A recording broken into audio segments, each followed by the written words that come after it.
the mid-teens. Bitter cold tomorrow. Partly sunny, windy with a high in the low 20s.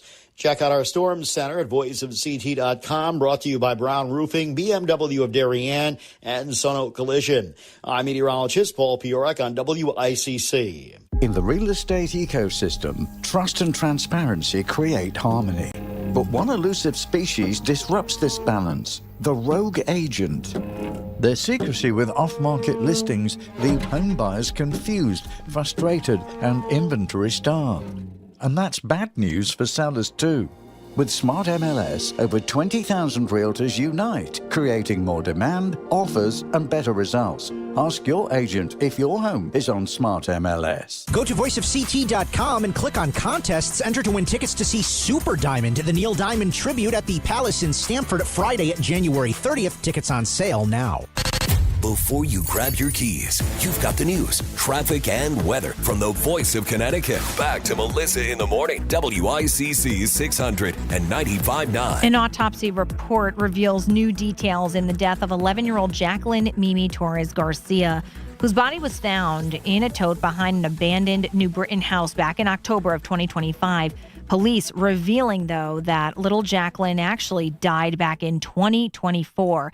And these autopsy reports are pretty gruesome. But one detail in particular that stands out: even after a year, the chief medical examiner's office was able to see a single blueberry in the stomach of Jacqueline Torres Garcia. What can we take away from this egregious case that is still pending in the court system? And how can lawmakers play a part in changing some of the systematic fails we see in agencies like DCF?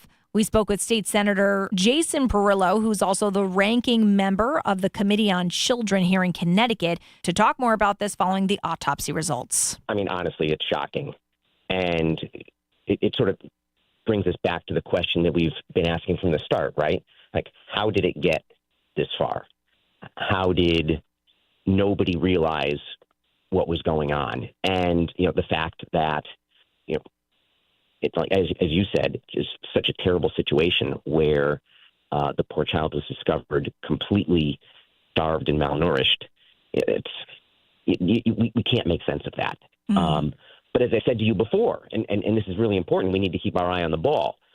If we don't learn from this, if we don't constructively look at what happens at the Department of Children and Families so that this doesn't happen again, so that we can keep other kids safe, then we've failed. That would be the failure at this point. We can look at DCF's failures and the failures in the system, and we need to understand them. But if we don't look forward and learn from those failures, then we will have failed. I think one of the things that really, and again, obviously at this point, unfortunately, Jacqueline was already gone, which is horrible. But something that really irks me, and I would hope is something that would be eliminated immediately, is the idea of doing check-ins with children who are impacted by or are on the radar of DCF, doing those check-ins over Zoom or doing them virtually. That happened in the spring of 25, and it wasn't even Jacqueline. It was a different kid. And granted, I know they were in a different state, but that was something that, to me, that policy, that should just be gone. I understand doing remote work. I understand for some industries that is actually more cost effective. It makes more sense. But for DCF, that just should not even be conceivable, because let's remember, while Jacqueline might have been gone, Jacqueline had siblings still in contact and in custody of dangerous people, potentially, of course, because everything's alleged. Yeah, well, and what you're referring to, again, that interview that was done via Zoom or whatever remote system, DCF needs to actually see and meet the child. And the fact that happened, that interview happened remotely, where they couldn't actually visualize the child in person, that's unacceptable. In fact, I recall looking at an interview with an attorney with a ton of DCF experience and issues with child abuse, and that particular attorney was shocked that this would even happen. And clearly you are too. So am I. So again, among the things we need to learn and fix and improve alongside DCF that's one thing, but there are more. There has to be more. And DCF has to be a true partner in this if they want to make it right. And the thing is I don't want it to sound like it's just DCF. Again, we've got Senator Jason Perillo here, ranking member for the Committee on Children in Connecticut, and somebody we've been talking to, not just about this case, but also from 2025. You can't overlook the alleged situation of somebody being held captive for 20 years in a home here in Connecticut. That case is still playing out as well. But, Senator Perillo, I don't want it to just sound like it's just DCF, because to your point, I think there were potentially multiple places where we could have sounded the alarm and taken care of this little girl before she was horribly abused, starved, neglected, and then died. In a CT Insider article recently, it says that an employee of the State Department of Children and Families told the Office of the Chief Medical Examiner that they had no active cases, but they had previous dealings with the family. The DCF worker also said that she believed the child may have been diagnosed as obese, interestingly enough, and that her medical records likely were at a community health center in New Britain. Now, I'm not trying to call out a certain entity, but I do think that there is a collective effort here. How she could be seen as obese is beyond ridiculous and clearly false. But does that fall on, are we doing a good enough job from a school front, from a health center or a doctor's front? Or, dare I say, are there pieces of legislation we could do a better job of making sure that there are check-in points with kids who ever end up on DCF's radar? Yeah, well, the example you give is actually spot on. How is it that that report of possible obesity? How can that happen? Because think about what you just described. That's one agency pinging off another agency, pinging off another agency. It's like when the center fielder and the right fielder stare at each other while the ball drops in between them. They drop the ball, right? The opportunity to work together as agencies and to figure out what was actually going on was clearly missed. So to your point, this isn't just about DCF. This is about everybody, every agency, whether it be schools, whether it be community health centers, with eyes on the child, ought to be thinking about the child's safety. And quite honestly, in most of these instances, these are mandatory reporters. So if they believe there is abuse at home, they are obligated to report it. But that, philosophically, that doesn't just stop with picking up the phone and making the call. There's a moral imperative. We actually have to do more than that. We have to work with other agencies to get to the bottom of it. You have to resolve the concern. You have to make sure that what you were worried about is indeed not happening.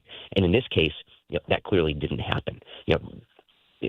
People just sort of shooting from the hip and saying, well, I think this, and maybe obesity, maybe the records are there, maybe they're here. Melissa, that doesn't cut it, right? We have an obligation beyond that, not just as a state, but as human beings. My goal is that by the end of the legislative session in May, that we will have found some and that we'll have made some incremental improvements from a statutory perspective if needed. But what we can't have is knee-jerk. Knee-jerk is where things go terribly wrong. And we also can't have scapegoating. And that's one of the things I'm worried about, too. We've heard some discussion about blaming homeschoolers, and if homeschooling were different in Connecticut, these things wouldn't have happened. I don't buy that. And we can't be looking for excuses. We can't be pointing fingers. We have to look at the agency and look at all active partners. I agree. Keeping children safe. I will say, though, Senator Perillo, and I know that, we may not agree on this one. I'm not saying that the homeschooling community should be blamed for this. As you mentioned, I don't agree with scapegoating really ever. I think that that's a very narrow-minded approach. But kind of going back to what we talked about with, should the medical office had been held more accountable for if DCF got a report that Jacqueline was obese, which is just, it's beyond laughable. It's ridiculous. Where would she have been? Farmington? So what does that fall on the Farmington schools for being like, I don't know if that's a really great situation, or does it fall on DCF that they had been, so for people who don't know, Jacqueline's mom was in jail when she was born. This is somebody who was already on the radar of DCF. Now, granted, it seemed like there was no pending case, essentially, when she had passed away. But, like, so who does that fall on, I guess? I'm not saying that, if you want to homeschool your kid, you don't have that right. And look, I think that there's been so much proven success of homeschooling your children. I'm not knocking that. But I do think in some regard there needs to be some kind of either, if you have a record or if you're somebody that DCF has investigated before and you had the opportunity to have a kid, I feel like there should be something if you then want to homeschool your kid. Again, I don't know if that falls on if everyone should be subjected to that, but I do think if you have fallen on DCF's record before or you've been questionable about kids before, like an alcoholic doesn't stop being an alcoholic. Even if you haven't been drinking for 20 years, you're still an alcoholic. You know what I'm saying? Like, so I feel like I agree, don't scapegoat, but I feel like we're kind of missing a little bit of that link because the same thing allegedly happened with the potential situation in Waterbury. Yeah, well, and you make a good point. And I want to differentiate between scapegoating and doing what you're saying, which is looking at everybody collectively and holistically to say, okay, what can we all do together? Just like we can't scapegoat homeschoolers and blame them, we can't lay all the blame on DCF, which is easy to do too, right? It's easy because it's simple. It's easy to understand. One problem, one agency. But you know this, and everybody knows this. Taking care of kids isn't just the job of one agency. Right. It's the schools. Obviously, look, it should be parents first and foremost in the home doing the right job and doing what they're supposed to do. We all know that. But kids are out and about. They're in the community. They're seeing their doctor. They're in the schools. And we all have a collective responsibility to play our part. But to simply say, homeschoolers, it's your fault. Or, hey, DCF, you guys messed up and you dropped the ball and nobody else has a role in this. That's where we fail. Because there are too many fingers in the pie when it comes to keeping our kids safe. We have to look at everybody. And we have to do it in a team approach, not just hey, it's your fault. No, it's your fault. No, it's your fault. We all have to come together. And with the goal of solutions that keep kids safe, not with the goal of laying blame or not with the goal of escaping blame when we have some. Mm-hmm. Well, it sounds like this is obviously going to be, there's a lot. I mean, that's why we say it takes a village to raise a kid. It certainly takes a village to also make sure that kids, I hate to be kind of like doom and gloom, but stay alive, stay healthy, are okay, are in good hands. So obviously this is a priority, it sounds like, for lawmakers. I'll be interested to see what happens, not just during the legislative session, but within the next year. And as mentioned with the case of Jacqueline, again, 3 people in her family, including her mom, are all, their cases are pending right now. So we'll certainly see how that kind of plays out. We'll see what happens with the Waterbury case as well, but also how Connecticut reacts to this. So Senator Perillo, I always appreciate you giving us the time on WICC, and we'll certainly be talking again really soon. WICC Smart MLS Right Now Traffic. 95 in both directions. The DOT has the signs on urging drivers to use caution due to ice and slippery conditions. That goes for the other routes as well as it warms up. Low volume 95 southbound out of Milford Parkway. Also no delays. Orange through to Trumbull. Drive time Milford to Norwalk is 24 minutes. I'm Laura Feist, WICC Traffic. The sun will shine by later this morning and this afternoon with a high near 30. Partly cloudy, windy, cold overnight with a low in the mid-teens. Bitter cold tomorrow, partly sunny with a high and low 20s and a gusty wind. I'm meteorologist Paul Fioric on WICC. There's danger out there. It lurks on highways and quiet neighborhood streets. It's more likely to kill you than a shark and more terrifying than the biggest snake. Distracted driving claims lives every day. Every notification, swipe, social post, video, or selfie while driving risks your life. So while you might think public speaking or the zombie apocalypse is scary, what's really terrifying and even deadly is distracted driving. Eyes forward. Don't drive distracted. Brought to you by NHTSA and the Ad Council. Staples presents That Was Easy. This year, I'm giving my hair salon a total makeover. Total makeover sounds totally expensive. We updated our logo and colors, so I needed to print new signage, brochures, business cards, everything. Everything will not be cheap. Staples did it all, and I saved $100 on my order. $100? Trim my whiskers, that's a good deal. For everything your business needs to print, let's go Staples. That was easy. Offer valid in-store and online. Ends 1/31. Exclusions apply. Visit Visit staples.com/print for details. It's been said that when someone you love has Parkinson's, you have Parkinson's. The Parkinson's Foundation knows that the disease doesn't just affect the diagnosed. It affects everyone who supports and helps care for them. If you have questions, the Parkinson's Foundation has answers.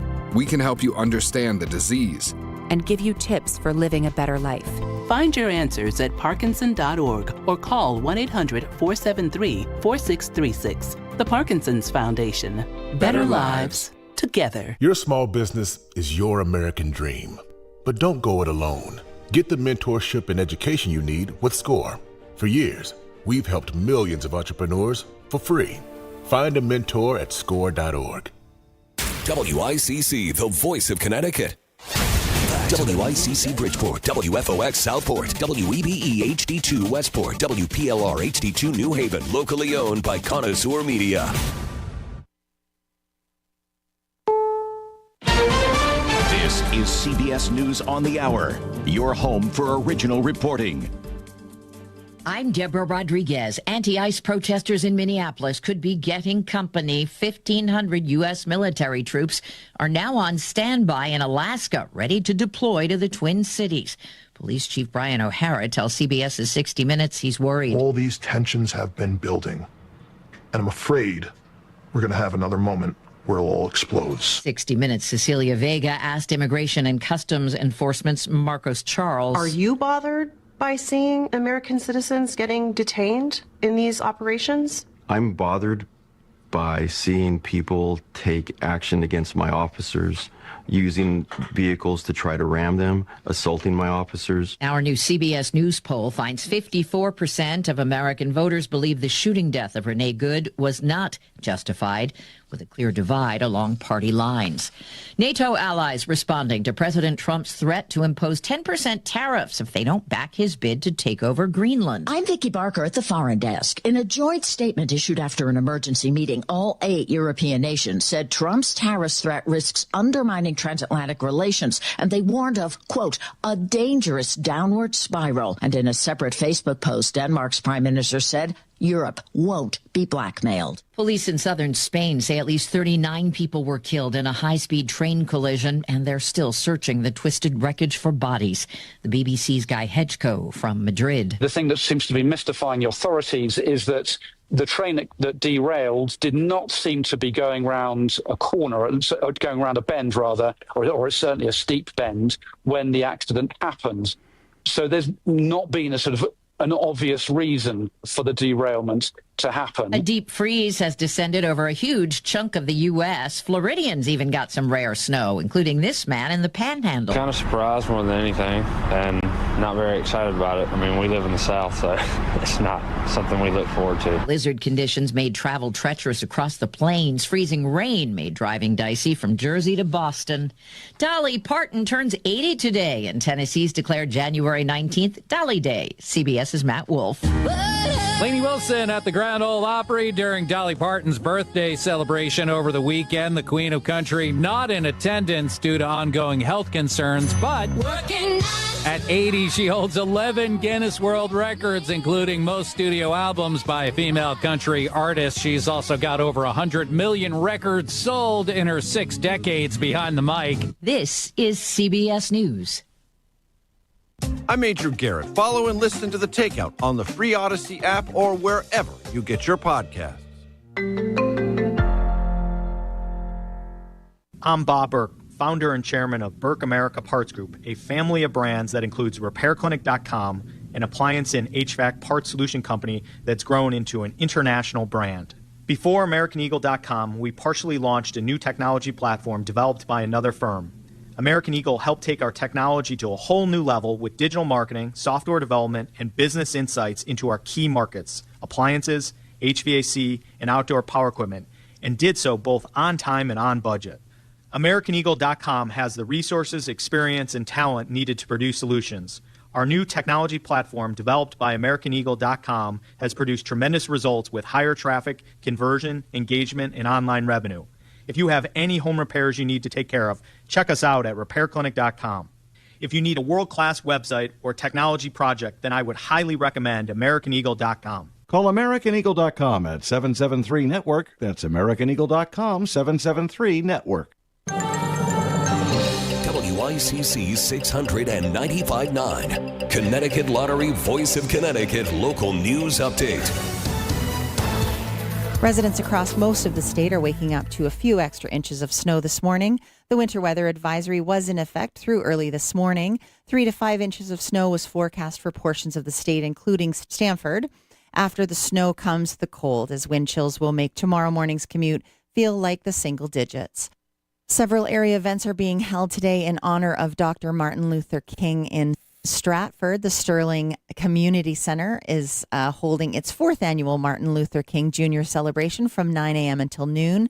The celebration will be held at St. Matthew's Lutheran Church as well in New Britain from 2 o'clock until 4:30 this afternoon. It includes a collective art project, a basketball clinic, and a youth-led community conversation. The Yukon men's basketball team is adding to the win column. Terrace Reed Jr. scored 15 points as the Huskies defeated Georgetown 64-62 on Saturday. Yukon improves to 18-1 overall. An unidentified Fairfield man is $1 million richer today thanks to a suggestion from a convenience store owner. The man originally won a $1,000 scratch ticket. The owner and clerk on duty at News Express convenience store on Tunnocks Hill Road suggested he try the new scratch game that the lottery was offering. The man agreed and scratched the ticket, winning $1 million grand prize. The store will receive a $10,000 commission for selling the winning ticket.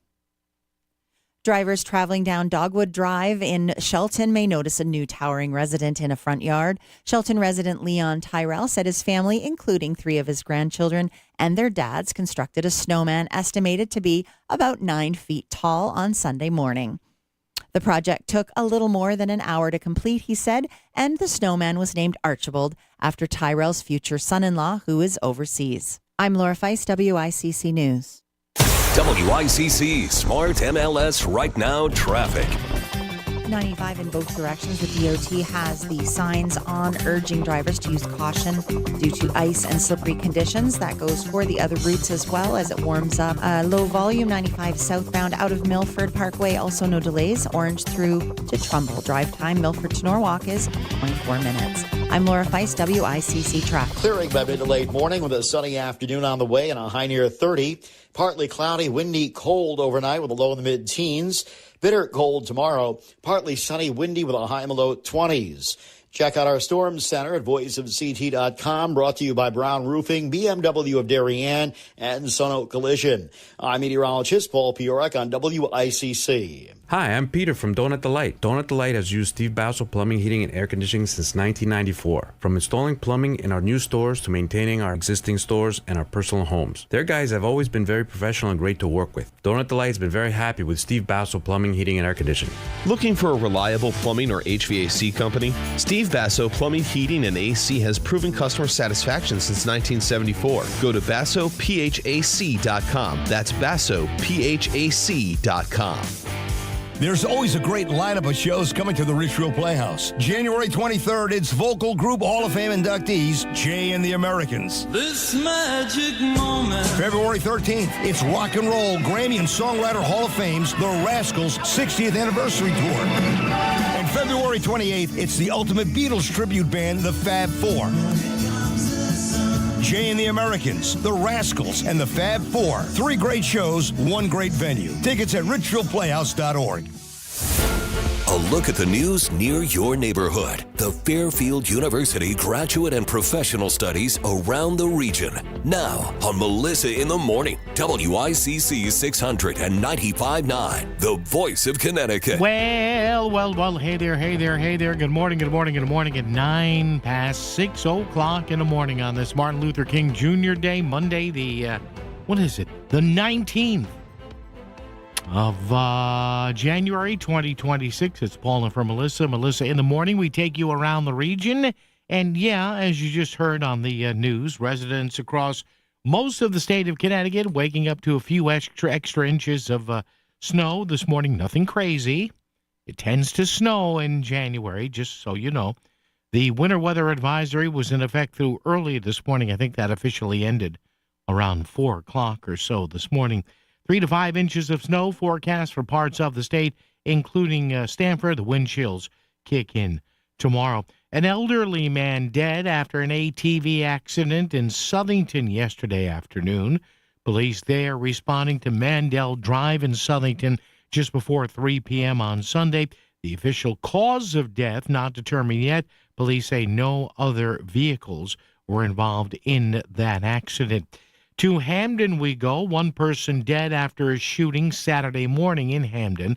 This happening around 11:30 Saturday in the 500 block of Mix Avenue.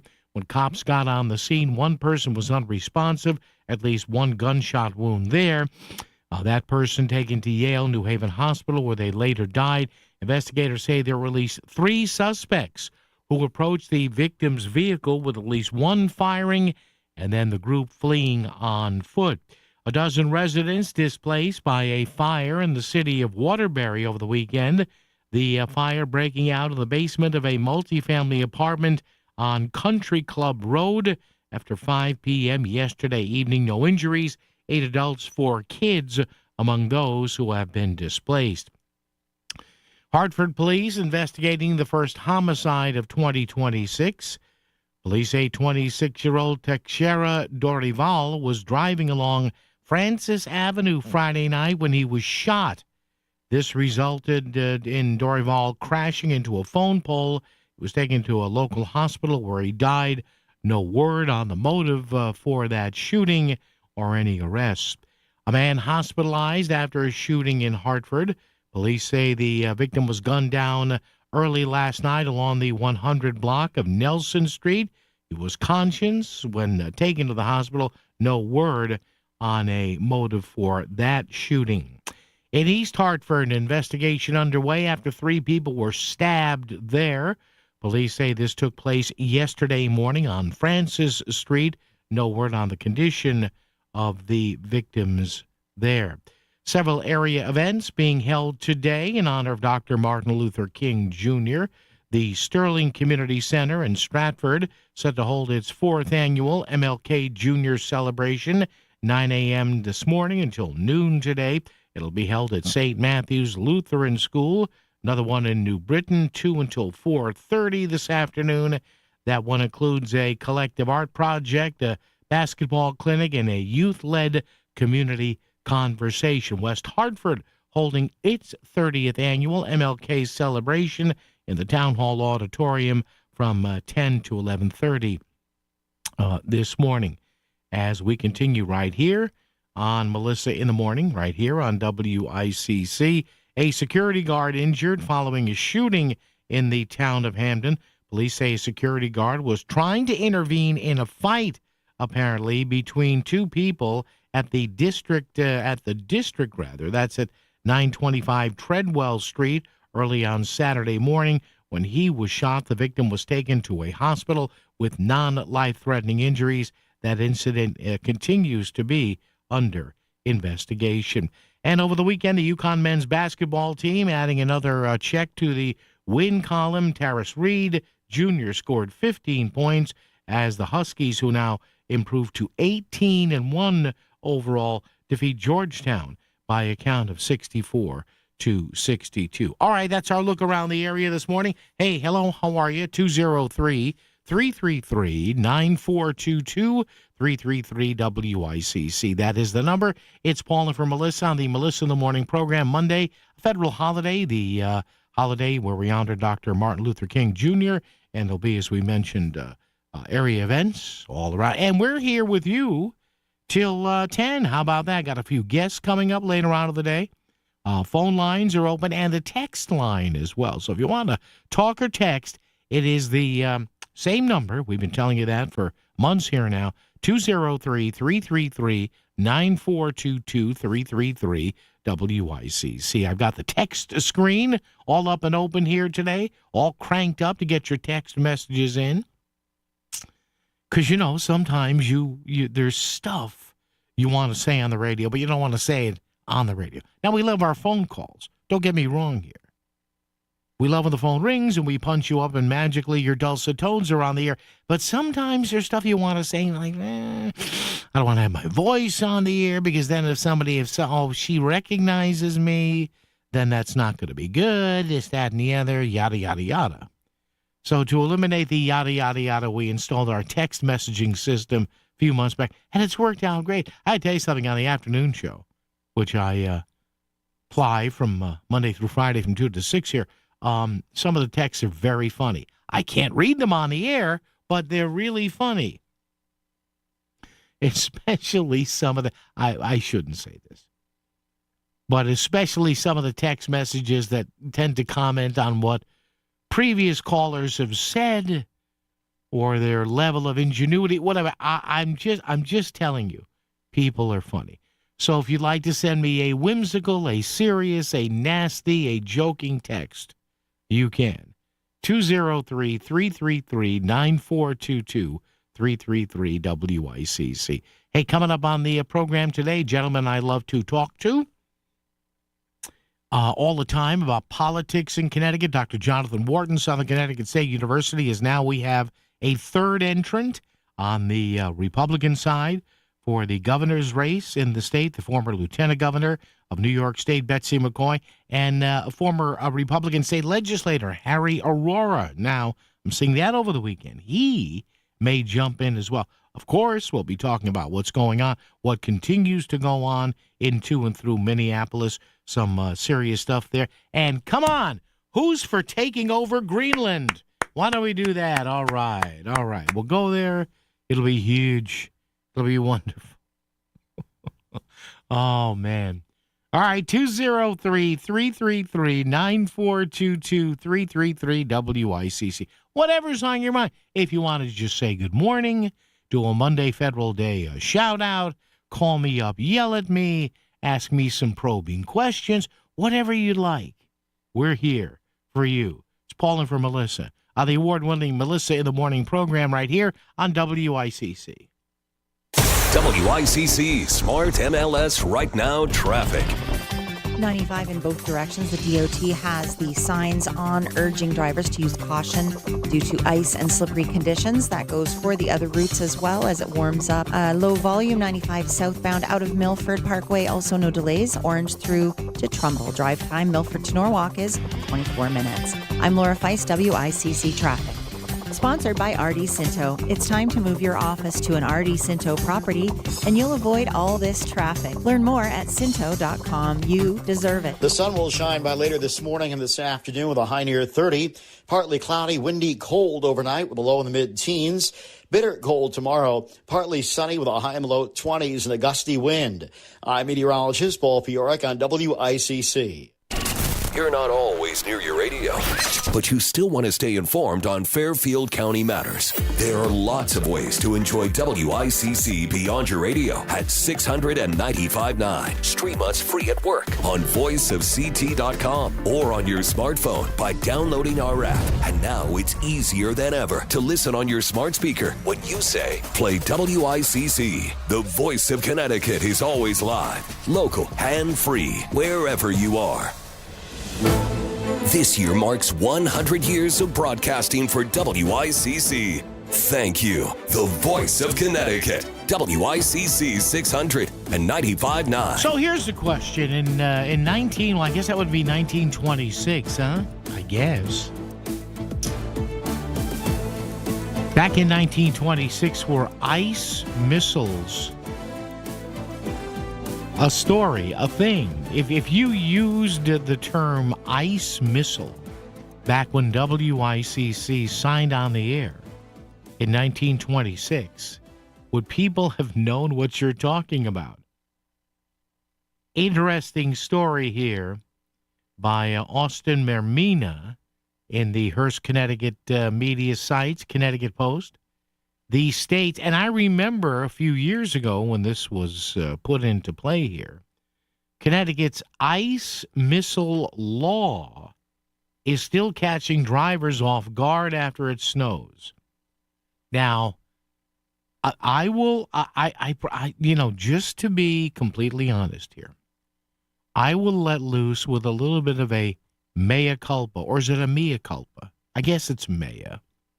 I guess if you want to sound cultured, it's a mea culpa. It's like the old thing with a Porsche. When you want one, it's a Porsche. When you have one, it's a Porsche. Right? Sometimes, like maybe yesterday or the day before, all right, I'll be honest with you. Like I always clear the snow off my car, clear the windows. I want to make sure I can see. But come on, admit it. Sometimes, if it's just an inch or two of snow, you're looking at the top of the car, right? Or whatever you drive, an SUV, a minivan, whatever you drive. If what you drive has a roof on it, or a roof, I don't know. It's all confusing. And you've cleaned the windows, and you cleaned the back window, and you turned on the rear window heater, and that's going to melt that stuff nice and nice there.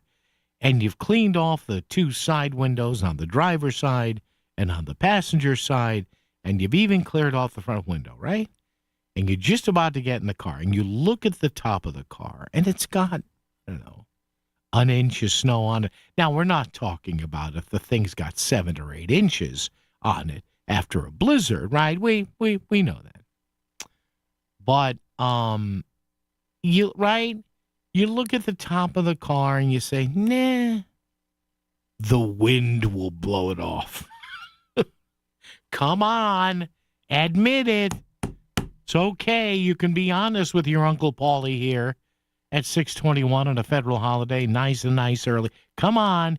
You look there and you say, the heck with it. Which again, I will admittedly admit to. Can you admittedly admit to something? I guess you can. I will just admit to it. I don't like extraneous words. Why am I doing this? Because it's early. That's why. But come on, there's maybe an inch of, especially if it's powdery snow. I mean, by the time you're down the corner, like me, before you even get on the highway, it's like, look at that. See, it's gone. Anyway, people are still getting fined here for not cleaning their cars. Connecticut's so-called ice missile law says here, requires all drivers to adequately clean snow and ice off their cars, including the hood, the roof, and the trunk, so that it, quoting here from state law, does not pose a threat to persons or property while the vehicle is being operated on any street or highway in that state. Pardon me. Oof. Chinese food while watching the game last night. Violators face a $75 fee. Have you ever been, have you or anybody you know or knew at the time that may not be with us, God bless them, at least they're not paying taxes anymore. Have you known or knew or known of anybody who got ticketed for that? The ice missile law? $75. Penalties, it says here, jump significantly if the falling snow or ice injures someone or damages property. Well, yeah, that I would think. Now, understand something. Because I know there are some of you people out there saying, well, I can't believe you admitted to. No. If it's like an inch of powdery, fluffy snow, I will use the God's wind to blow it up. If it's ice, if it's something really hard, no. I'm going to clean that sucker right off there. In that scenario, if the falling snow or the ice injures anyone, drivers of non-commercial vehicles, you can get fined. Fines ranging from $200 to $1,000. While commercial truck drivers, now, you guys and gals who drive the big rigs out there, God bless you. But sometimes you got to clean the tops of those. And I know they make a thing you can drive through and scrapes it off the top. It's not easy to get up there. I understand that. But if you're driving a commercial vehicle and there's injuries to person or property, and you're a truck driver, you can be fined $500 to $1,200. This is interesting. The law does not apply to drivers who were already on the road when the snow, sleet, or freezing rain began falling, nor does it apply to parked cars. Well, thank you, Maud. It's good to know I don't have to clean my parked car and get a fine for it, seeing the parked car is parked and not moving. So you may ask yourself, how did I get here? Now, you may ask yourself, so Paul, yes, how many people do they actually ticket for this? Well, they do, apparently. In 2022, 4 years ago, state police issued 181 tickets for violation of the ice missile law. The following year, 3 years ago, in 2023, they issued 80 tickets. Then the following year, in 2024, 2 years ago, they wrote, once again, a few more, 212 tickets. And then last year, 170 tickets. So there you go. Yeah, I remember when this was passed. State legislators passed the ice missile law in 2010 after years of resistance from, again, truck drivers. And nothing against you fine men and women who drive the big rigs, keep the economy going. But the truck drivers, I remember this at the time, said there were no easier, safe ways to clean snow and ice from the tops of big rigs. Since then, though, automated ice removal machines have been created to prevent drivers from having to manually clear their vehicles. You know, I remember previous to this, they used to ticket people for that, but because there wasn't a specific ice missile law, I just like saying that, hey, how about that ice missile, huh? They used to ticket people for driving with an unsecured load. There's just all kinds of stuff you can say that I won't say because it's not my show. It's Paulie here, gladly subbing for Melissa Sheketoff, the award-winning Melissa in the Morning program right here on WICC.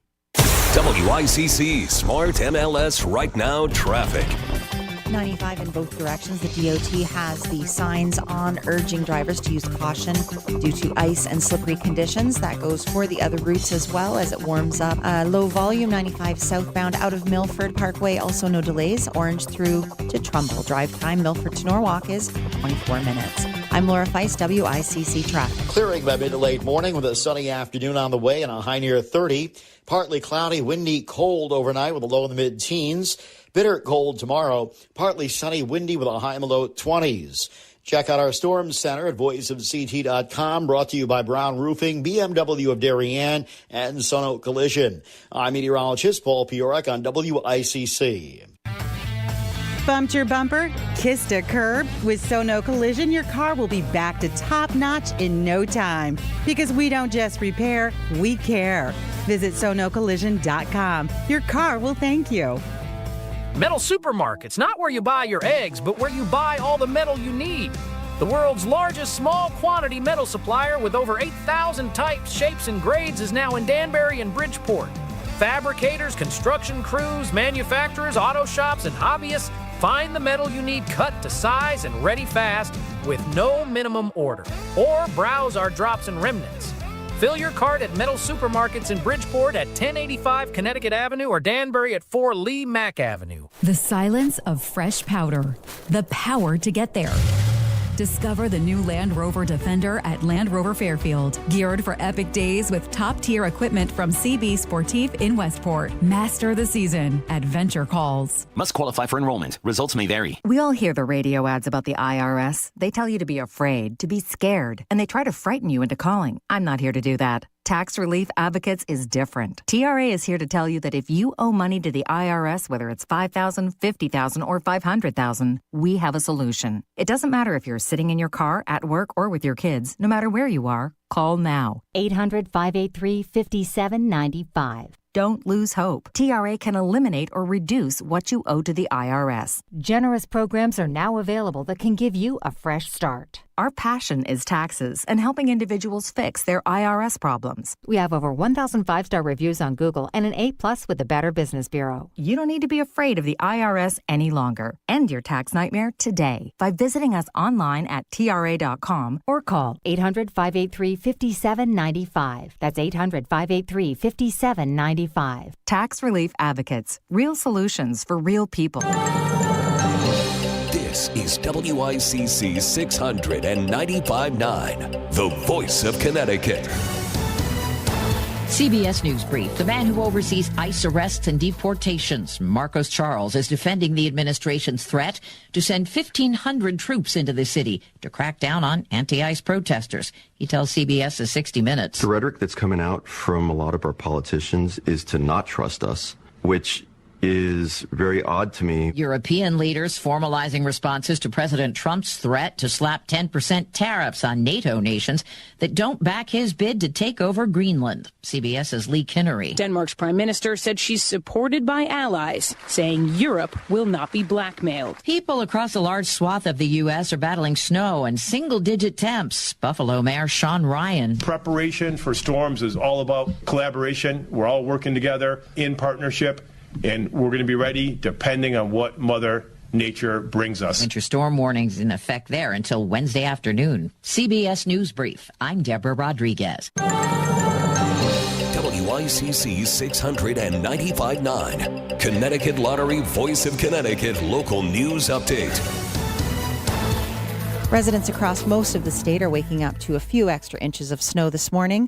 The winter weather advisory was in effect through early this morning. 3 to 5 inches of snow was forecast for portions of the state, including Stamford. After the snow comes the cold, as wind chills will make tomorrow morning's commute feel like the single digits. Stratford. Several area events are being held today in honor of Dr. Martin Luther King in Stratford. The Sterling Community Center is holding its 4th annual Martin Luther King Jr. celebration from 9 a.m. until noon. The celebration will be held at St. Matthew's Lutheran Church as well in New Britain from 2 o'clock until 4:30 this afternoon. It includes a collective art project, a basketball clinic, and a youth-led community conversation. The Yukon men's basketball team is adding to the win column. Terrace Reed Jr. scored 15 points as the Huskies defeated Georgetown 64-62 on Saturday. Yukon improves to 18-1 overall. An unidentified Fairfield man is $1 million richer today, thanks to a suggestion from a convenience store owner. The man originally won a $1,000 scratch ticket. The owner and clerk on duty at News Express convenience store on Tunnocks Hill Road suggested he try the new scratch game that the lottery was offering. The man agreed and scratched the ticket, winning $1 million grand prize. The store will receive a $10,000 commission for selling the winning ticket. Drivers traveling down Dogwood Drive in Shelton may notice a new towering resident in a front yard. Shelton resident Leon Tyrell said his family, including 3 of his grandchildren and their dads, constructed a snowman estimated to be about 9 feet tall on Sunday morning.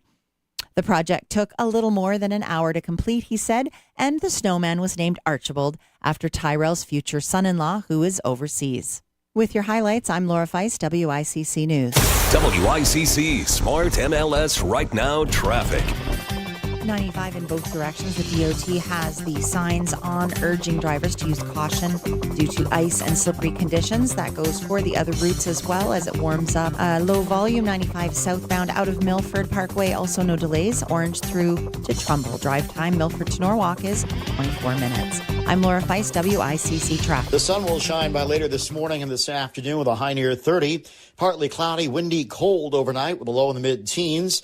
Bitter cold tomorrow, partly sunny with a high and low 20s and a gusty wind. I'm meteorologist Paul Fioric on WICC. Looking for quality dental care close to home? Columbia Dental in Norwalk and New Haven is here for you. As part of our robust network of 12 locations, we're open to fit your busy schedule. From routine cleanings and checkups to implants and oral surgery, Columbia Dental provides complete care for the whole family, all in one place. Call us today at 203-299-0111 or visit columbiadental.com. That's columbiadental.com. Your smile, our priority. Nonprofits and service organizations, how are you planning on engaging donors in 2026? Well, I've got a great new way. Hi, I'm Christina Preet, lifelong Connecticut resident and founder of the free mobile app Shopping Anyway. Shopping Anyway is a one-stop shop platform to engage with existing donors and attract new donors to communicate your needs for items such as food and basic necessities, volunteers, and fundraising events you're looking to promote. Visit shoppinganyway.com. And for those looking to get more involved in giving back to their community, go to shoppinganyway.com to download the free app. In the real estate ecosystem, trust and transparency create harmony. But one elusive species disrupts this balance: the rogue agent.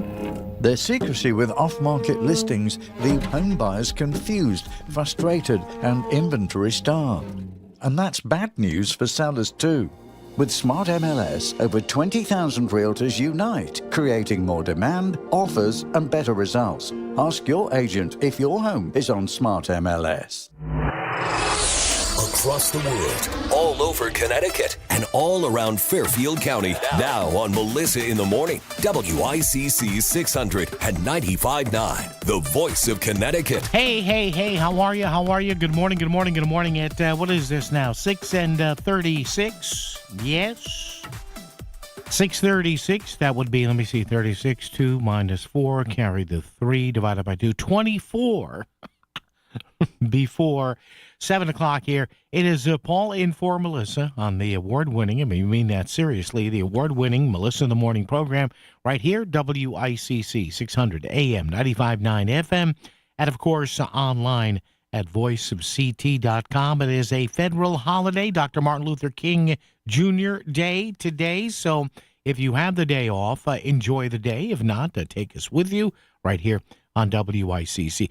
Be careful walking outside this morning. Yeah, there's a little bit of black ice. It's mostly wet. It's mostly slushy. We live in New England. You've been all through this beforehand. So we know how to deal with this. You know what I'm thinking of buying, though? And does anybody else out there have these? I've taken my share of falls in my life. Now, I'm going to be 65 in a couple of weeks, knock on wood. That's my head. That's my lower back. That's my knee. Knock on wood, I feel great. I walk a couple of miles a day. I've felt, this is about the best I've felt in years. Lost a ton of weight, whatever. But I don't want to fall. I don't want to break a hip. I don't want to break a leg. I'd prefer not to have any broken bones. I know that, it happens. So what I'm thinking of buying, and does anybody use these things? You ever see those? I want to buy those spikes, those little studded cleats. Now, I'm not going to walk around with them and be some, old white guy stooge every day on the corner. But I got to tell you, I'm a sneaker guy, no matter what the, 100 degrees or whether it's 20 degrees, I have my sneakers. And sometimes it's a little gamey on the ice. So you know what I was shopping for on the weekend on Amazon? I'll say it. We all use Amazon. Well, you should shop local, Paul. Well, if I shop local, that would mean I'd have to get dressed.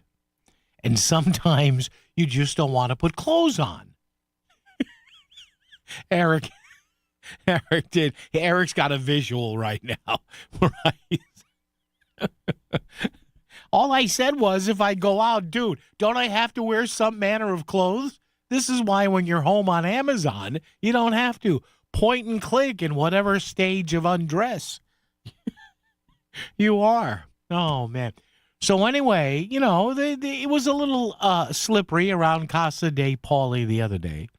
And I said to myself, hey, self, yes, inner voice between the ears, maybe you should get some of those. And you've seen them, right? They fit over your shoes or over your sneakers. The studs, the spikes, you know what I mean? It's kind of, you slip them over your shoes. I think maybe this is now another signal to me that I'm getting up there now.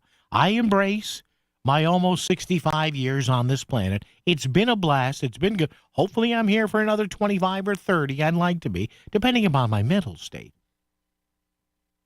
But is that now an official sign to me? And are you sitting home right now at 6:40 and 20 before the top of the hour on this Monday saying, yeah, Paul, yeah, I did the same thing, yeah. Almost took a header, almost broke a hip, whatever. And I looked around and said, well, time to buy them. And I don't know, I guess, how are they officially referred to? Wait a minute now. Let's do this on the fly. Now, you folks who listen to me in the afternoon, you know I do this. We do math on the fly. We do Amazon searches on the fly here. No, we're not searching for that. I bought that last week. Hang on, let me see if this would be the term. Shoe. Is this it? Shoe. No, not a shoe stretcher. I have one of those. You have one of those? I still use a shoe stretcher. I have this one pair of, like, bad weather boots that I have to stretch them before I use them. Then they feel great. Then they shrink again. Shoe studs. There it is. Shoe studs for ice. There it is. Boy, look at these. Man, you wear those, it's like a steel-belted radio. I mean, I don't need anything that looks like, wow, look at that. You could hurt somebody with that one. Whew. Look at that. All right. Anybody else use these things? I guess they must work. 203-333-9422. 333-WICC. Ice spikes. There you go. Ice cleats. Ice spikes. Shoe studs. No, man, look at that. Boy, you can go. Wow, you can go from, like, basic stuff that you know was going to fall apart in a day or two to stuff that, man, you put these things on your shoes here, you kind of look like you'd be like a chain on a school bus tire. How about that? This one is called ice and snow cleats. This one is called a non-slip gripper spike. Boy, that's tough. Say that 10 times fast. I can't say it once. Non-slip gripper spike. Non-slip gripper spike. All right, what else do we have here? Everyday G3 ice cleats. Ice and snow cleats. Midsole traction cleats. That's the one bad thing about Amazon. And Lord knows, I bought thousands of bucks of stuff off of Amazon. Again, in various stages of dress and undress. But you want to buy... You ever get Amazon overload where you want to buy one thing and they say, well, here's the thing you're looking for, and here are 17 other choices. And you just look there and you look at everything, you say, I'm just confused. All right. So I think the next purchase, and they're not expensive. I'm seeing stuff here for $12, $13, whatever. I'll give it a shot. All right. Because I would rather not take a header, you know, and then you hear the Connecticut Today music come on. And, you know, Well, where's Paul? Well, Paul had a slight problem. So look at that. Man, I'm surprised some of these snow and ice cleats, you don't need a license for this. Look at some of these things. You can hurt somebody with there. Oh, how about these? Ice Gripster treads. Non-slip traction cleats for snow and ice. Wow. Grip studs. That's very manly sounding. Yeah. Ice cleats. I think I'm going to go with ice cleats. Those sound, I mean, not that I'm going to buy them, but, you know. I think I'll now refer to them as ice cleats. There you go. Sounds like an American Hockey League team, right? And in hockey last night, the Bridgeport Sound Tigers dropped a 3-2 overtime loss to the Minnesota Ice Cleats. Oh, man. Bill is with us in Bridgeport this morning. Bill, good morning, sir. How are you? Happy Monday. Oh, my leg is killing me from the weather. How's that?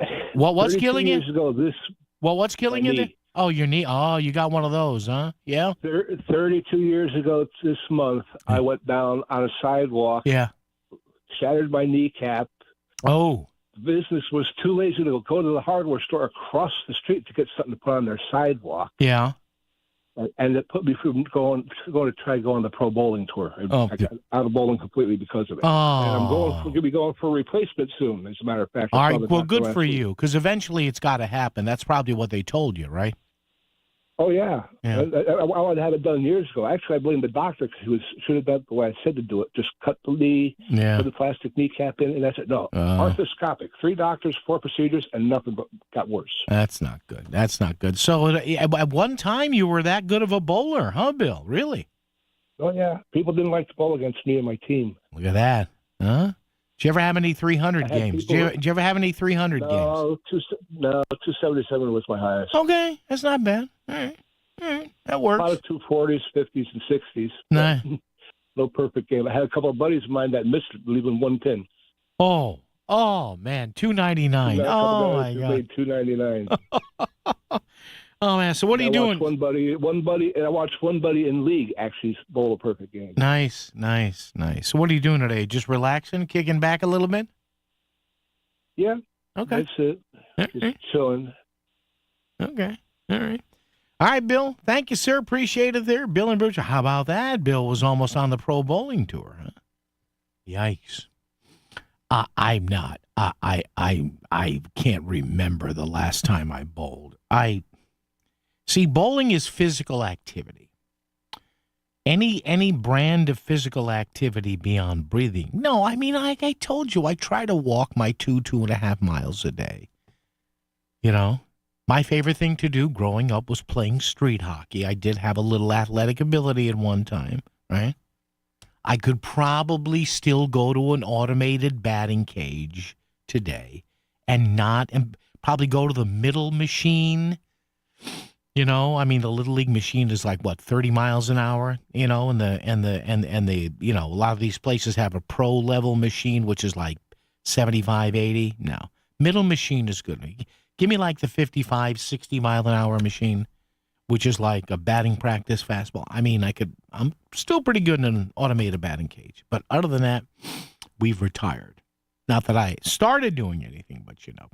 All right, traffic and weather together right here, right now. It's Paul over Melissa. Yes, I can swing a bat. I actually can. From both sides. On WICC. WICC Smart MLS Right Now Traffic. 95 in both directions. The DOT has the signs on urging drivers to use caution due to ice and slippery conditions. That goes for the other routes as well as it warms up. Low volume 95 southbound out of Milford Parkway. Also no delays. Orange through to Trumbull. Drive time Milford to Norwalk is 24 minutes. I'm Laura Feist, WICC Traffic. Good morning, everybody. After a snowy day yesterday, we have cold air building in during the day and frigid later on this evening and at night. In Bridgeport and Easton, they both had 4 inches, generally 3 to 4 throughout the area. And right now, that wet weather and snowy weather moving well to our east. We begin on a nippy note. We have a reading of 30 in Bridgeport. The wind is out of the west at about 7. Our barometer is 2987. That will be on the way up. And by midday and early afternoon, we'll begin to see the sun. So generally 3 to 4 inches in the area yesterday. Bridgeport and Easton, the winners, if you will, with about 4 each. We have slick roadways early this morning. Be aware of that. By mid-morning, late morning, we'll see the sun, and by the afternoon, we'll have a high right around 32. The wind will kick in out of the west. Overnight, mainly clear, frigid, with a low in the mid-teens, feeling more like 5 above. Tomorrow is sunny with a high only in the low 20s and a gusty wind during the afternoon. Be aware of that. By midweek, we begin to moderate. On Wednesday, sunny with a high in the mid-30s. Thursday, sunny with a high near 40, and then the bottom falls out. Friday, partly sunny with a high in the 20s. Over the weekend, Saturday, sunny with a high in the mid-teens. Right now, we have a reading of 30 in Bridgeport. The snow moving away. The sun by mid-morning will be in the low 30s by the afternoon. I'm meteorologist Paul Piorek on WICC. Back to the news and talk. Thanks to Smart MLS. Smart sellers ask, is my home on Smart MLS? The voice of Connecticut. WICC 695.9. It's Melissa in the morning. We just hear Paul Piorek say the bottom is going to fall out. That's never a good thing. I can't think of anything that you could attach that to. Morning, Paul. I can't think of anything that you could attach the phrase, and then the bottom falls out. Anything? Well, I guess if you want to get really serious, you could talk to some enemy, talk about, some enemy country or enemy combatant, as they say, and you could say, well, the bottom fell out of their offensive in that area. I guess.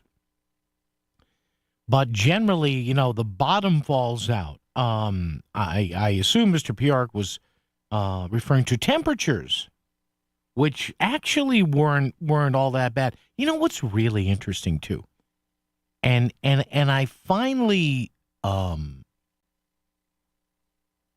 heard I can't remember where I heard it from, and it's one of these things that you hear connected to weather, right?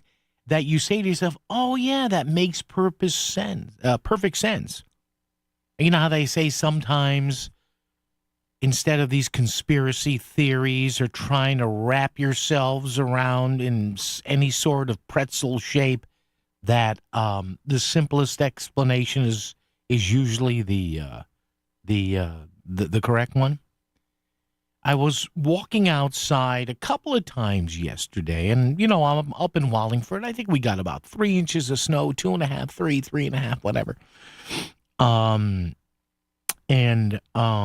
So out back and forth to the car, went out, grabbed some food in the morning, then went out at night before the football games last night to stock up for the day today and tomorrow. And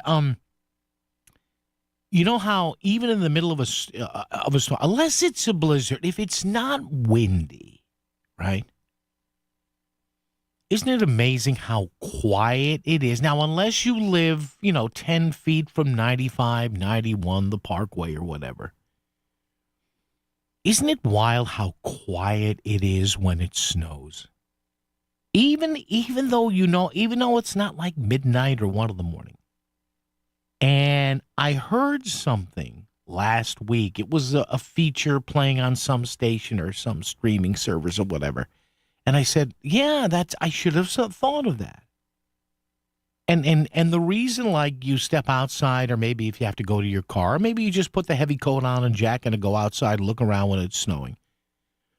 And you ever wonder why it's in the middle of a storm, something light to moderate like we had over the past day or so, or even something heavier. If the wind's not blowing, you ever notice how quiet it is? In fact, it's often so quiet, sometimes you can actually, in a strange way, hear the snow falling. And I finally read the other day why that is, that snow is an insulator. It's a sound insulator. And we forget, even in a scenario like we had early morning yesterday, the winter weather advisory that was up yesterday, stretching all the way into last night, we forget that when snow isn't there, there are these hard surfaces that reflect, echo, and sometimes amplify sound. Isn't that amazing? I mean, it is amazing, but it's not. So I'm walking around last night. I had come back and I had to go to my car to get something and to make sure, the car was locked and everything, and knowing I was coming in early this morning to do the Melissa thing here. And I just stopped and I said, yeah, look at that. I mean, think about it. Everything around you has this 2, 3, 4-inch layer of just like, even if it's hard, granular snow, it's kind of soft out there. And I'm like, oh, of course, that's why it's so quiet, right? I shoulda, coulda, woulda realized that myself, but I didn't.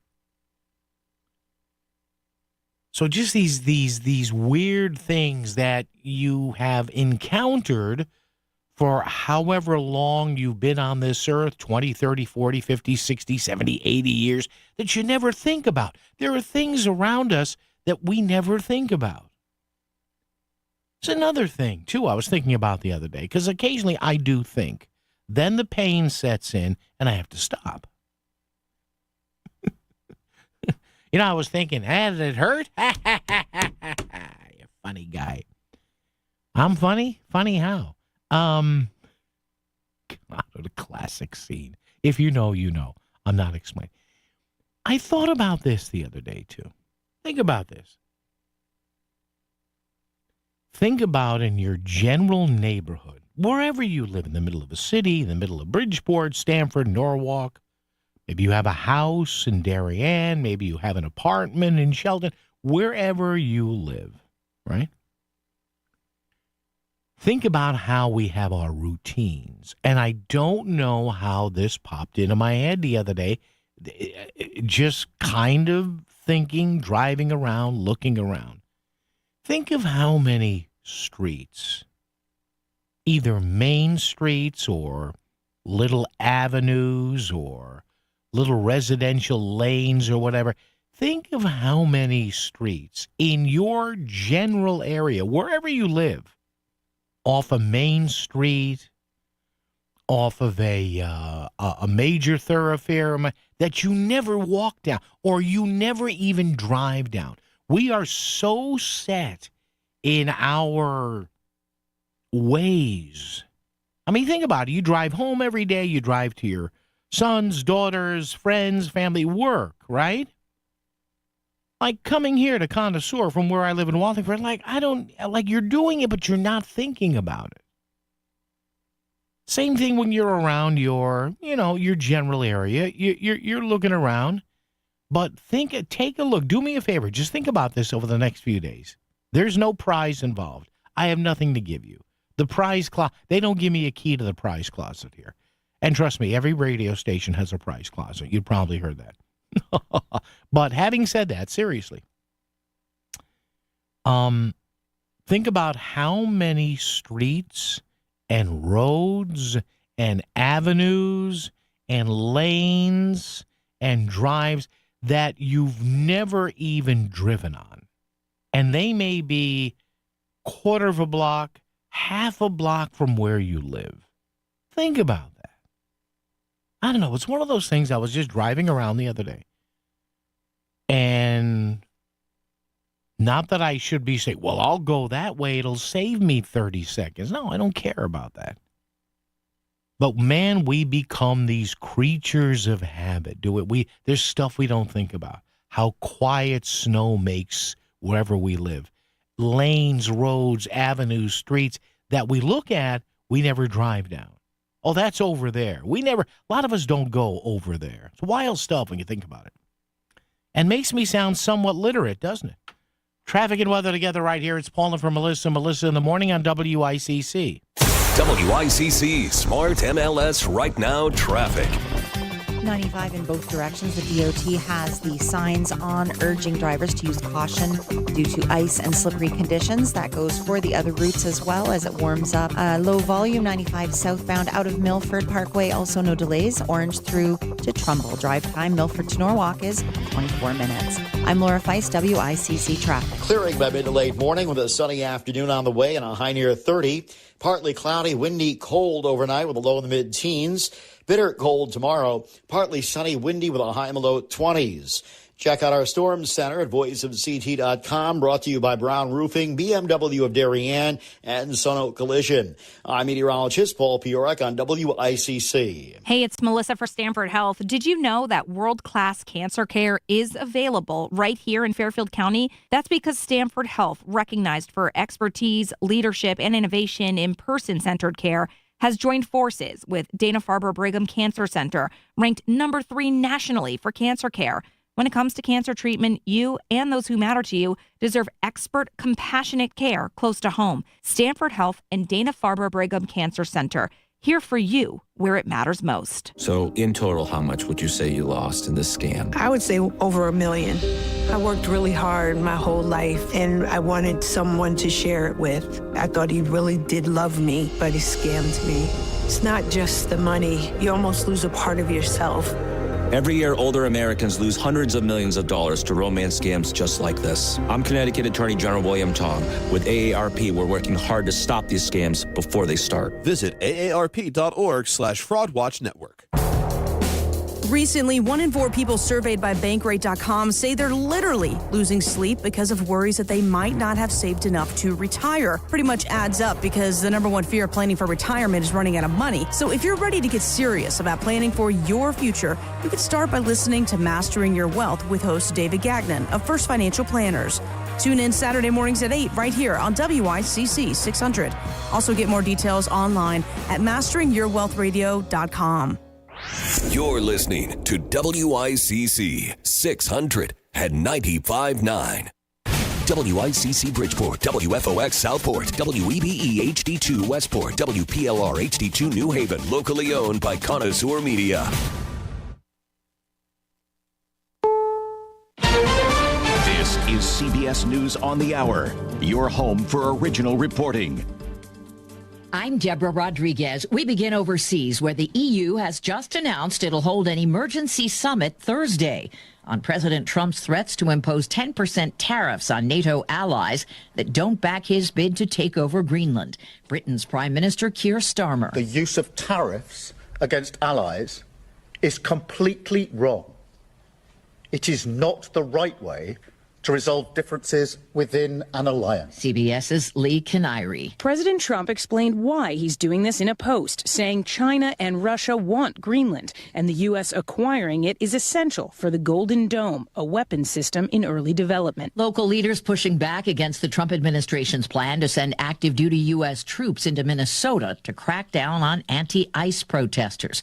CBS 60 Minutes' Cecilia Vega spoke with Minneapolis Chief of Police Brian O'Hara. Chief O'Hara told us the city's 911 system is overwhelmed by complaints about immigration enforcement. What are you seeing? Seeing multiple calls of people who have been subjected to tear gas, pepper spray. We need more water. At least one case, a person was removed from a vehicle and the car wasn't even placed in park, and it was rolling down the roadway. It is a city on edge. Police in southern Spain say at least 39 people have been killed in a high-speed train collision. BBC's Guy Hedgecoe from Madrid. The Transport Minister, Oscar Puente, said the derailment was extremely strange given that it had not taken place on a curve and the line had been revamped only last year. Wintry weather sent a lot of this country into a deep freeze, and it's not a welcome sight for this tourist in New York. I'm actually super cold because I'm from Seattle, and this is actually crazy that we're in New York right now and it's snowing. That snow has reached all the way down to the Sunshine State. CBS's Bradley Blackburn. From New York City to Philadelphia to Alabama, The snow was everywhere, even in sunny Florida, where the Panhandle saw flakes fall on palms and frost the white sands at the beach. The Rams beat the Elements and the Bears in Chicago 2017 in overtime to advance to the NFC title game. LA's head coach Sean McVay has his team on the precipice of another Super Bowl appearance. Guys just kept battling. They kept believing, and that's what it's about. You know, there's no style points. It's about being able to survive and advance, and we were able to do that in a tough, hostile environment. The Rams travel to Seattle next. Patriots will visit the Broncos in the AFC Championship game after New England knocked out Houston 28-16. This is CBS News. Real crimes, real justice. Follow and listen to 48 Hours on the free Odyssey app or wherever you get your podcasts. I'm Bob Burke, founder and chairman of Burke America Parts Group, a family of brands that includes RepairClinic.com, an appliance and HVAC parts solution company that's grown into an international brand. Before AmericanEagle.com, we partially launched a new technology platform developed by another firm. American Eagle helped take our technology to a whole new level with digital marketing, software development, and business insights into our key markets, appliances, HVAC, and outdoor power equipment, and did so both on time and on budget. AmericanEagle.com has the resources, experience, and talent needed to produce solutions.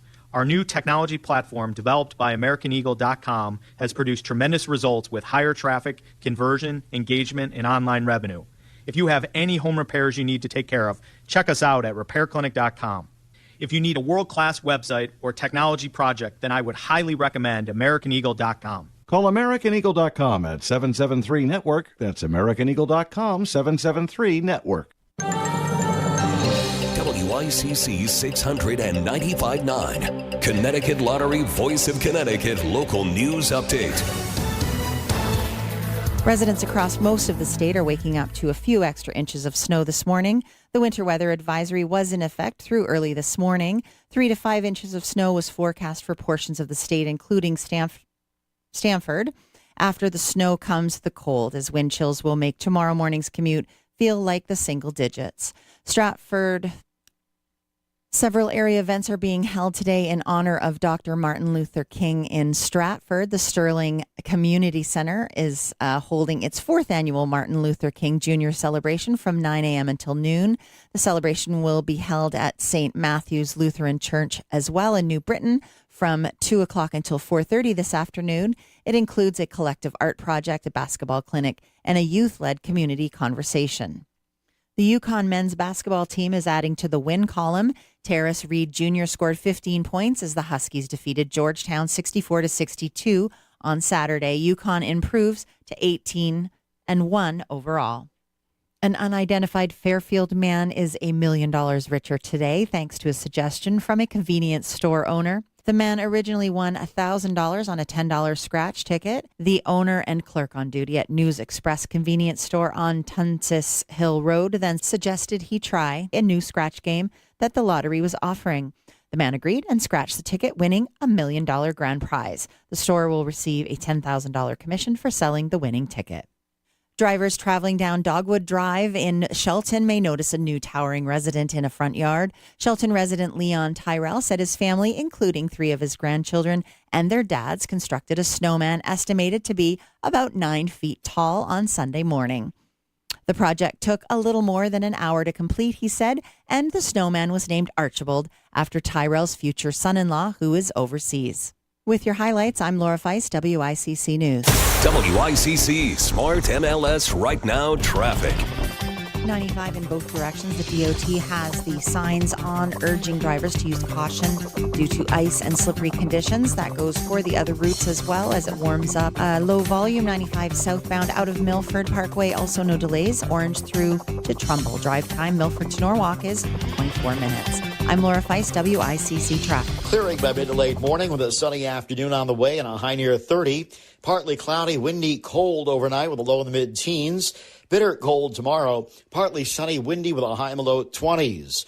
Check out our Storm Center at voiceofct.com. Brought to you by Brown Roofing, BMW of Darien, and Sunoak Collision. I'm meteorologist Paul Piorek on WICC. Between all the holiday parties, weekend tailgates, and family get-togethers, We've been overindulging a little more than usual over the holidays, but now we are starting the new year off on a healthier note by taking Active Liver supplements from New Nordic every day. Active Liver contains a powerful blend of turmeric, milk thistle, and globe artichoke extract, all natural ingredients that help protect the liver so that it can protect you from toxins. It's like giving my body a daily detox. I've never felt better, and my energy is through the roof. And my doctor is already impressed with how much better my numbers are looking. So if better health, more energy, and detoxing your body are some of your priorities this year, get Active Liver today and start the year off knowing you're giving your liver some well-deserved relief. Active Liver is available online at Amazon or NewNordicUSA.com. Or pick some up today at your local CVS, ShopRite, Meijer Grocery, are now available at Wegmans. New year, new you, new Nordic. It's time to protect your business with PPC Alarms Commercial Security Systems. PPC Alarms designs and installs customized security systems, including surveillance cameras, motion detectors, fire and water detection systems, license plate recognition cameras, and fleet management systems. PPC's customizable systems provide unmatched protection tailored to your company's needs, ensuring your business is always secure. Protect your business. Go to ppcalarms.com and get a complimentary evaluation. Sometimes the most important personal breakthroughs are made possible by medical ones. And that's why Yale New Haven Health's Heart and Vascular Center delivers the pioneering science of Yale School of Medicine, like groundbreaking research that helped redefine the international guidelines for treating heart failure, and a new procedure to detect coronary microvascular disease, often misdiagnosed in women. Yale New Haven Health and Yale School of Medicine. Together, we're powering breakthroughs with the greatest of care. This is where Monroe starts the day. Melissa in the Morning on WICC 600 and 95.9, the voice of Connecticut.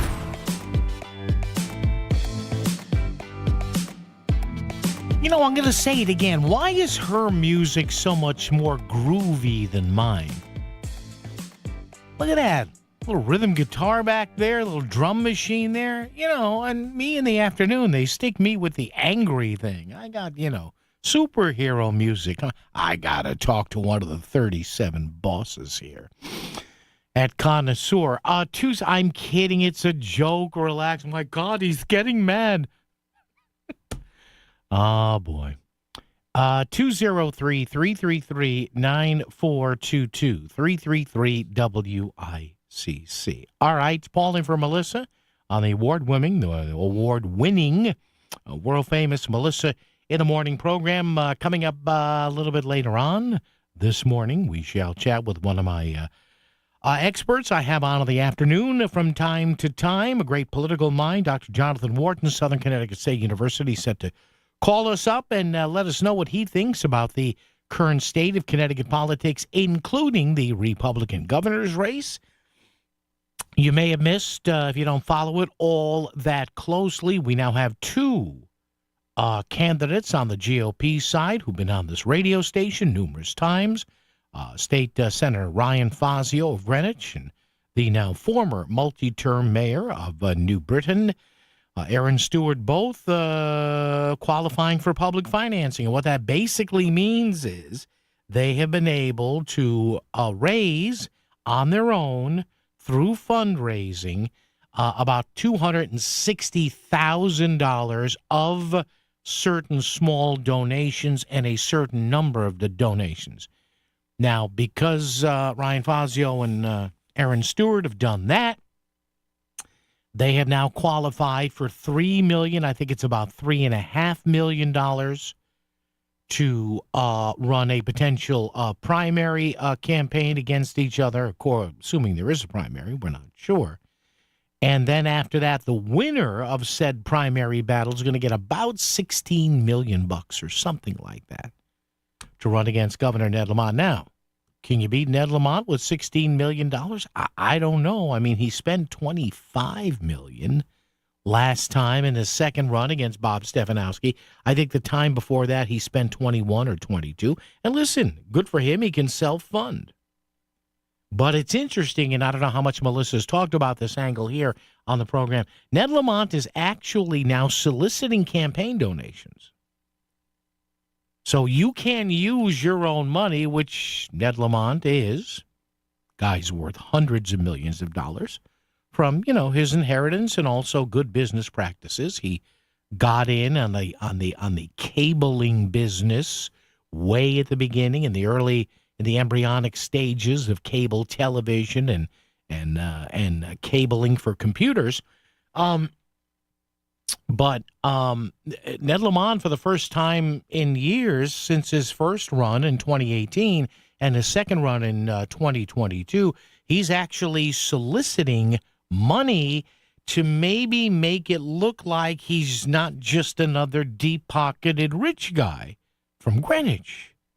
Now, again, having said that, to me, there's nothing wrong with being deep-pocketed rich from anywhere in Connecticut. But again, interesting that he is now also asking for small donations. So we'll talk to John about that coming up. A lot more to get to. We'll get to the Minneapolis situation here. I have my theories on that. Also, something I've been saying more and more and more and more in the afternoon show.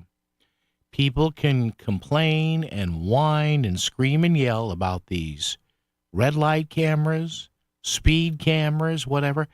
Every city and town is going to have these things, whether you like it or not. We have news of more cities and towns applying for these. It's a detailed process. But having said that, go ahead and complain all you want. Eventually,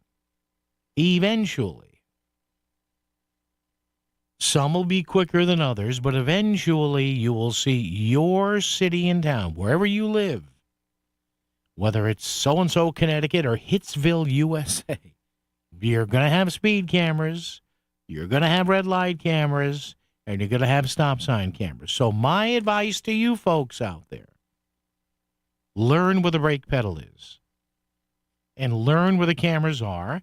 And if they bother you that much, I don't know, go a different way. What do you want me to tell you? We'll get to that as well. 203-333-9422, 333-WICC. Traffic and weather together coming up first. Dorothy in Bridgeport. Dorothy, good morning. How are you? I'm fine. I had a wonderful evening because, like you, it was just so beautiful. Mm-hmm. But anyway, Paul, yeah. I was at Southern Connecticut State College. I started in 1961. Yeah. We were in a private home. There were 4 girls. Yeah.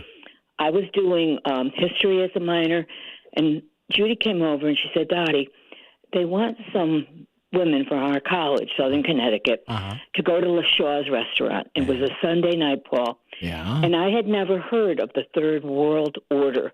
I'd studied about the United Nations, so forth and so on. Yeah. Have you ever heard of the Third World Order? Well, I've heard of the New World Order and Okay, the Third New World. Order. Yeah, okay, yeah. 'Cause I'm a young girl. I'm only maybe 20 at that point. Yeah. And I go to LaShaw's, one of the and the whole, like if you were at a wedding, every table had an American flag and another flag that I never saw.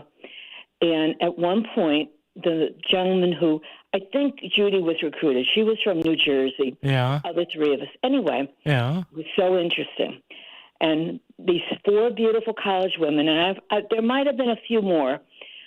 We had to go from table to table, just like if it was a wedding. Yeah. And I remember $100 bills, a lot of checks with a lot of money. They had to collect minimum $1 million that night, and that would have been wow. I graduated. Oh yeah, and the speakers and the people at the table. Yeah, they were from mostly New Haven and Fairfield County. Paul, I found out. I kept saying to Judy, it's like, was there like a handler? Because I wasn't recruited for the FBI, but I knew people were. And anyway, Third World Order, our president, or like you said, the New World, our president has talked about this. He doesn't, and I know a lot of people who don't have faith in the United Nations. And I think, just like what you were saying about the cameras and Big Brother watching us, I think in my lifetime, I could be wrong, that there will be some changes. Well, and all over the world, there is changes. Listen, and Dorothy, thank you. I appreciate it. Look, the world changes. Listen, one of my friends in radio, who's still a dear friend, we used to work together, we still talk all the time. When we worked together, one of the phrases that used to drive him nuts was, well, the way we've always done it, or, we used to do that. No. The world is always changing.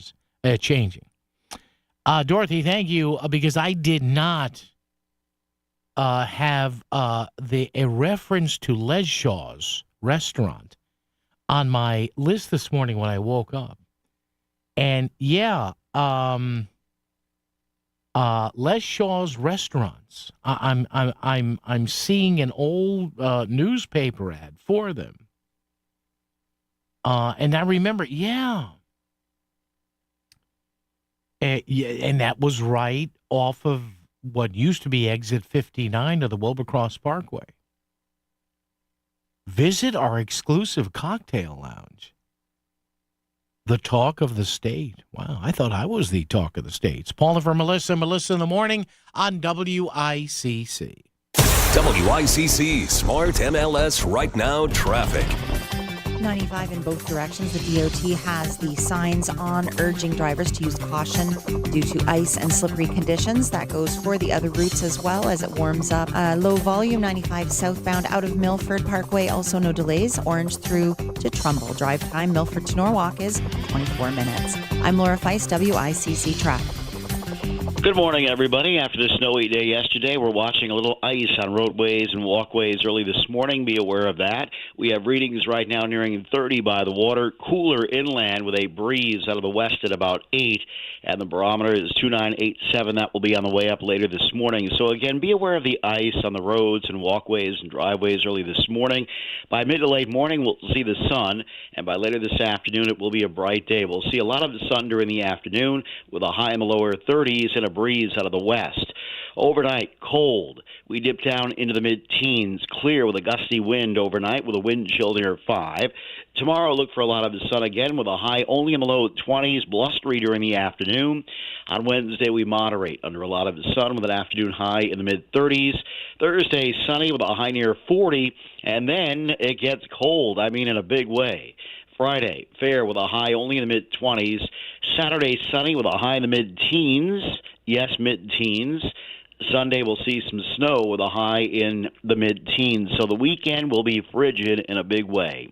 Right now, we're at 30 at Bridgeport, 20s inland, lower 30s later this afternoon. The sun will shine by late morning. I'm meteorologist Paul Piorek on WICC.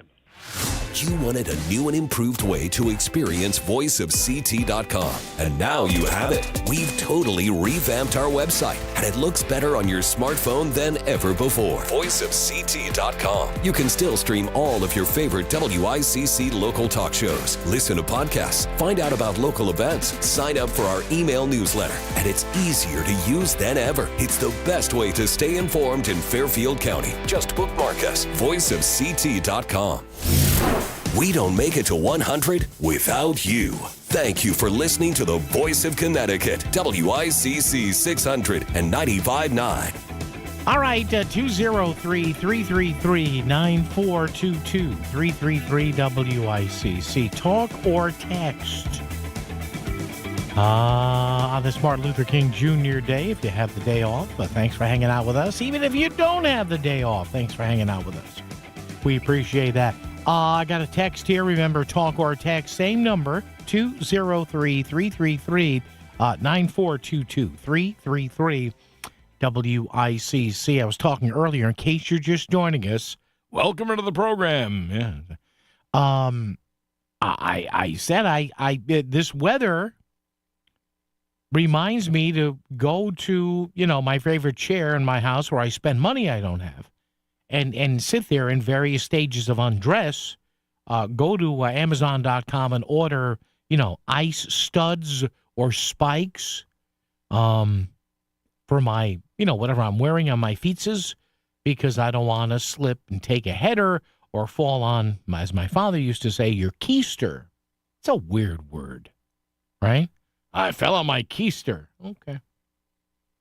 We're so weird with words in this society. Like this morning, I'm on the way here. I go to a well-known national donut/bagel/coffee chain. I give my order to the very nice young woman who took my order at the drive-up position. It's interesting, though. She said she basically yawned at me, which was fine. It was 5:15 in the morning. Good morning. Can I help you? Okay, that's fine. We're all tired, ma'am. I understand that. So I gave the order. And she said, okay, please pull forward. Now, can somebody tell me, because there may have been a moment in history. And again, I love watching documentaries and panel discussions on YouTube because I have no life. You've known that. Told you that in the afternoon. When did drive up become pull forward? And forgive me if I'm channeling the late, great George Carlin with this stuff. But, man, the older I get, the more I get into the age of where Carlin sadly left us way too soon. And, again, nothing wrong with the service I got here. The young woman working the early shift at these places, very nice. And, of course, nobody talks that way, right? Nobody says, if you're helping somebody with their car, right? You just say, move, drive. You don't say pull this or pull that. I don't know. But anyway, she's very nice. Please pull forward. Well, that could hurt if you do it the wrong way. Please pull forward. Instead of, thanks, drive up. Remember, for years and years, hey, thanks, drive up. Okay, you can drive up, sir or ma'am, whatever. Please pull forward. Okay. Again, the other day I saw ash receptacle. No, you mean an ashtray. No, ash receptacle. Well, it's receiving ashes. Yeah, but it's a tray. I don't know. And then, of course, my favorite kids, I mention this all the time because I'm trying to find some historian that we could have here on Melissa's program or on my show in the afternoon. When did a strip joint become a gentleman's club? Can somebody, was there a moment, was there an executive order changed where a strip joint or a blank bar, I can't, but those of you of a certain age will understand. When it's the premier gentleman's club. What? You mean it's a strip joint? Well, yeah, but it's a do you get to call yourself a gentleman's club if you bring out a tray of Swedish meatballs while she's dancing? I don't know. You see where my mind goes. But anyway, I did get a text from somebody who said, just go out and buy golf shoes for the snow and ice. Now, I love you people. Come on. But you want me to burn a $200 nice set of golf shoes for snow and ice when I could buy those $15 cleats at Amazon? Come on. Toby in Bridgeport before news. Toby, good afternoon. Good morning. How are you? I'm fine. How you doing? Oh, Toby, I'm living the dream, my friend. What do you got? Yeah. What about boots? Those Timberland boots. You see, should I go help with the weather? Should I go with boots? Toby, I haven't worn boots in like 40 years. I don't know. It's just I'm a weird person. I don't know. Should I buy boots? Yeah. All right. Thanks, Toby. Appreciate it. See, now Toby's a rational guy. He's probably sitting there going, cleats, sneakers, just buy boots. Honestly, folks, I haven't put on you people who know me, it's no matter what the weather is, it's my New Balances, my Nikes, my little old school Go Puma there. I don't like to wear heavy stuff on my feet. Is there medication for that? Traffic and weather together right here on WICC. WICC Smart MLS Right Now Traffic. 95 in both directions. The DOT has the signs on urging drivers to use caution due to ice and slippery conditions. That goes for the other routes as well as it warms up. Low volume 95 southbound out of Milford Parkway. Also no delays. Orange through to Trumbull. Drive time Milford to Norwalk is 24 minutes. I'm Laura Feist, WICC Traffic. The sun will shine by later this morning and this afternoon with a high near 30. Partly cloudy, windy, cold overnight with a low in the mid-teens. Bitter cold tomorrow, partly sunny with a high in the low 20s and a gusty wind. I'm meteorologist Paul Fioric on WICC. Need roofing, vinyl siding, gutters, or chimney repairs? Hi, I'm Eddie Griffin, the owner of Brown Roofing, your local roofing expert since 1972. From cracked shingles to leaky chimneys, our certified technicians handle it all. We don't just install, we fortify your home for decades of protection. And right now you can get zero interest, zero payments for 24 months. Call today at 475-445-1195 or visit us at brownroofing600.com. Brown won't let you down. It sounds like It goes it's like a whistle? No matter what noise your car is making, call Fairfield Moto Works 203-333-1800. Specializing in Audi, BMW, Mercedes, and domestics, it's honest, reliable repairs at low prices. For the mechanic you can trust, call Fairfield Moto Works 203-333-1800. So when your car goes ping or swoosh, call 203-333-1800. Fairfield Moto Works in Fairfield off exit 25. They keep you going. Fairfield Moto Works. I'm Ed Evans, CEO of Consumer Cellular. You know, the big wireless companies say they have discounts for people over 55. But unless you're willing to sit on hold and ask, you're probably paying more than you should. At Consumer Cellular, there's nothing to hunt down. We're built for people 50 plus with plans starting at just $20. And our 100% US-based customer service actually answers the phone. Call 1-888-FREEDOM or visit consumercellular.com today and get your second month free for a limited time. Taxes, fees, and other third-party charges will apply. See website for additional details. You're still grooving, still connecting, still loving, still turning up, still thriving. You still got it, but your immune system, it weakens as you age. That's where vaccines come in. They help train and strengthen your immune response to fight off respiratory illnesses like flu, pneumococcal pneumonia, RSV, or COVID-19. Ask your doctor or pharmacist which vaccines you need. Book in minutes at vaxassist.com. Sponsored by Pfizer. This is WICC 695.9, the voice of Connecticut. CBS News Brief. The man who oversees ICE arrests and deportations, Marcos Charles, is defending the administration's threat to send 1,500 troops into the city to crack down on anti-ICE protesters. He tells CBS's 60 Minutes. The rhetoric that's coming out from a lot of our politicians is to not trust us, which is very odd to me. European leaders formalizing responses to President Trump's threat to slap 10% tariffs on NATO nations that don't back his bid to take over Greenland. CBS's Lee Kinnery. Denmark's prime minister said she's supported by allies, saying Europe will not be blackmailed. People across a large swath of the U.S. are battling snow and single-digit temps. Buffalo Mayor Sean Ryan. Preparation for storms is all about collaboration. We're all working together in partnership. And we're going to be ready depending on what Mother Nature brings us. Winter storm warnings in effect there until Wednesday afternoon. CBS News Brief. I'm Deborah Rodriguez. WICC 695.9, Connecticut Lottery Voice of Connecticut Local News Update.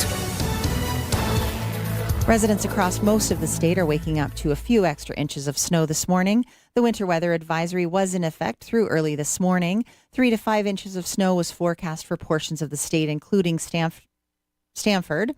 After the snow comes the cold, as wind chills will make tomorrow morning's commute feel like the single digits. Stratford. Several area events are being held today in honor of Dr. Martin Luther King in Stratford. The Sterling Community Center is holding its 4th annual Martin Luther King Jr. celebration from 9 a.m. until noon. The celebration will be held at St. Matthew's Lutheran Church as well in New Britain from 2 o'clock until 4:30 this afternoon.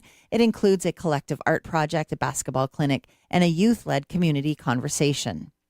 The Yukon men's basketball team is adding to the win column. Terrace Reed Jr. scored 15 points as the Huskies defeated Georgetown 64-62 on Saturday. Yukon improves to 18-1 overall. An unidentified Fairfield man is $1 million richer today thanks to a suggestion from a convenience store owner. The man originally won a $1,000 scratch ticket. The owner and clerk on duty at News Express convenience store on Tunnocks Hill Road suggested he try the new scratch game that the lottery was offering. The man agreed and scratched the ticket, winning $1 million grand prize. The store will receive a $10,000 commission for selling the winning ticket. Drivers traveling down Dogwood Drive in Shelton may notice a new towering resident in a front yard. Shelton resident Leon Tyrell said his family, including 3 of his grandchildren and their dads, constructed a snowman estimated to be about 9 feet tall on Sunday morning. The project took a little more than an hour to complete, he said, and the snowman was named Archibald after Tyrell's future son-in-law, who is overseas. With your highlights, I'm Laura Feist, WICC News. WICC Smart MLS Right Now Traffic.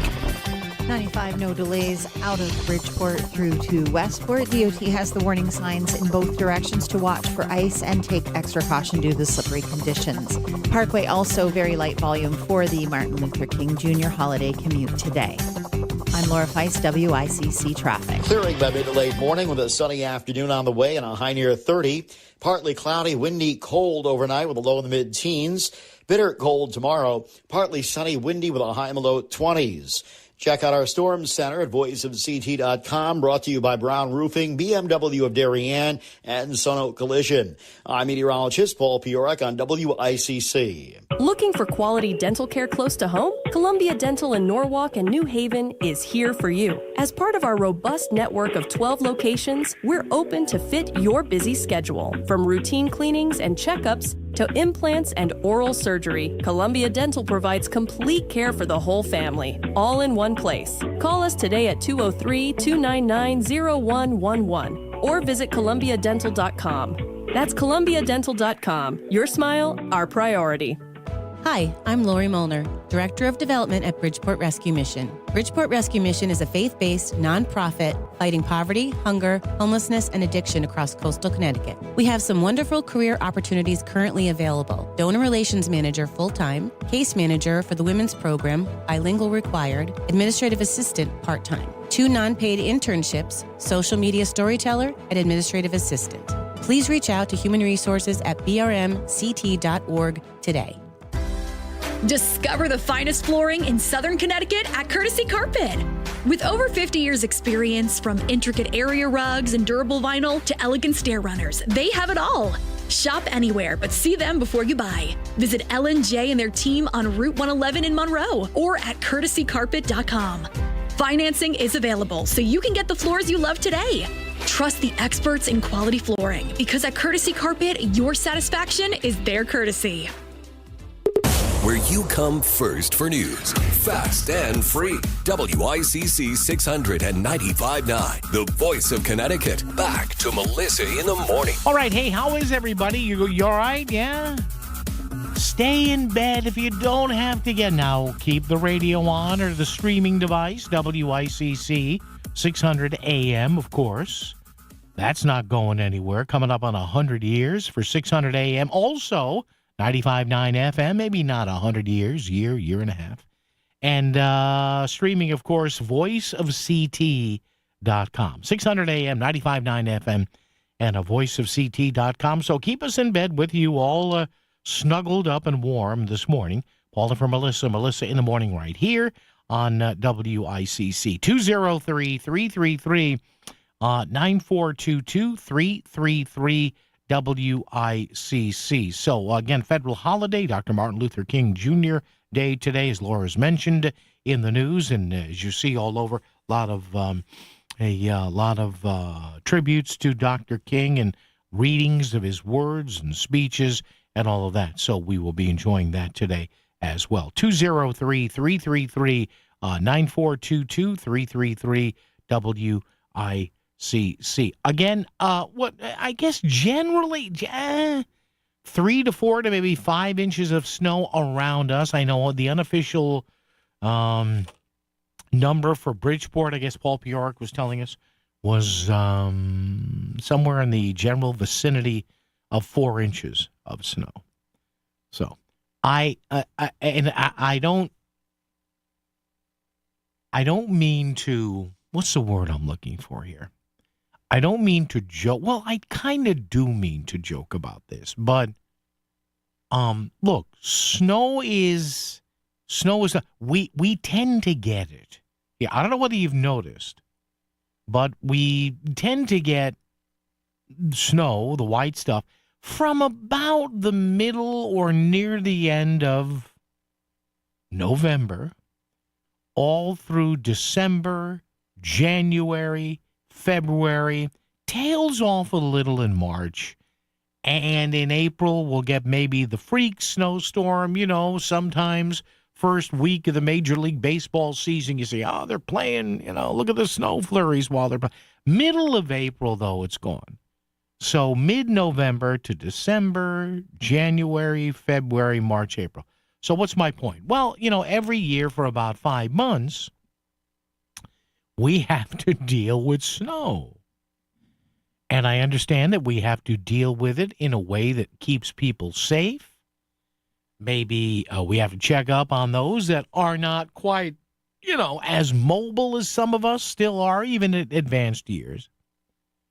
But sometimes I think we get a little crazy about this. And again, you know me by now.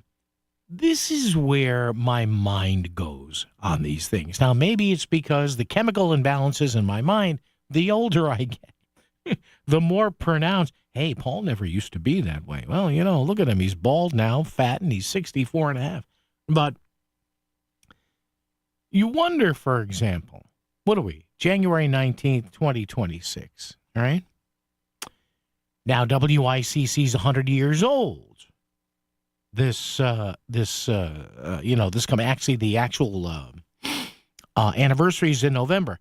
So travel back with me now, 100 years, shall we? And WICC, hey, honey, did you hear there's this newfangled thing called radio? And I don't know about the call letters back then or the frequency, forgive me, but what is still now WICC 100 years ago, 2026. And I don't know who the weather guy was. I'm guessing Paul Pioric was not the weather guy. Now, he can inform me, he can email me or call me. I'm guessing, Paul, it wasn't Walter Vanis. It was, I'm guessing 100 years ago. Whoever the staff meteorologist was, as WICC signed on the air and they flipped the switch in December of 1926. My initial thought and initial guess here is that we didn't have any Doppler radar. We didn't have super Doppler. I love when the TV stations do that, by the way. Oh, we have Doppler radar. Well, pal, we have super Doppler radar. Yeah, but we have super duper Doppler radar. But I digress. My point being,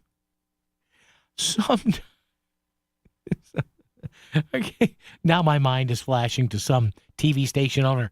Damn it, they have super duper Doppler. What are we going to do, boss? Well, we got to get the super newfangled Doppler radar. But having said that, let's go back to a time when there was no radar.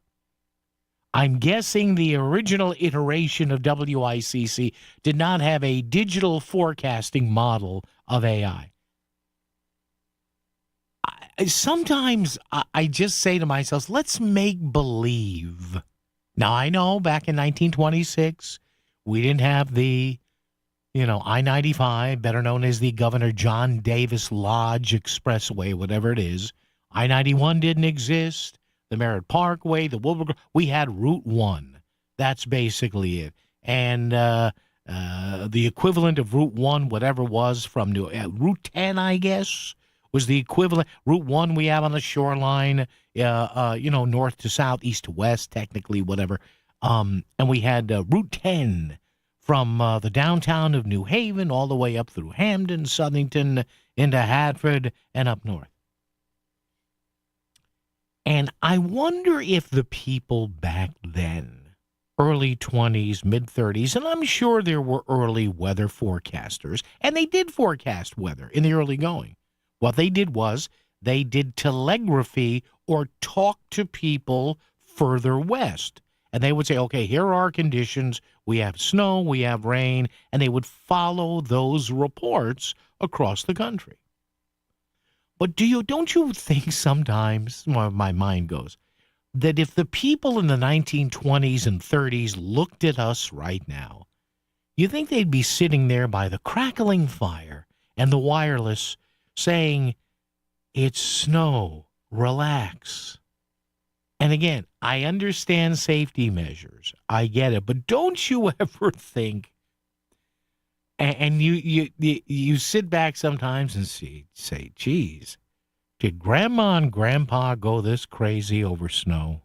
And I'm not saying we go crazy, but you know what I mean? You know, I had this thought the other day. And I guess I got it because I was, and again, I have no life. I don't watch a lot of TV. I was listening to, on my computer setup, I was listening to some old World War II radio broadcasts, and specifically the broadcasts of the first few days, again, 15 years or so after WICC went on the air, listening to the first reports of Pearl Harbor. So there was technology back then.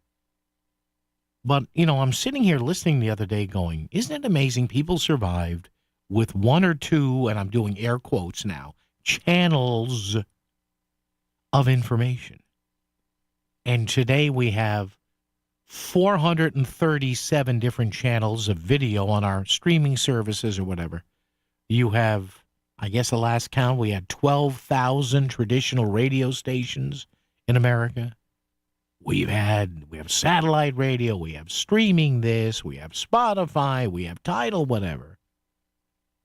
And I'm just sitting there wondering the other day, are people just more confused? Is it always good to have all this information, or is the human mind, is theater of the mind kind of a good thing?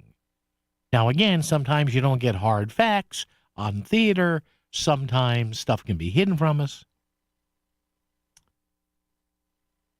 But, I'm just thinking because I was thinking about WICC's 100th year, and the official date is in this coming November. Forgive me, of when this switch was flipped. Again, was it a single switch? Was it a series of switches? I don't know. I'll ask Boss Keith or Boss Allen or Boss Kristen about that. Where is that switch? Do we still have it? Maybe Ed the engineer will tell me. But in the 100 years that this radio station's been on the air, are people smarter? I don't know. Maybe they're more aware of stuff. But, man, when WICC came on the air, it must have been. And all the other radio stations around Connecticut, Hartford, New Haven, I get it. I've worked for just about all of them. But, man, how that must have been cutting-edge stuff. So there you go. And now that I've pounded on technology, I'll tell you that if you want to watch me do the show this morning, now, admittedly, it's exciting. It's me sitting here in a black T-shirt with my hair in some semblance of order on my head, the 4 hair I have left. And you can do that at twitch.tv, Twitch, TWITCH.tv, Twitch, as in what I used to have before the medication, twitch.tv /WICC, all right? And YouTube, check us out on our YouTube channel at the WICC. All right, traffic and weather together, that's coming up, and then we will take you live to Minneapolis, an update on the unrest that's going on there. Paul and for Melissa in the morning on WICC. WICC Smart MLS Right Now traffic. 95, no delays out of Bridgeport through to Westport. DOT has the warning signs in both directions to watch for ice and take extra caution due to the slippery conditions. Parkway also very light volume for the Martin Luther King Jr. holiday commute today. I'm Laura Feist, WICC Traffic. Good morning, everybody. A little icy on the roadways early this morning, so go slow. Watch your step on the driveway and the walkway as well. Right now we have a reading of 30 degrees in Bridgeport, anywhere from 3 to 4 inches of snow yesterday, with Easton and Bridgeport each hitting 4 by late last night. So, again, generally 3 to 4 inches, all that now well to our east, and by mid-morning we'll see the sun, and it will be a brilliant afternoon. Right now, inland, we are in the 20s. Again, watch the ice. We have a light wind out of the west, and our barometer is 2987, and that will be on the way up through mid to late morning and during the afternoon. So the sun by mid-morning, it'll be a bright afternoon with a high in the low 30s and a breeze light out of the west. Overnight, cold in a big way. We dip down to the mid-teens, clear with a gusty breeze making it feel more like 5 above. Tomorrow, sunny, cold with a high in the low 20s, a gusty wind feeling more like 10 above by midday and early afternoon. And then we moderate briefly by Wednesday under a lot of the sun with an afternoon high in the lower 30s. Thursday, sunny, warmer with a high in the upper 30s to near 40. Friday, here we go again, frigid in a big way. Partly sunny, mid-20s. In the weekend, it'll only be in the teens. Saturday, sunny with a high of 15. Sunday, light snow with a high of 15. Cold over the weekend. Right now, the sun is beginning to shine in Greenwich and Norwalk and Darien. That'll be the story, the theme, if you will, by late morning. It'll be a bright afternoon with a high of 32. I'm meteorologist Paul Piorek on WICC. Back to the news and talk. Thanks to Smart MLS. Smart sellers ask, is my home on Smart MLS? The voice of Connecticut. WICC 695.9. It's Melissa in the morning. Hey there, good morning, good morning, good morning. It's 7:48, 12 before the top of the hour. News coming up at the top. Another check of traffic and weather soon, less than 5 minutes away. Now, luckily here in Connecticut, any protests as to the ongoing ICE activities across the U.S. are almost completely peaceful. No reports I've seen as to any violence there, but of course we still see the images. We hear the comments from the Minneapolis area about what's going on there. And joining us right now, CBS radio correspondent Ian Lee from Minneapolis to talk about that. Ian, good morning, sir. Thanks for joining us. It's Paul here in Connecticut. How are you? Yeah, I'm doing well, Paul. It's quite cold out here in Minnesota, but we're still on the ground. Yeah, and here's the thing that I wonder, Ian. There's a mix here. State police, local police, of course, ICE agents. I'm hearing National Guard stuff. The president's talking about the military now and the Marines. I mean, you look at this, and Ian, you tell me, is there a chance here, or have we seen any mass confusion or inability to coordinate what's happening here on the ground or not? Well, when you're just watching, right now we're outside the ICE detention center, and just to kind of give you a picture, you have federal agents who are inside the perimeter. On the outside is the sheriff's office. Now, about every day, you get a large number of protesters come to the entrance, and they protest against the ICE agents. The sheriff's department pretty much kind of stands back for the most part, and if there's any confrontation, it is between federal agents and the protesters. The sheriff's department does a bit more of control of cars. Mm-hmm. They have set up some barricades, but you do see the separation between what's going on federally and what's happening locally.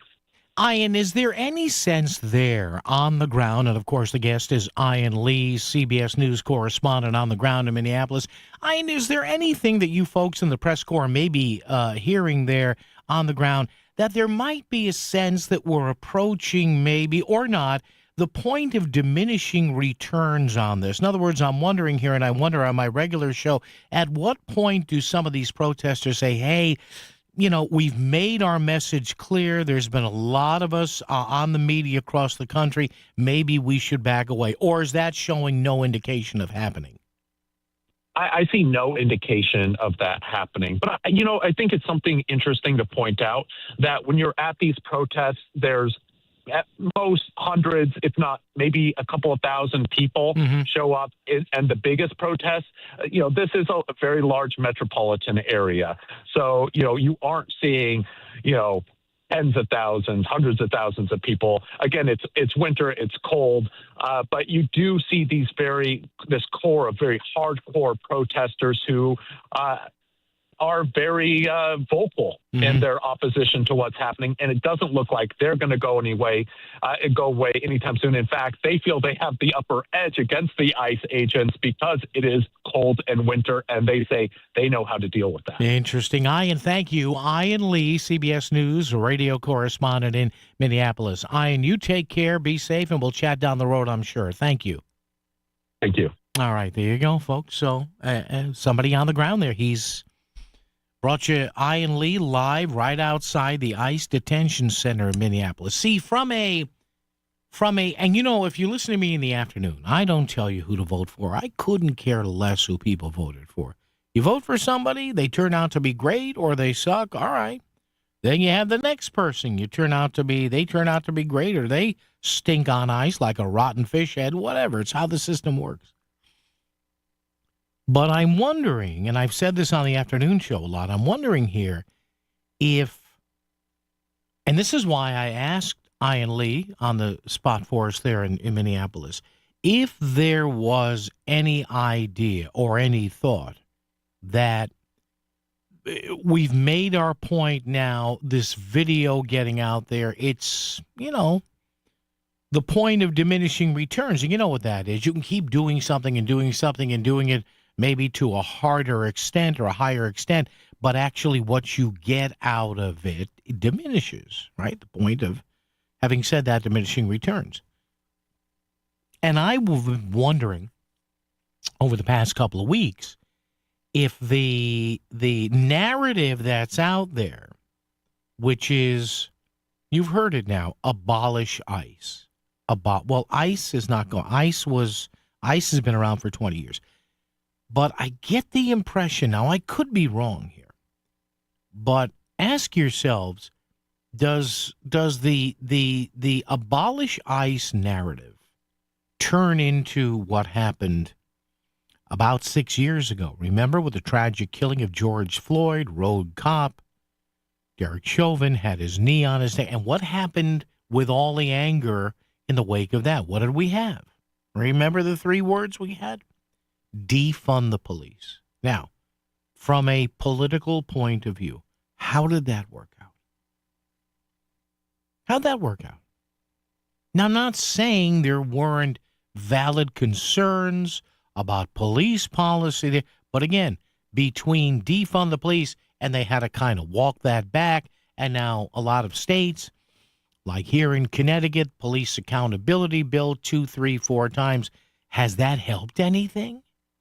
See, this is my point, and I tell people to say, well, no, they should never stop protesting. Well, again, what happened in the same metro 6 years ago, albeit with valid concerns? But I'm sorry, the message out of what happened to George Floyd should never have been defund the police. That is stupid. There's other ways you can go about better accountability and a better mode of getting what you want in that situation. And this whole narrative, sadly, that's being echoed by, Mr. Blumenthal, Mr. Murphy, everything, even the governor, abolish ICE, get ICE out of Connecticut. That is impractical. That is never going to happen, nor should it. But a lot of times on both sides of the aisle, there is this lunging, this reaching for the lowest common denominator stuff that will fit on somebody's placard at a rally. And they want to rally and go and yell and scream. God bless them. Go right ahead.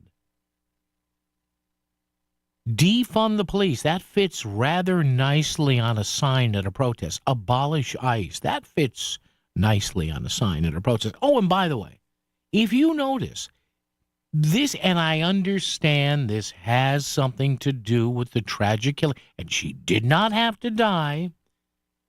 My opinion here, we can get into this, next hour, whatever. Had she had she and her wife complied, my opinion, by the video you see with the ICE officers, Renee Good would probably still be alive.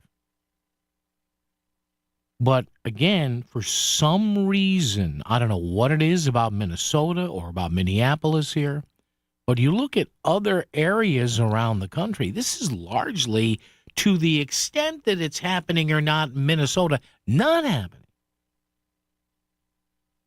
around the country. But I do read over the weekend, supposedly, according to a story that was in the New York Post, there are 2,000 or 3,000 or 4,000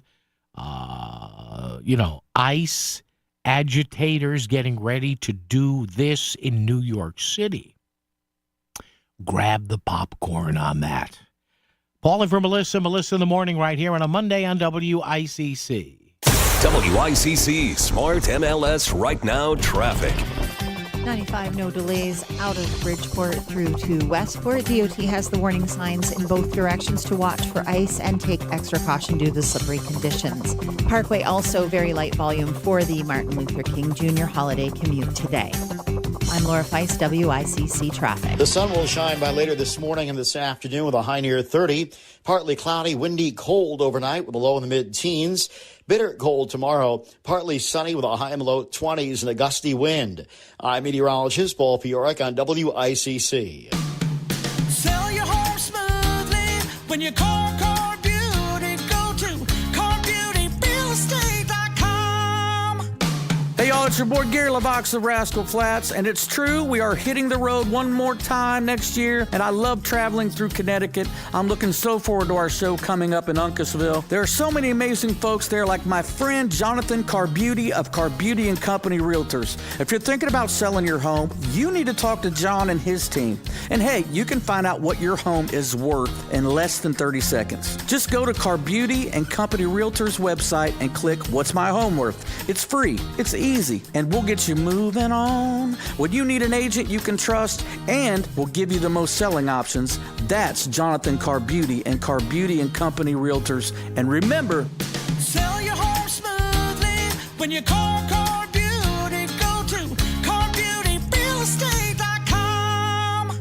Between all the holiday parties, weekend tailgates, and family get-togethers, we've been overindulging a little more than usual over the holidays. But now, we are starting the new year off on a healthier note by taking Active Liver supplements from New Nordic every day. Active Liver contains a powerful blend of turmeric, milk thistle, and globe artichoke extract, all natural ingredients that help protect the liver so that it can protect you from toxins. It's like giving my body a daily detox. I've never felt better, and my energy is through the roof. And my doctor is already impressed with how much better my numbers are looking. So if better health, more energy, and detoxing your body are some of your priorities this year, get Active Liver today and start the year off knowing you're giving your liver some well-deserved relief. Active Liver is available online at Amazon or NewNordicUSA.com. Or pick some up today at your local CVS, ShopRite, Meijer Grocery, are now available at Wegmans. New year, new you, new Nordic.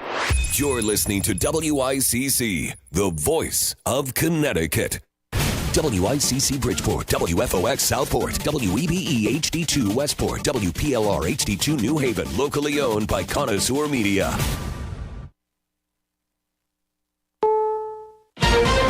This is CBS News on the Hour, your home for original reporting. I'm Deborah Rodriguez. The EU says it will hold an emergency summit Thursday to form a response to President Trump's new threat to impose tariffs on NATO allies that don't support his bid to buy Greenland.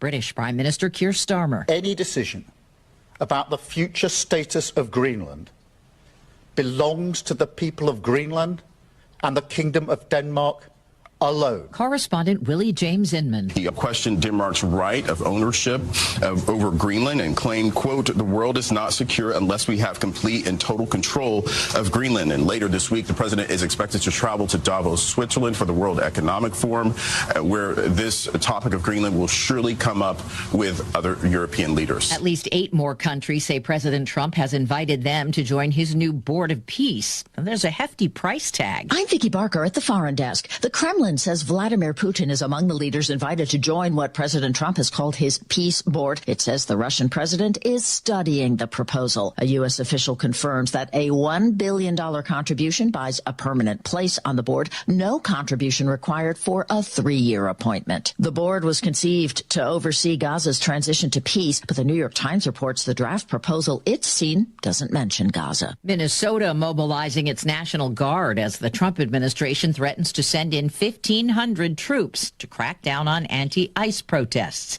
The city's police chief, Brian O'Hara, tells CBS's 60 Minutes. I think it requires the president to say, we're still going to go after the worst of the worst, but we're not going to be treating American citizens in ways that risk destroying a beautiful American city. At least 39 people confirmed dead in a high-speed train collision in southern Spain after one train to Madrid ran off the tracks and hit another. CBS's Elizabeth Palmer is at the foreign desk. It was almost 8 in the evening when the trains collided. Rescue crews scrambled to free trapped passengers. Some escaped through the windows. Anna was one of those. Some people in our carriage were fine and others were really bad. She said we could see them dying. The clock is ticking on credit card companies to roll out a 10% cap on interest rates. CBS's Jesse Mitchell.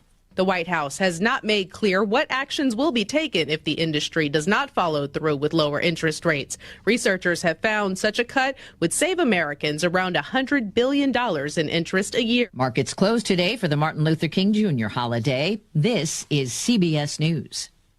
Real crimes, real justice. Follow and listen to 48 Hours on the free Odyssey app or wherever you get your podcasts.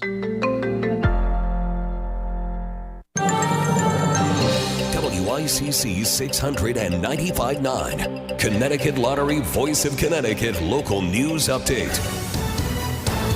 Residents across most of the state are waking up to a few extra inches of snow this morning. The winter weather advisory was in effect through early this morning. 3 to 5 inches of snow was forecast for portions of the state, including Stamford. After the snow comes the cold, as wind chills will make tomorrow morning's commute feel like the single digits.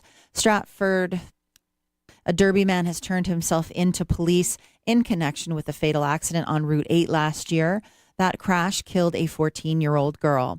State police are charging 39-year-old Carlos Belamonte with several motor vehicle and criminal charges, including manslaughter with a motor vehicle and evading responsibility. Police allege Belamonte was drinking and traveling more than 80 miles an hour.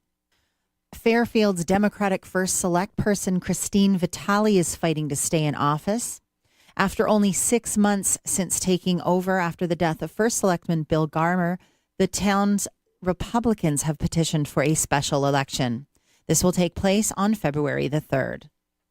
A Milford man is facing drug and weapons charges following a traffic stop in Derby. Police have charged 19-year-old Arian Mohenzi. They say he had a gun as well as large amounts of drugs in the vehicle. The vehicle was not registered or insured. The Yukon men's basketball team is adding to the win column. Terrace Reed Jr. scored 15 points as the Huskies defeated Georgetown 64-62 on Saturday. Yukon improves to 18-1 overall.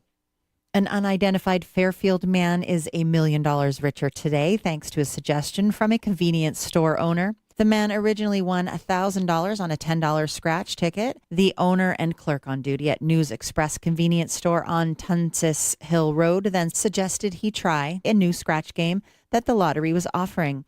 The man agreed and scratched the ticket, winning $1 million grand prize. The store will receive a $10,000 commission for selling the winning ticket. Drivers traveling down Dogwood Drive in Shelton may notice a new towering resident in a front yard. Shelton resident Leon Tyrell said his family, including 3 of his grandchildren and their dads, constructed a snowman estimated to be about 9 feet tall on Sunday morning. The project took a little more than an hour to complete, he said, and the snowman was named Archibald after Tyrell's future son-in-law, who is overseas. With your highlights, I'm Laura Feist, WICC News. WICC Smart MLS Right Now Traffic. 95, no delays out of Bridgeport through to Westport. DOT has the warning signs in both directions to watch for ice and take extra caution due to the slippery conditions. Parkway also very light volume for the Martin Luther King Jr. holiday commute today. I'm Laura Feist, WICC Traffic. Clearing by mid to late morning with a sunny afternoon on the way and a high near 30. Partly cloudy, windy, cold overnight with a low in the mid-teens. Bitter cold tomorrow. Partly sunny, windy with a high in the low 20s.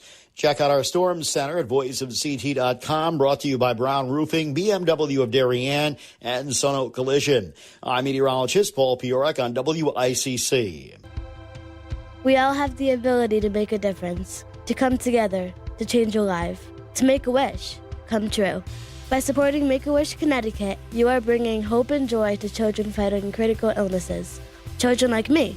Visit ct.wish.org to learn how you can become a wishmaker and be part of a journey that changes lives. Just imagine what you can do. Visit ct.wish.org today to learn more. That's ct.wish.org. Repair your car with confidence at Sono Collision, Fairfield County's premier destination for top-notch collision repairs. Our expert team uses state-of-the-art equipment to restore your vehicle to pre-loss perfection. We prioritize your family's safety when it comes to fixing your car. Trust the care and precision of Sono Collision. Because after a collision, you deserve quality repairs and peace of mind. Visit us today at sonocollision.com. That's sonocollision.com. Your car will thank you. Nonprofits and service organizations, how are you planning on engaging donors in 2026? Well, I've got a great new way. Hi, I'm Christina Preet, lifelong Connecticut resident and founder of the free mobile app Shopping Anyway. Shopping Anyway is a one-stop shop platform to engage with existing donors and attract new donors to communicate your needs for items such as food and basic necessities, volunteers, and fundraising events you're looking to promote. Visit shoppinganyway.com. And for those looking to get more involved in giving back to their community, go to shoppinganyway.com to download the free app. This is where New Canaan starts the day. Melissa in the morning on WICC 600 and 95.9, the voice of Connecticut.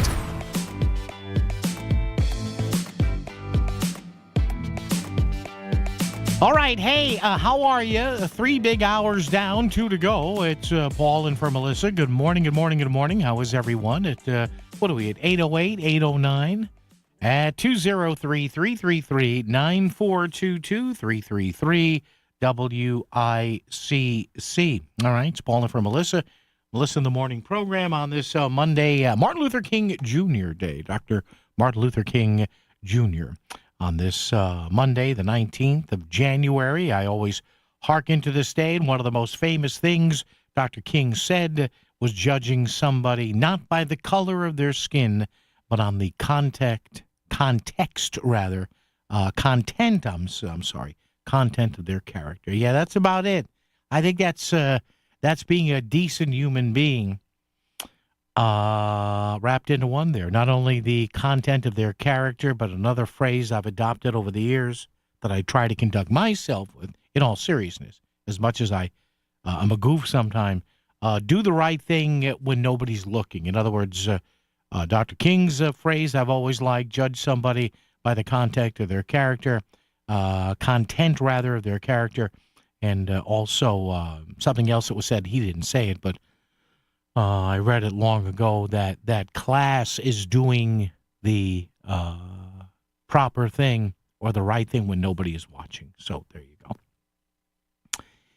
If you've been listening to the Melissa in the Morning program, and thousands of you do every morning, you know that she has been talking about a situation currently with the city of Bridgeport, and this came to a head last week with the Bridgeport City Council, and 2 members of that city council saying no to a contract totaling about $500,000 for 2 years.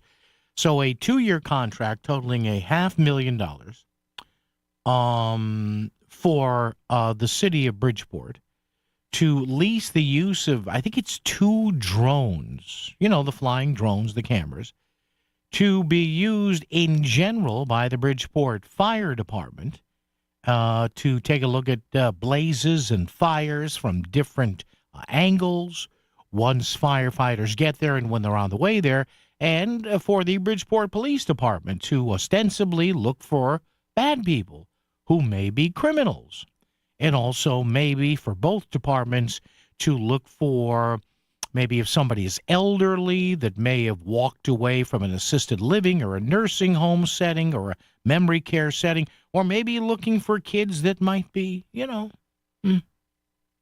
kidnapped or whatever, family situation.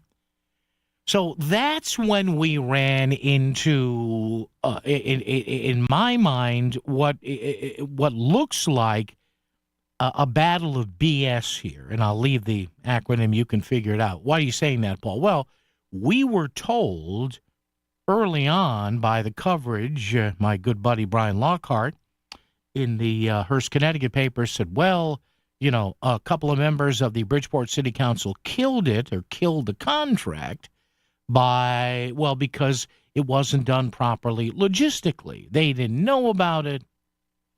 Now, I said to myself, well, wait a minute.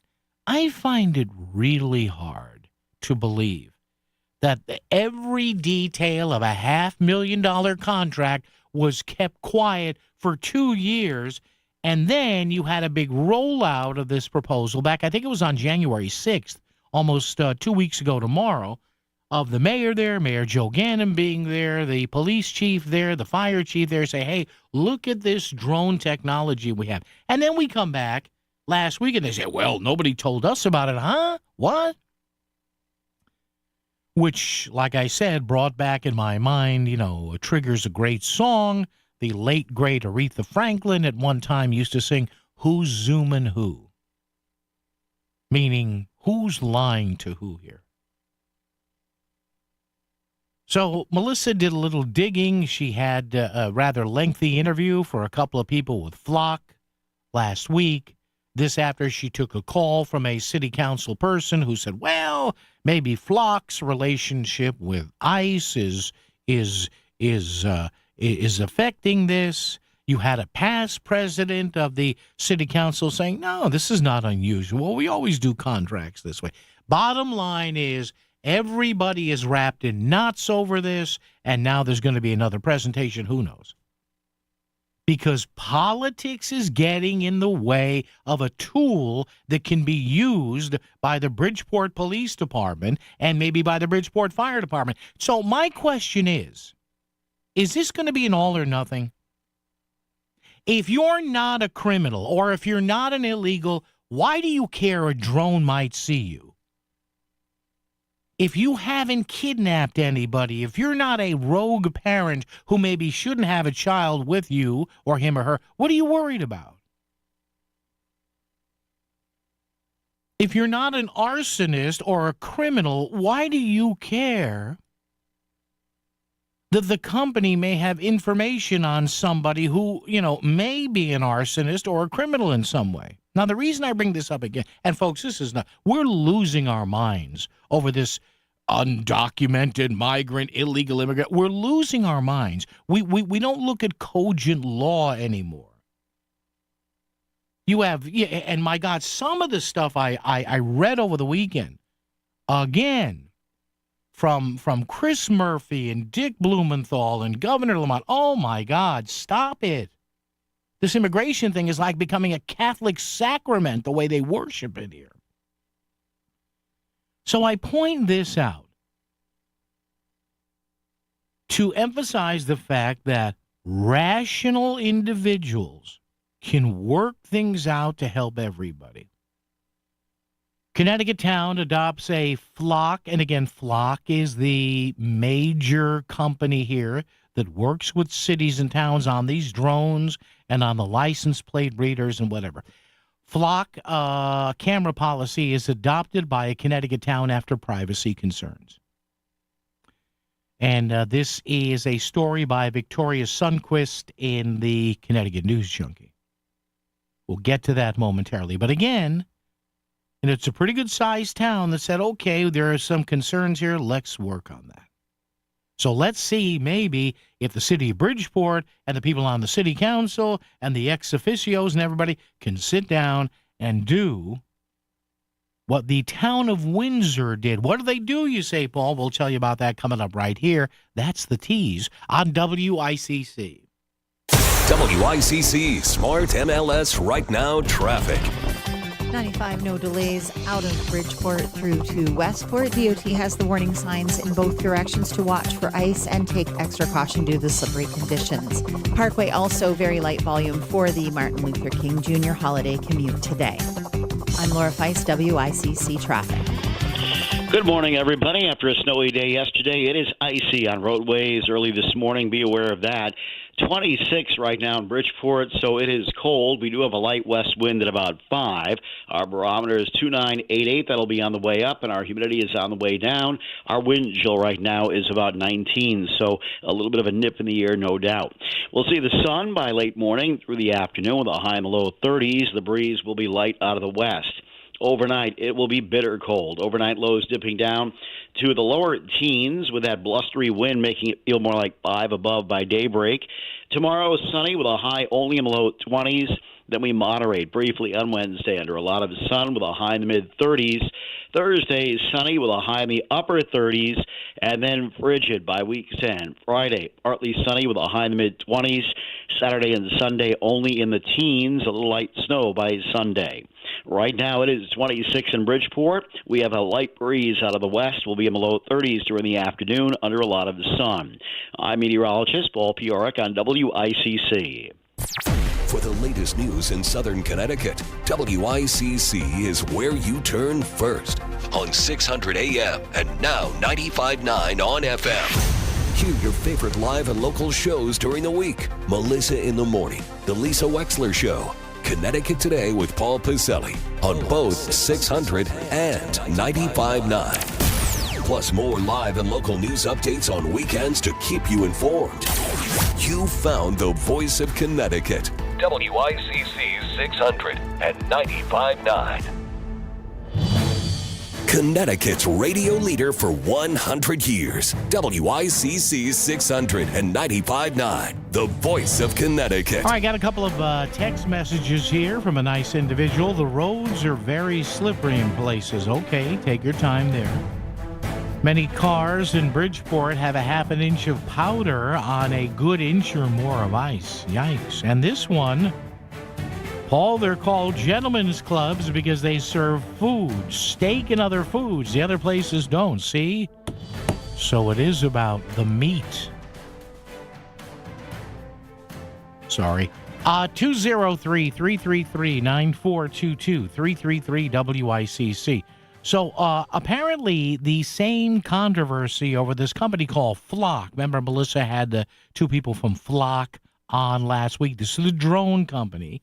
And there's and listen, nothing wrong with people asking about what they do with the data, what the aerial images are. But again, you have no privacy. And it makes me laugh when I hear people say, well, they're violating my privacy. Once you're outside of your home, there is no privacy. It is not an unreasonable search and seizure. You're out in public conducting your business. Nobody is searching you. We have U.S. spy satellites that can probably read something on your backpack from 22,000 miles up. Google Maps. You ever see those cars with Google and the mapping camera on top of it? You see them riding all over those would not be allowed by law if there was total privacy when you're outside. You're not. There's no privacy. Now, having said that, we're deeply into this controversy in Bridgeport about this company called Flock. So apparently, there is maybe a compromise that could be found here. And the reason I'm telling you this is my gut feeling tells me that the drone, now I don't know, if you told me, Paul, lay some money on the table right now on your console, right here, how do you think the drone thing ends up in Bridgeport? My guess, I would be saddened if the drone contract was completely torn up. Because apparently there are ways that you can maybe find a happy medium, but do the people who want to apologize for criminal illegals and people that shouldn't be driving. Maybe they don't want that. When the town of Windsor now, not too far from here, when the town of Windsor first signed a contract with Flock Systems for automated license plate readers back in 2022, which I am totally foursquare in favor of, because they solve crimes. That's why. Well, you don't like privacy, Paul. I love my privacy inside my house. Officials had no idea they also gave access to agencies across the U.S. to the data from 16 devices. Now, this is interesting. A setting labeled Enable Nationwide Lookup was turned on, which gave local police officers access to search a national database. However, this also gave hundreds of outside agencies access to Windsor's data without anybody in Windsor being notified. Okay? So now, guess what they did? Did they have to have all these commissions? Did they have to have all these meetings? No. You know what they did here, according to this story? That setting has now been, are you ready for this? I know it's difficult to understand for some people. That setting has now been turned off. Police Chief Donald Melanson said at a recent town council meeting, only Connecticut agencies now have access to Windsor's data, and the agencies must request specific permission from Windsor Police. So doesn't that sound like a good compromise? In other words, the default setting here, as they call it with computers, hey, we don't want anybody peeking in here. Let's turn that off. Okay, they turned it off. But for some local residents, that's not enough. They're asking now the town to turn off the cameras completely. This is the big thing now. The Connecticut Civil Liberties Union, the ACLU, the NAACP, they want the cameras off. Explain to me why we need to turn off the license plate cameras. Why is that? Because you've heard on this radio station, and I'm for all the safety protocols possible, but people who condone criminals, people who protect criminals among us, they hate these systems.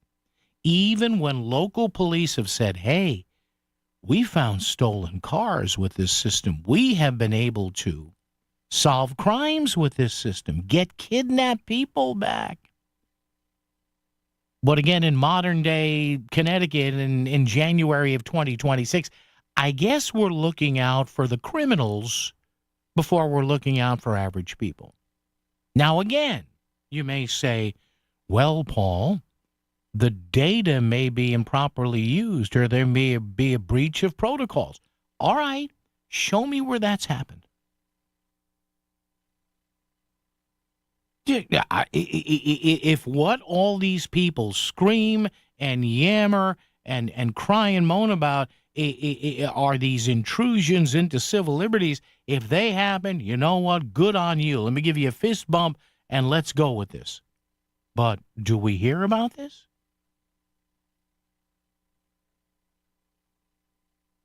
These cameras are having an impact, a negative impact on people's lives, said Davida Crabtree, the former acting senior minister of the First Church of Windsor. Let's all understand what we're getting ourselves into. So you ask yourselves, well, wait a minute, you're a priest? I guess criminality, isn't that against the Torah, the Bible, Buddhist scripture, the Quran? But you scroll down and you see this. Crabtree said she has spoken to many residents living in fear due to the presence of the automated devices, especially people with immigrant families. Now, you notice how they keep out the illegal or undocumented. So again, folks, I just want to point this out to you. You watch what's going to happen in Bridgeport here. Now, I could be wrong here, and if any council member wants to call up and argue with me or have a discussion with me on that, that's fine. But I fear this is going, I fear that a usable tool for the Bridgeport Fire Department, for the police department to help fight fires, disasters, get criminals, find missing kids, it's going to be turned down maybe because of, again, immigrants, because the modern-day Democratic Party in the state of Connecticut cares less about public safety than they do about being anti-Trump. It is mind-numbing. You can have both. You can have logical policies on immigrants in a blue state, and you can also not let public safety be affected by the blinders you continue to wear. But you watch. Now, maybe, I hope I'm wrong on this one. But you watch, I'm telling you. Is anybody going to be surprised if when it comes down to it, and maybe the mayor and the police chief and the fire chief and the clear-thinking members of the city council say, well, wait a minute, we can have both here. We can multitask. Maybe they'll say in the end, we can have protections for people, but still elevate Bridgeport to use the latest crime-fighting technology and fire safety stuff, too. Traffic and weather together right here on WICC. WICC Smart MLS Right Now Traffic. 95, no delays out of Bridgeport through to Westport. DOT has the warning signs in both directions to watch for ice and take extra caution due to the slippery conditions. Parkway also very light volume for the Martin Luther King Jr. holiday commute today. I'm Laura Feist, WICC Traffic. The sun will shine by later this morning and this afternoon with a high near 30. Partly cloudy, windy, cold overnight with a low in the mid-teens. Bitter cold tomorrow, partly sunny with a high in the low 20s and a gusty wind. I'm meteorologist Paul Fioric on WICC. Some companies will play games regarding discounts and jack up the price before applying a discount. Not my friends at K&J Tree Service. K&J Tree Service has aggressive discounts on tree trimming, removal, or stump grinding. Their certified arborists are ready to handle winter's toughest challenges with unmatched safety and efficiency. They're offering financing for up to 60 months. No scams, no hidden fees, and rates as low as 0% for qualified buyers. Go to kjtreeservice.com to book an appointment. Start the year smiling with confidence. Start at Downtown Dental. Personalized treatment and quality results. Their $999 dental implant special will make you look and feel your best in the new year. It's fast, affordable, and will completely transform your smile. New patients are always welcome, so call to book today. This year, you deserve to invest in you. Call Downtown Dental or visit downtowndentalct.com. 3 convenient locations in Bridgeport, Norwalk, and West Haven. Must qualify for enrollment. Results may vary. We all hear the radio ads about the IRS. They tell you to be afraid, to be scared, and they try to frighten you into calling. I'm not here to do that. Tax Relief Advocates is different. TRA is here to tell you that if you owe money to the IRS, whether it's $5,000, $50,000, or $500,000, we have a solution. It doesn't matter if you're sitting in your car, at work, or with your kids. No matter where you are, call now. 800-583-5795. Don't lose hope. TRA can eliminate or reduce what you owe to the IRS. Generous programs are now available that can give you a fresh start. Our passion is taxes and helping individuals fix their IRS problems. We have over 1,000 5-star reviews on Google and an A+ with the Better Business Bureau. You don't need to be afraid of the IRS any longer. End your tax nightmare today by visiting us online at TRA.com or call 800-583-5795. That's 800-583-5795. Tax Relief Advocates. Real solutions for real people. This is WICC 695.9, the voice of Connecticut. CBS News Brief. The man who oversees ICE arrests and deportations, Marcos Charles, is defending the administration's threat to send 1,500 troops into the city to crack down on anti-ICE protesters. He tells CBS's 60 Minutes. The rhetoric that's coming out from a lot of our politicians is to not trust us, which is very odd to me. European leaders formalizing responses to President Trump's threat to slap 10% tariffs on NATO nations that don't back his bid to take over Greenland. CBS's Lee Kinnery. Denmark's prime minister said she's supported by allies, saying Europe will not be blackmailed. People across a large swath of the U.S. are battling snow and single-digit temps. Buffalo Mayor Sean Ryan. Preparation for storms is all about collaboration. We're all working together in partnership. And we're going to be ready depending on what Mother Nature brings us. Winter storm warnings in effect there until Wednesday afternoon. CBS News Brief. I'm Deborah Rodriguez. WICC 695.9. Connecticut Lottery Voice of Connecticut Local News Update. Residents across most of the state are waking up to a few extra inches of snow this morning. The winter weather advisory was in effect through early this morning. 3 to 5 inches of snow was forecast for portions of the state, including Stamford. After the snow comes the cold, as wind chills will make tomorrow morning's commute feel like the single digits. Several area events are being held today in honor of Dr. Martin Luther King in Stratford. The Sterling Community Center is holding its 4th annual Martin Luther King Jr. celebration from 9 a.m. until noon.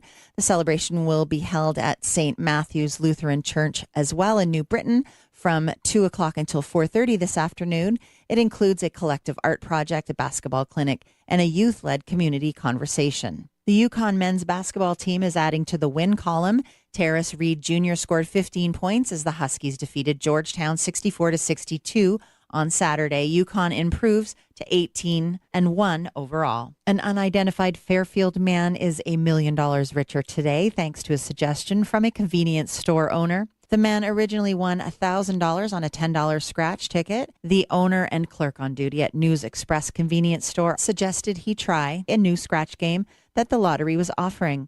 The man agreed and scratched the ticket, winning $1 million grand prize. The store will receive a $10,000 commission for selling the winning ticket.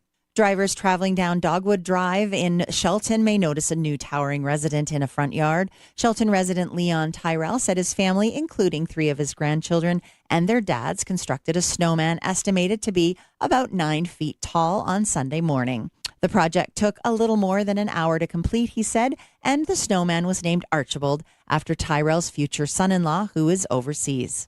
With your highlights, I'm Laura Feist, WICC News. WICC Smart MLS Right Now Traffic. 95, no delays out of Bridgeport through to Westport. DOT has the warning signs in both directions to watch for ice and take extra caution due to the slippery conditions. Parkway also very light volume for the Martin Luther King Jr. holiday commute today. I'm Laura Feist, WICC Traffic. Clearing by mid to late morning with a sunny afternoon on the way and a high near 30. Partly cloudy, windy, cold overnight with a low in the mid-teens.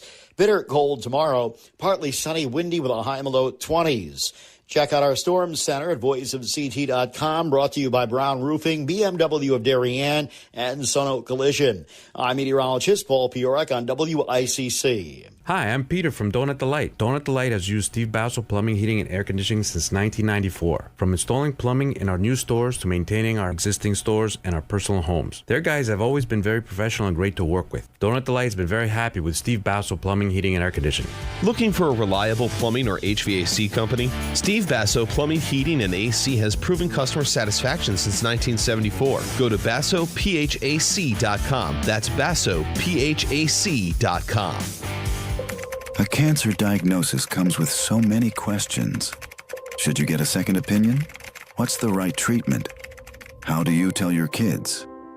You don't need more questions in your life. You need world-class cancer care here in Fairfield County. That's why Stamford Health collaborates with Dana-Farber Brigham Cancer Center, ranked number 3 nationally for cancer care. Your search for answers stops when our care for you starts. Stamford Health. There's always a great lineup of shows coming to the Richfield Playhouse. January 23rd, it's Vocal Group Hall of Fame inductees, Jay and the Americans. This magic moment. February 13th, it's Rock and Roll Grammy and Songwriter Hall of Fame's The Rascals' 60th Anniversary Tour. And February 28th, it's the Ultimate Beatles Tribute Band, the Fab Four. Jay and the Americans, The Rascals, and the Fab Four. 3 great shows, 1 great venue. Tickets at richfieldplayhouse.org. It's time for Crime on the Mind with crime prevention expert, retired Fairfield Police Lieutenant Jim Perez. Now on Melissa in the Morning, WICC 600 and 95.9, the voice of Connecticut. Yes, sir, Mr. Big Voice. How are you? See, he never gets the day off. Mr. Big Voice, he works for us 24/7, 365. I don't know.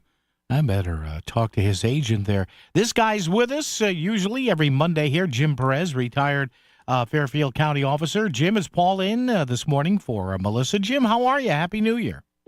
Good. Happy New Year to you too, Paul. How's it going? Good. In fact, before we get to what you wanted to talk about today, I thought of you the other day. You know why, Jim? Because over the space of about 3 days now, Jim, I still get a hardline phone. I get it free with my internet. So I'm like, well, all right, you know what? Let me take it. I went out and bought a cheap phone.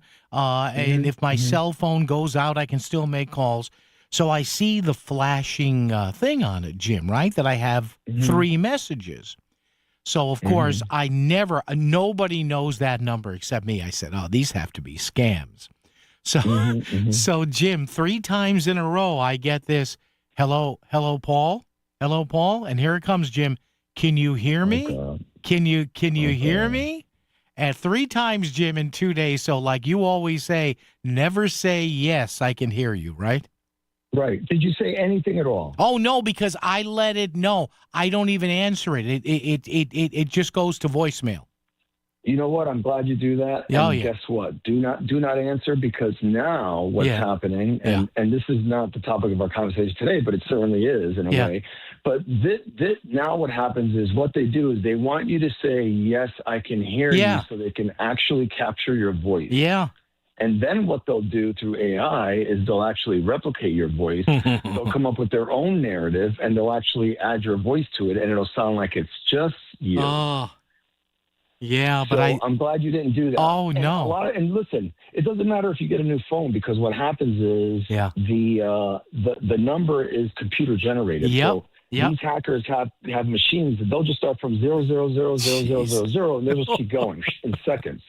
Oh, it's amazing. Yeah, you know, Jim, and before we get to your talk, one day about 2 years ago, I got 2 or 3 calls in a row, and I didn't answer the first 2. And on the third one, they said, Paul, can you hear me? And I didn't say anything. And literally, Jim, I just went, That's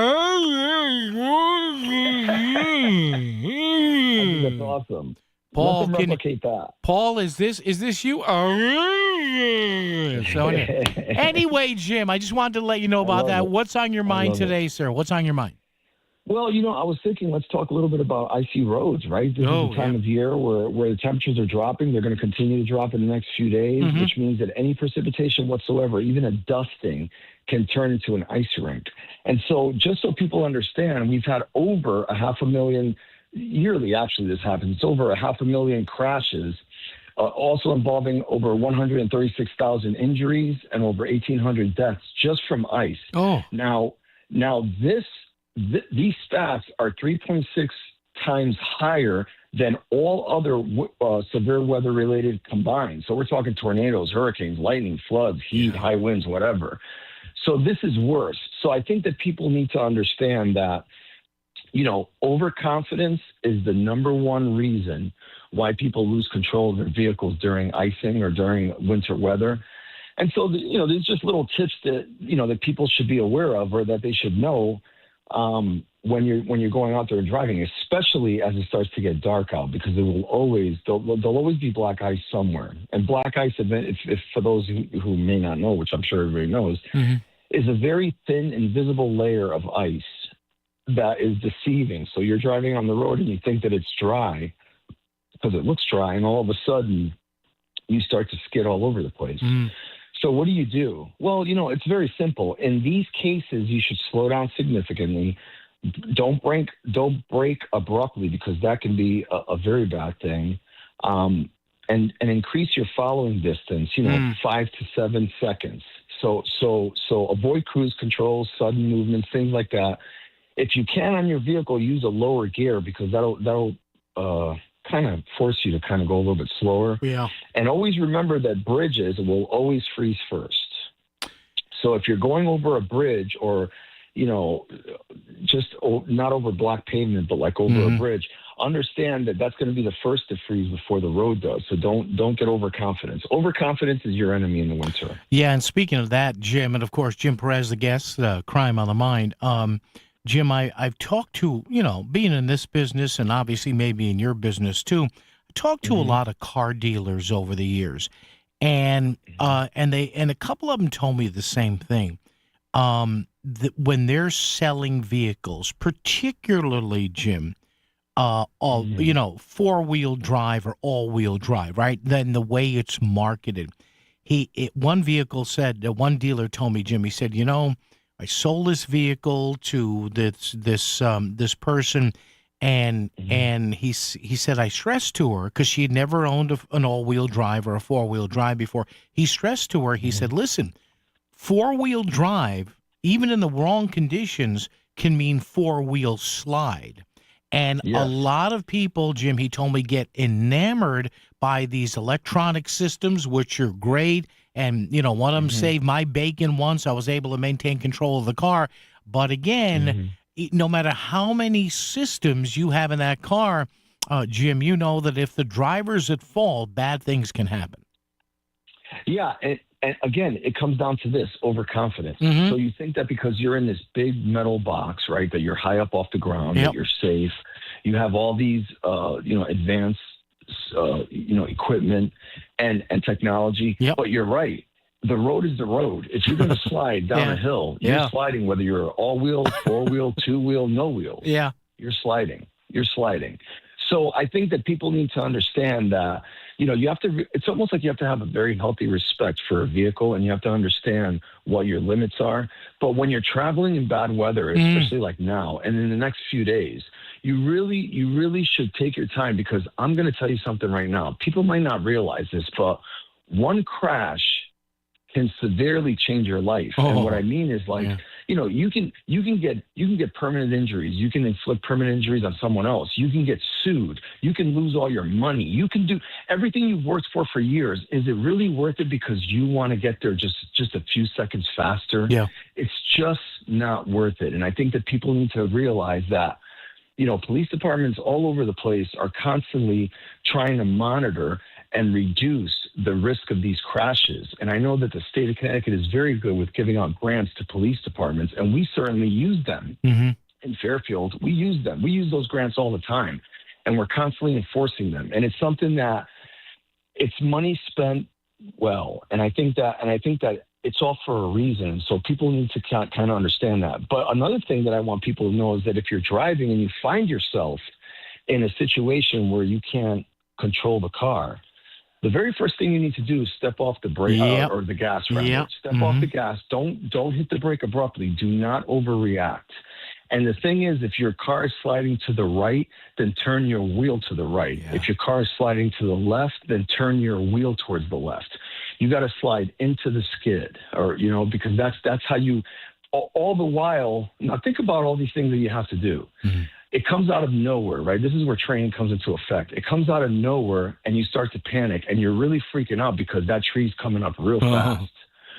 And your option, your thought in your mind is to brake hard and turn the wheel quickly. I tell people all the time, if you start to get into an accident, do not oversteer, because that's the biggest mistake you can do. You have to almost time things. Everything has to be timed. Yeah. So, and I know that's easier said than done, but you have to, and you know what the weird thing is? You can't really practice this. Right?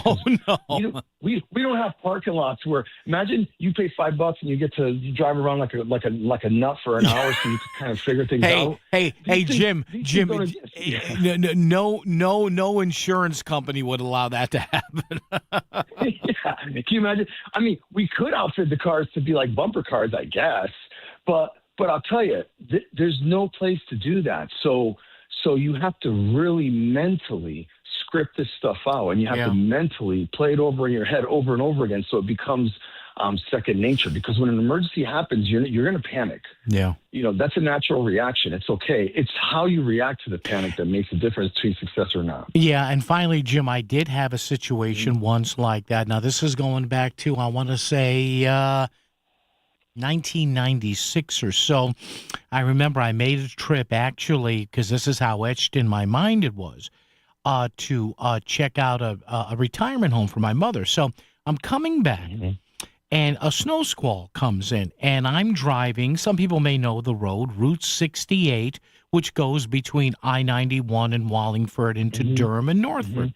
So all of a sudden, Jim, and it's a cloudy day, but it's okay. Snow squall comes in. I said, oh, okay, so I put and I slowed down. I slowed down. There were no cars in front of me, no cars in back of me. So I was going around a curve, Jim, and on this curve, there was a metal plate where a railroad freight line, moved over. So I slow down, car's front wheel drive.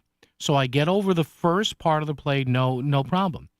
But in about the minute or so that the snow and ice had built up there from a dry plate, Jim, there was enough there to the moment I got my front wheels back onto dry pavement. As soon as the back wheels hit on a front wheel drive car, Jim, the rear end of the car broke loose. And I took my foot off the gas, and we were on a curve, and I went light on the steering and said, okay, let me get out of this. And I was still saying it, Jim, let me get out of this, as I opened the door with my car plowed into a phone pole. Wow. And Jim, I got to tell you, I wasn't going more than maybe 25 or 30 miles an hour. But as you say, I believe it. All the ingredients were there. And I'm like, are you kidding me? And the front two wheels of the car, Jim, they were okay. Soon as the back wheels hit, I turned into a spinning top. So there you go. Isn't it crazy? Yeah. And then trying to control that, because of course that comes out of nowhere. Yeah. It's very hard, because sometimes you're just a little bit too late. You're just a few seconds too late. And this is where the training comes in, so that you can react instinctively and instantly.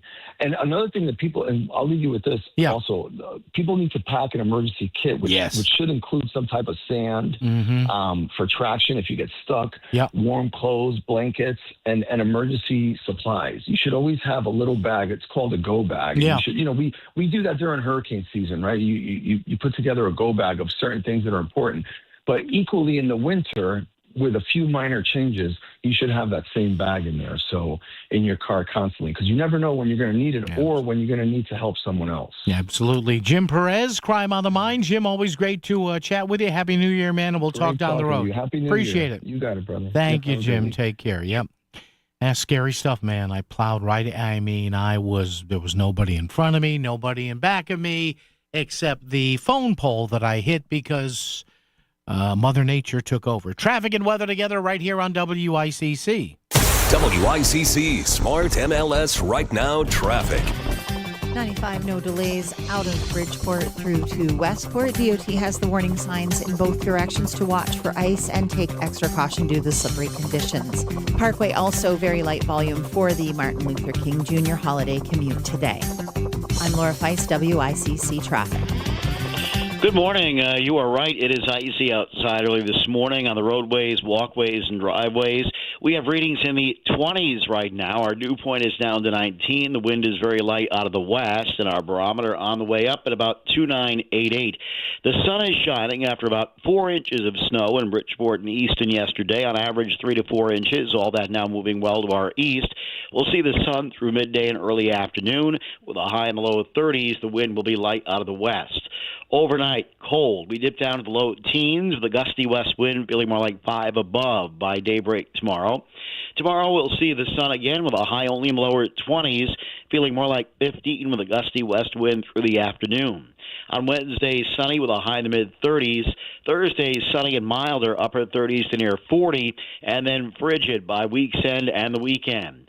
Friday, partly sunny with a high in the mid-20s. Colder over the weekend. Saturday, sunny with a high in the mid-teens. Sunday, we'll see some light snow with a high only around 15. Right now, we have readings in the 20s, shooting for a high of 32 later this afternoon. I'm meteorologist Paul Piorek on WICC. Back to the news and talk. Thanks to Smart MLS. Smart sellers ask, is my home on Smart MLS? The voice of Connecticut. WICC 695.9. It's Melissa in the morning. And it's Paul and for Melissa. Good morning, good morning, good morning. How is everyone? Hi, 8:51, almost 9, or 8:50, coming up on 8:51. Almost 9 o'clock here. Another hour and change to go. Coming up, our buddy, our pal, Dr. Jonathan Wharton from Southern Connecticut State University. Also next hour, going to give you a little chunk of what 4th District Democratic Congressman Jim Himes had to say. Mr. Himes was one of the guests on Fox News Sunday with Shannon Bream. Talked primarily about whether or not Congress would have a say if and when the U.S. gets involved in Iran. Of course, now this is one of those things that comes along every 3 or 4 years where there seems to be an appetite for a regime change in Iran, and how much should the U.S. become involved in that. So we'll talk about that. But, yeah, thanks for Jim Perez and his weekly appearance here. But, yeah, that was a crazy accident I got into. I've been involved in a few fender benders here and there, but never forget, it was, I'm trying to figure out, my son was about to, this was 1996, and it was a cloudy day, and I specifically remember that I was on the way to look at a nursing home / retirement community, you know, for my mom, who was getting up there, and she had broken a bone, and, you know, her orthopedist had said, Matt, you know, thick rugs in the house, you know, the stairs, we're at a point now where you have to go. And a lot of you people have heard that, right? Get rid of the, you know, make the house where you live less fall friendly, if you know what I mean. So I was on Route 68, Durham, Wallingford, heading actually down to the shoreline, and, you know, this snow squall came through. And the visibility was so bad, I said, hey, I'm not going any further. So I remember I turned around in a strip mall or a gas station or something, and I'm making my way back, and I'm going slowly, you know, 25, 30 miles an hour during the snow squall. You know, had my wipers on, had my lights on and whatever. And I remember coming around, there's a section of Route 68. Oh, you know where it is? A lot of you folks may know this, because it happened right in front of there. The Tilcon Tomaso property on Route 68, where they break rocks. Lots of them, too. Yeah, it happened right in front of the Tilcon Tomaso property there, and their quarry, I guess, the Tilcon Tomaso quarry and cement factory and all that. And I was coming around a curve, and I had slowed down because it was the middle of a snow squall. It was a front-wheel drive car. It was a 94 Acura Integra. I love that car. Oh, it was a great car. Funky transmission, but the seat and the driving position, wonderful. Anyway, coming around the curve, and my front two wheels negotiated the metal railroad rail plate that was in the road there. And I get over that, and the minute my back wheels, now it's weird because it's a front wheel drive car, so there's no torque going to the back wheels. They're just riding there. All of a sudden, and maybe because there was no torque, I don't know. But all of a sudden, when they hit that railroad plate, it's like somebody came up with an army of sledgehammers and just knocked the back end of my car out. So picture this now. I'm on a curve, and I'm not going all that fast. So I move the wheel, and if I recall correctly, I regained the control for about a second or two. But then I hit another piece of ice where the front wheels had no traction. And by that time, the car was pointed straight for a phone pole at a pretty good amount of speed. I'm like, well, okay, here we go. Thankfully, the airbags worked, little jarring, and I was able to get out.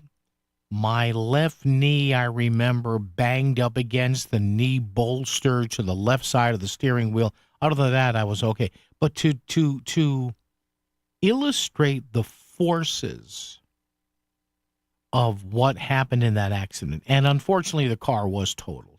And that it became, you know how they work. Well, you know how they work the thing. If the repairs are a certain percentage of the wholesale or retail value of the car, whatever. So either later that day or the next day, I realized I don't have my glasses.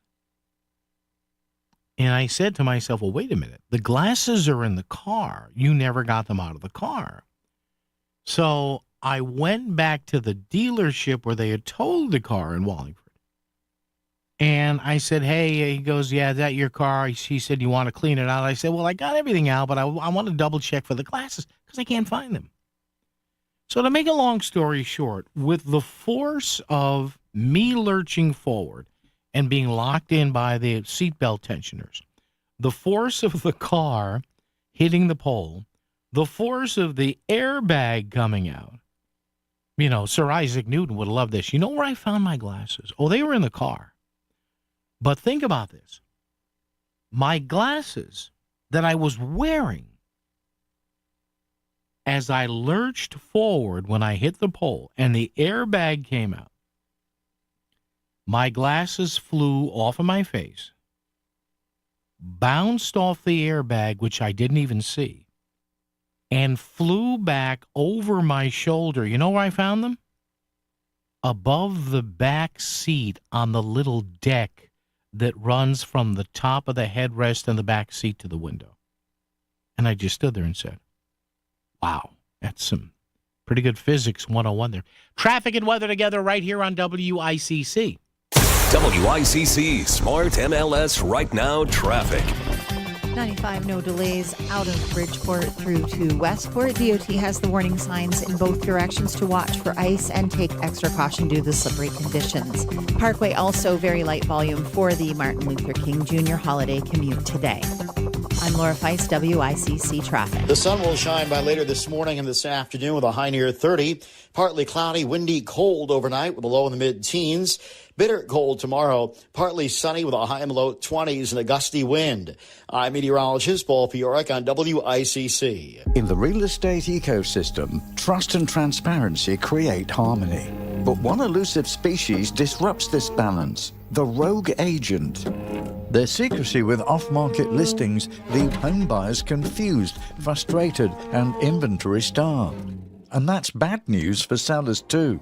With Smart MLS, over 20,000 realtors unite, creating more demand, offers, and better results. Ask your agent if your home is on Smart MLS. Walk when they say you can't stand. Laugh when they say you won't speak. When you're recovering from a severe illness or injury, even the smallest tasks can be the greatest mountains to climb. But at Gaylord Specialty Healthcare, we're not just doctors and nurses and therapists. We're experts and specialists and leaders. And we do whatever it takes to make your recovery possible. Gaylord Specialty Healthcare. Think possible. Outpatient therapy services now available in Fairfield and Guilford. Gaylord.org. Between all the holiday parties, weekend tailgates, and family get-togethers, we've been overindulging a little more than usual over the holidays. But now, we are starting the new year off on a healthier note by taking Active Liver supplements from New Nordic every day. Active Liver contains a powerful blend of turmeric, milk thistle, and globe artichoke extract, all natural ingredients that help protect the liver so that it can protect you from toxins. It's like giving my body a daily detox. I've never felt better, and my energy is through the roof. And my doctor is already impressed with how much better my numbers are looking. So if better health, more energy, and detoxing your body are some of your priorities this year, get Active Liver today and start the year off knowing you're giving your liver some well-deserved relief. Active Liver is available online at Amazon or NewNordicUSA.com. Or pick some up today at your local CVS, ShopRite, Meijer Grocery. Are now available at Wegmans. New year, new you, new Nordic. Dan Hicks with Paul Azinger, welcoming you back to the Healthy Stand Classic. This is absolutely critical. Notice how she's using broad spectrum sunscreen. Stand Up to Cancer and Optum want to help you reduce your risk for cancer. Visit takeahealthystand.org. WICC Bridgeport, WFOX Southport, WEBE HD2 Westport, WPLR HD2 New Haven, locally owned by Connoisseur Media.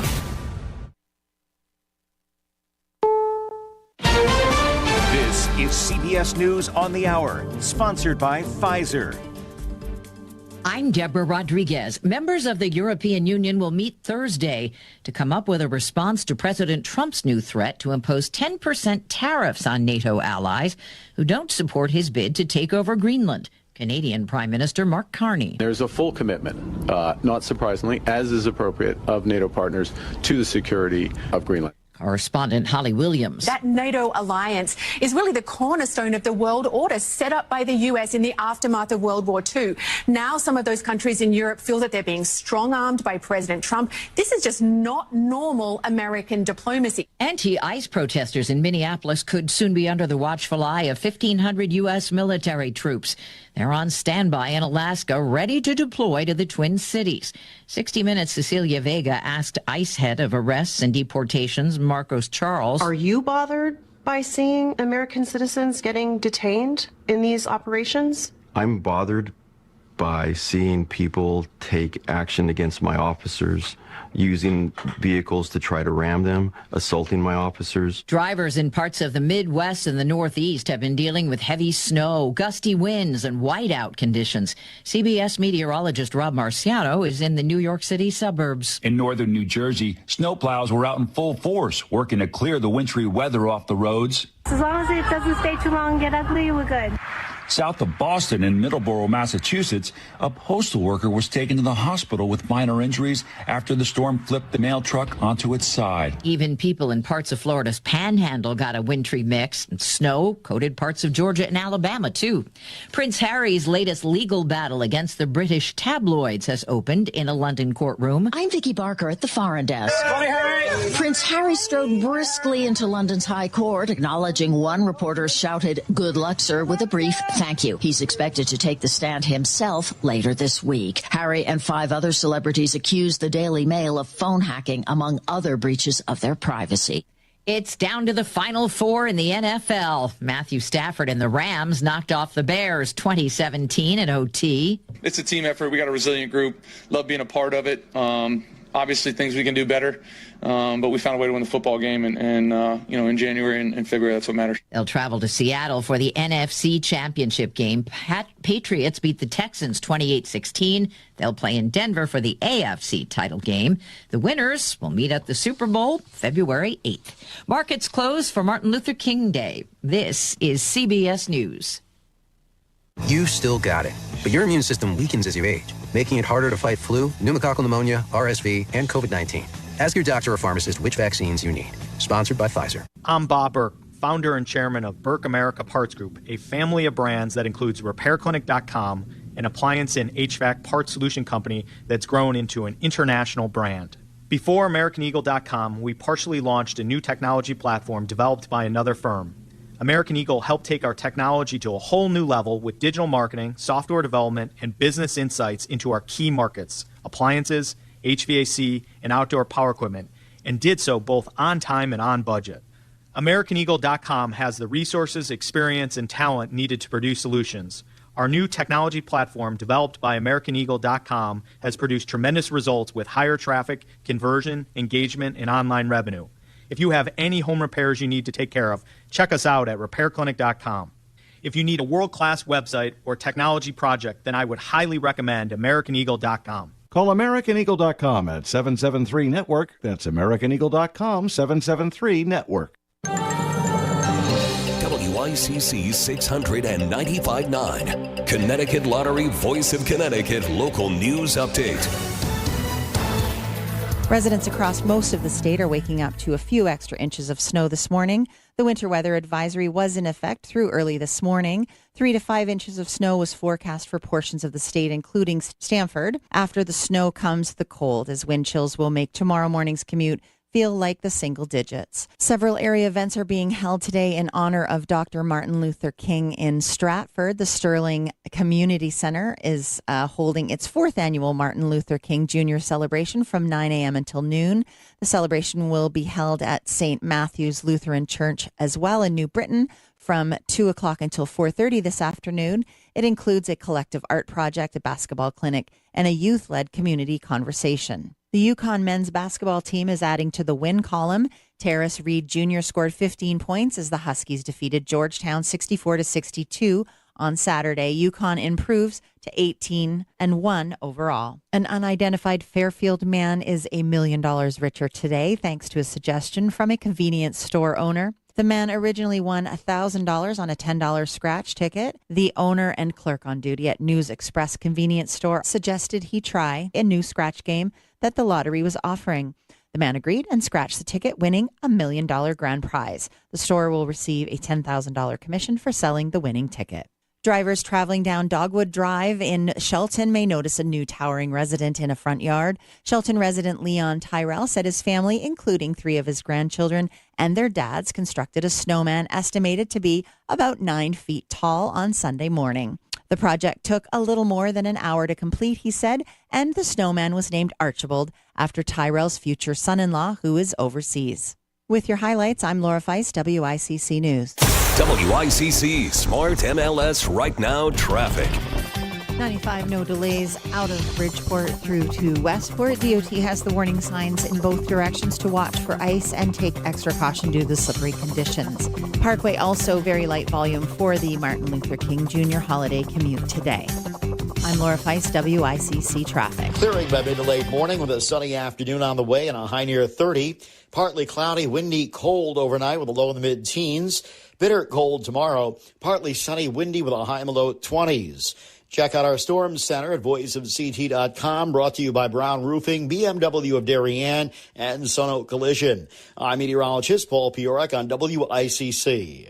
Hi, I'm Lori Molnar, Director of Development at Bridgeport Rescue Mission. Bridgeport Rescue Mission is a faith-based nonprofit fighting poverty, hunger, homelessness, and addiction across coastal Connecticut. We have some wonderful career opportunities currently available. Donor Relations Manager full-time, Case Manager for the Women's Program, bilingual required, Administrative Assistant part-time, 2 non-paid internships, Social Media Storyteller, and Administrative Assistant. Please reach out to Human Resources at brmct.org today. Hi, this is Leo Carl from Carl Chevrolet in New Canaan. Last year, more consumers switched to Chevrolet than any other automotive brand. Why? With more standard passive and active safety features than any other brand, plus easy-to-use technology like wireless Apple CarPlay, Chevy simply builds in more value. And who doesn't love getting more for their money? With fresh inventory arriving daily, see for yourself at Carl Chevrolet, 261 Elm Street in New Canaan, or online at carlchevy.com. This is where Derby starts the day. Melissa in the morning on WICC 600 and 95.9, the voice of Connecticut.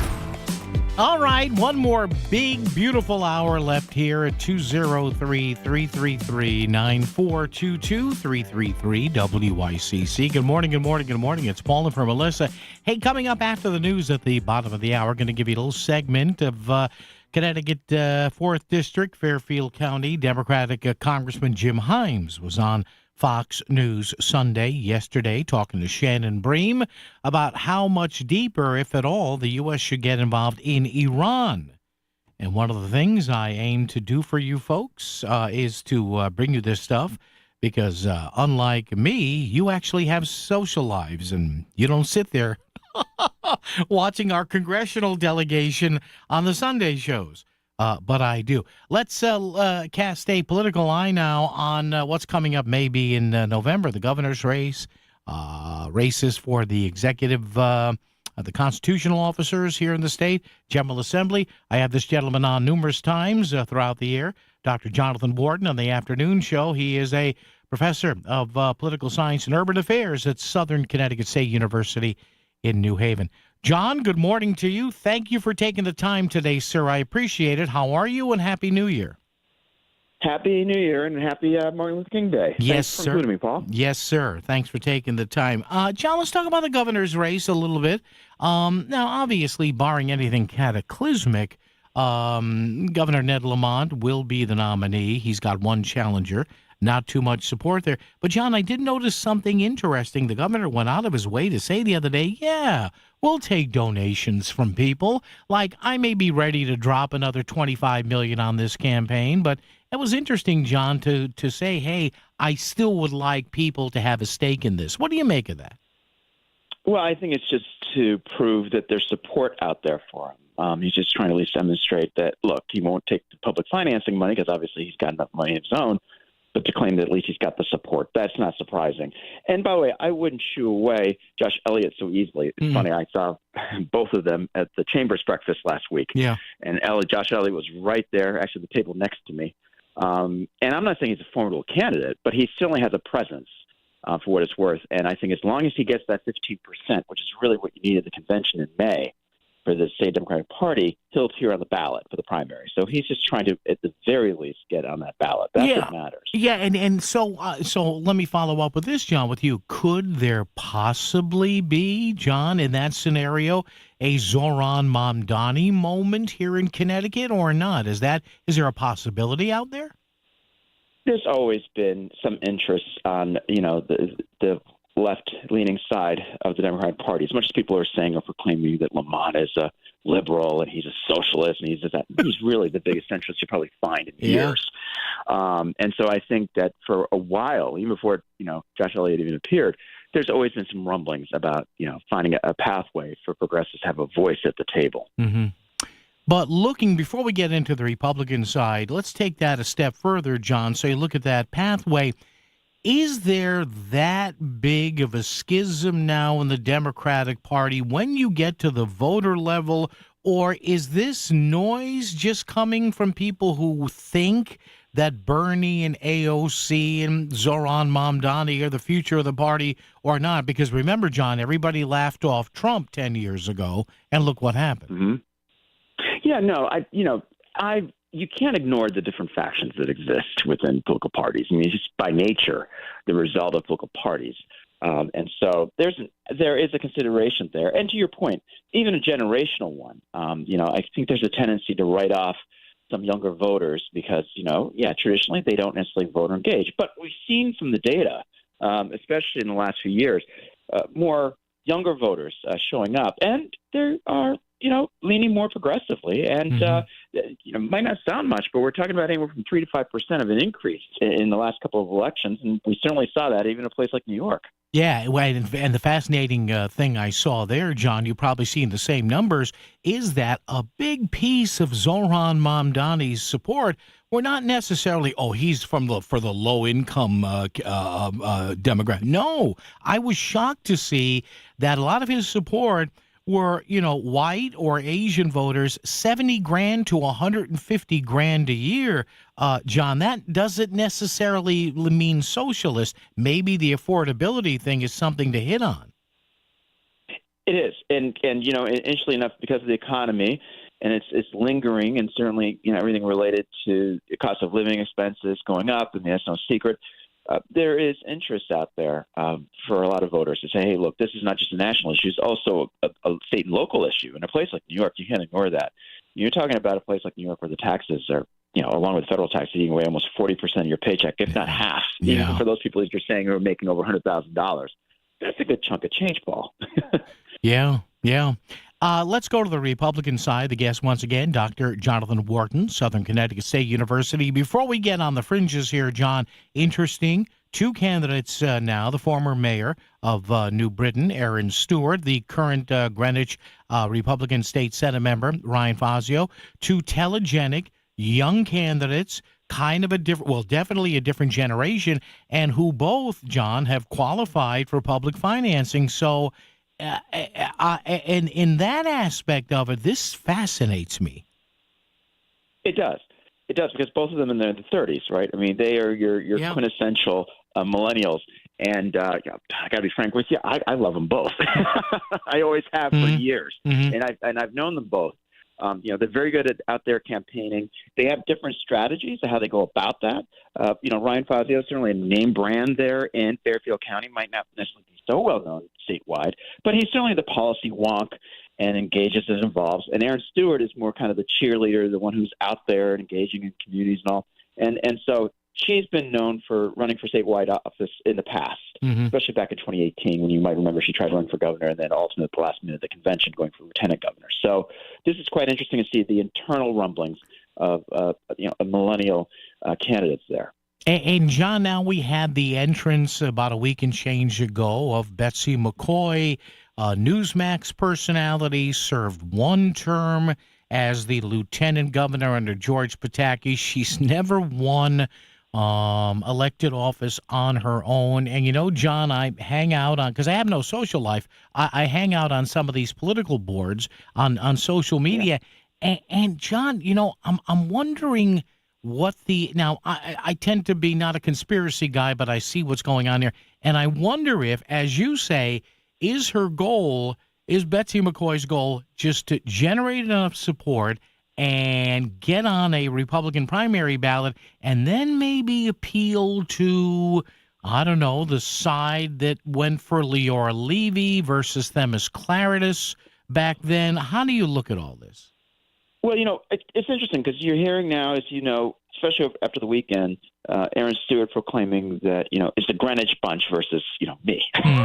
Because there's so many of these Greenwich voters and donors, including Levy, including others, by the way. Don't ignore that. I mean, I served my years on State Central for the Republican Party, and boy, let me tell you, Paul, you don't ignore that branch of the party. Well, yeah, and now you have Harry Aurora who may get in too. We hear that now. Yeah, I was going to tell you. I was going to bring that up because that's another side we can't ignore. He had a high vote-getting number when he ran for treasurer last time. And he's a known brand, even beyond Fairfield County, because of being a state rep. So, you can't ignore Fairfield County, specifically Greenwich. I mean, don't forget, this is the same place that brought, Tom Foley and these other candidates who've run for governor as well. So you cannot ignore that. At the same time, I'm fascinated with this, again, generational consideration, right? You got Aurora and you got, certainly McCoy, who are both, quintessential boomers there going against the millennials. And I'm like, wow, kind of standing back and watching to see what does this all mean. Yeah, financially it can mean something significant. But at the same time, it'll be interesting to see where and how that vote gets divided up. Not just so much of the primary, but remember, what's critical is that convention in May. And then I know you're paying attention to the other candidates who are also announced they're interested in running too. Yeah. That includes Scott Merrill of Norwalk. Among others. I mean, there's other names being thrown and set around there. I don't think we're done yet because we're almost 6 candidates by my count here. Yeah. And finally, John, I found it interesting because you're already hearing from, the Lamont surrogates, Martin Looney, Bob Duff, Matt Ritter, any mention of the Republicans in Connecticut comes along with Trump.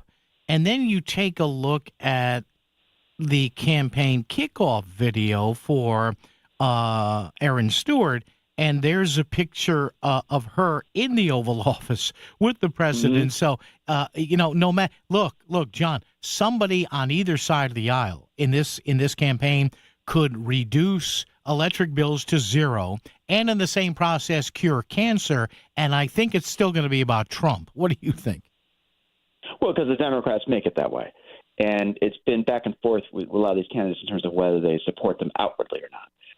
It was a concern, as you might remember, when Ryan Fazio tried running again, for seeking the office the last time around, and that was an issue. And you can't avoid it, obviously, Aaron Stewart, because of course she was against him, from the beginning, and kind of came out, for him the last couple of years, even for the reelection. So that's an issue you just can't avoid. But the Democrats are going to make an issue of it, which they tend to anyway. At the end of the day, what matters most is beyond just the Republican base, which is critical. I won't ignore it. I mean, you have 6 candidates running, and I mentioned Scott Merrill. I can't ignore also Timothy Wilcox. I mean, there are all these names. I don't think we're done yet. I mean, we have 6 names, so we say unofficially, half of whom have made it, declarable at least. But I think there are more names to be said. That's got to take place first to see how they close ranks internally for the party. That's what matters the most, Paul, at convention, to get your 15%, to appear on the ballot. And then it's got to come down to the voters who are Republicans to show up in the primary. Well, we're talking about, 21% of a close primary election for that decision to be made? That's got to come down first, but don't ignore your unaffiliated voters are huge in Connecticut. It's over 40% of the voters. And that's, you got to appeal to your base, close ranks, do what you can at convention and primary. But at the end of the day, there's got to be that outward approach to those unaffiliated voters, which is the largest share of the voters in Connecticut. Absolutely. Southern Connecticut State University Poli-Sci and Urban Affairs Professor Dr. Jonathan Wharton. John, thank you for taking the time today. I appreciate it, and we will chat down the road. Thank you, sir. Great. Thanks a lot, Paul. All right, thanks, Dr. Jonathan Wharton. There you go. Yeah, it's going to shake out to be interesting. And then what if Ryan Fazio wins or loses, or Aaron Stewart wins or loses, lieutenant governor? Remember, in Connecticut, there are separate races for lieutenant governor. So Connecticut does the whole shotgun marriage thing, whereas in most other states, tickets run together, which they don't do here. All right, let's get caught up. Traffic and weather together, WICC. WICC Smart MLS Right Now Traffic. 95, no delays out of Bridgeport through to Westport. DOT has the warning signs in both directions to watch for ice and take extra caution due to the slippery conditions. Parkway also very light volume for the Martin Luther King Jr. holiday commute today. I'm Laura Feist, WICC Traffic. The sun will shine by later this morning and this afternoon with a high near 30. Partly cloudy, windy, cold overnight with a low in the mid-teens. Bitter cold tomorrow. Partly sunny with a high in the low 20s and a gusty wind. I'm meteorologist Paul Fioric on WICC. You're not always near your radio, but you still want to stay informed on Fairfield County matters. There are lots of ways to enjoy WICC beyond your radio at 695.9. Stream us free at work on voiceofct.com or on your smartphone by downloading our app. And now it's easier than ever to listen on your smart speaker when you say, play WICC. The voice of Connecticut is always live, local, and free, wherever you are. It's time for the Market Scoreboard Report with Ron and Sana. Now on WICC 695.9, the voice of Connecticut. Stock index futures are heading a little bit higher this morning, shrugging off, for all intents and purposes, the extraction of Venezuelan President Nicolas Maduro and his wife, and focusing instead on flight to quality into silver and gold, which has reemerged as a trade today. Oil is up just a little bit. Global markets nonplussed by the events of the weekend, while Wall Street is looking forward to a batch of economic numbers due out this week, which include the latest unemployment report. So markets reasonably well behaved here this morning as tech stocks leading the NASDAQ higher, the S&P and Dow also improving. Interest rates moving down just a little bit in the U.S. to the 10-year note yield 4.17%. Dollars up a bit. Crude oil futures up 30 cents. Going back and forth across unchanged in the wake of the weekend's events. Crude at $57.62 a barrel. Gold's up $100 an ounce, though, at $44.29. Silver up $3.76 to $74.77 the ounce as we wait on more fallout from the weekend events in Venezuela and what the president said might be next on the agenda. Billy, your gas light's on. We need to stop and fill up. No way, Jen. Gas around here is too expensive. We can make it a little further. Billy, listen to your big sister. You don't need to drive all over searching for the lowest gas prices. Do what I do and use Upside. Upside? Do you live under a rock, Billy? Upside is the hottest cashback app out there. It's free to download, and you get real cash back for every gallon of gas you buy. I use it all the time, and I've already made around $200. You can make that kind of cash back just for buying the gas you have to buy anyway? Yes, I'm looking at the Upside app now, and you can get up to a $5 cashback bonus on your first tank. Okay, I'm stopping to download Upside and fill up my tank. Download the free Upside app now to earn cash back every time you buy gas. Use promo code SUPPLY to get up to a $5 cashback bonus on your first tank. You can cash out anytime right to your bank, to PayPal, or a gift card for Amazon and other brands. Just download the free Upside app and use promo code SUPPLY to get up to a $5 cashback bonus on your first tank. That's code SUPPLY for up to a $5 cashback bonus. The broadcast leader for Connecticut for 100 years. WICC 695.9, the voice of Connecticut. Thank you, Mr. Deep Voice there. Thank you. 203-333-9422-333 WICC. Thanks once again to our good buddy, our pal from the afternoon show, Dr. Jonathan Wharton from Southern Connecticut State University, with his long years of political experience and analysis, both here in the state and on the national level, too. I know John worked on Capitol Hill for a bit as well. Well, I got to tell you, this governor's race is going to be really interesting here because, again, you've got kind of the new generation of Republicans here, Aaron Stewart. And I know, trust me, folks, I will tell you this, if you're not into politics as much as I am and other hosts here on the station, there are, and I'm not trying to make a judgment on here, I can tell because I'm involved in a lot of these discussion groups. Most of the time I don't say anything. I sit back and I watch. But trust me on this. Trust me when I tell you this. There are, despite what people think, there are some very, very conservative Republican primary voters in the state. Nothing wrong with that. You have centrist Republicans and Democrats, liberal Republicans, liberal Democrats, conservative old-line Democrats, conservative Republican. They all have a voice at the table here.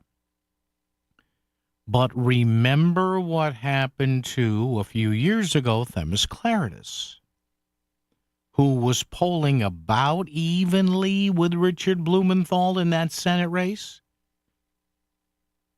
But it was because of a push from the White House and from the conservative wing of the Republican Party. Themis was gonged in the primary, and Leora Levy became the Republican candidate for Senate. And I was saying on the afternoon show, listen, I don't know Mrs. Levy. I hear she's a very nice person. She can raise money. But I said at the time, she's got no shot. She's got no shot. I predicted she would lose well by double digits, and that's what she did. My point being this. A lot of people, with all due respect to Ryan Fazio, and we'll be talking to him over there, there is a notion that Aaron Stewart would have good crossover appeal to some moderates, some centrists, and even some Democrats. There is a cadre in the Republican Party that does not want that. And I wonder, and I could be completely wrong here, and if I am, I'll admit it in the end, I wonder if this late entry into the race, relatively late, by Betsy McCoy, who did grow up in Connecticut, I don't think it's right to call her a carpetbagger. I wouldn't do that. That's not fair. But if she can get on the primary ballot, if there is a GOP primary, is this possibly a move to weaken the candidacy of Aaron Stewart because she might be considered not conservative enough? Just a thought. Traffic and weather together right here on WICC. WICC Smart MLS Right Now Traffic. 95, no delays out of Bridgeport through to Westport. DOT has the warning signs in both directions to watch for ice and take extra caution due to the slippery conditions. Parkway also very light volume for the Martin Luther King Jr. holiday commute today.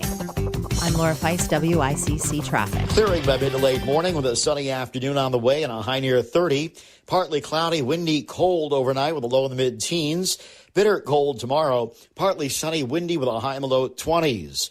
Check out our Storm Center at voiceofct.com, brought to you by Brown Roofing, BMW of Darien, and Sunoco Collision. I'm meteorologist Paul Piorek on WICC. The silence of fresh powder, the power to get there. Discover the new Land Rover Defender at Land Rover Fairfield. Geared for epic days with top-tier equipment from CB Sportif in Westport. Master the season. Adventure calls. Need roofing, vinyl siding, gutters, or chimney repairs? Hi, I'm Eddie Griffin, the owner of Brown Roofing, your local roofing expert since 1972. From cracked shingles to leaky chimneys, our certified technicians handle it all. We don't just install, we fortify your home for decades of protection. And right now, you can get zero interest, zero payments for 24 months. Call today at 475-445-1195 or visit us at brownroofing600.com. Brown won't let you down. For the best FCAC high school basketball coverage, tune in Sunday morning at 11 a.m. for Nothing But Net. Every Sunday on the Voice of Connecticut, WICC 600 and 95.9. Nothing But Net, brought to you by Duchess. Fresh food, served fast. Are you living with dry AMD? If so, you could be on the road to geographic atrophy, or GA, a condition that leads to retinal cell death and permanent vision loss. But with Izervay, you can slow it down. Get it going slower. Izervay slows GA progression by targeting a key source of retinal cell death, which may help preserve your vision longer. Izervay, or Avastin Captid Pagel, is a prescription eye injection used to treat GA. Don't take it if you have an infection or active swelling in or around your eye. Izervay can cause eye infection, retinal detachment, or increased risk of wet AMD. Izervay may temporarily increase eye pressure. Your vision may be impaired after an eye injection or exam. Don't delay. Ask your doctor about Izervay today. Izervay gets GA going slower. Visit Izervay.com. That's IZERVAY.com. Paid for by Astellas Pharma. This is WICC 695.9, the voice of Connecticut. CBS News Brief. The man who oversees ICE arrests and deportations, Marcos Charles, is defending the administration's threat to send 1,500 troops into the city to crack down on anti-ICE protesters. He tells CBS's 60 Minutes. The rhetoric that's coming out from a lot of our politicians is to not trust us, which is very odd to me. European leaders formalizing responses to President Trump's threat to slap 10% tariffs on NATO nations that don't back his bid to take over Greenland. CBS's Lee Kinnery. Denmark's prime minister said she's supported by allies, saying Europe will not be blackmailed. People across a large swath of the U.S. are battling snow and single-digit temps. Buffalo Mayor Sean Ryan. Preparation for storms is all about collaboration. We're all working together in partnership. And we're going to be ready depending on what Mother Nature brings us. Winter storm warnings in effect there until Wednesday afternoon. CBS News Brief. I'm Deborah Rodriguez. WICC 695.9, Connecticut Lottery Voice of Connecticut Local News Update.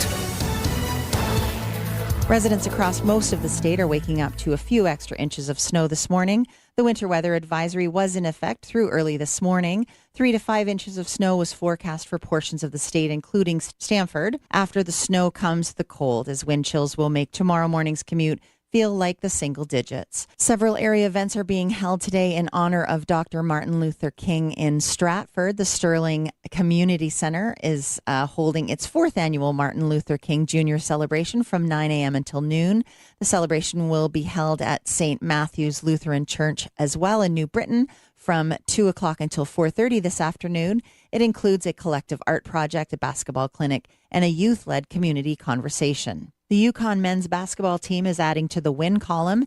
Terrace Reed Jr. scored 15 points as the Huskies defeated Georgetown 64-62 on Saturday. Yukon improves to 18-1 overall. An unidentified Fairfield man is $1 million richer today thanks to a suggestion from a convenience store owner. The man originally won $1,000 on a $10 scratch ticket. The owner and clerk on duty at News Express convenience store suggested he try a new scratch game that the lottery was offering.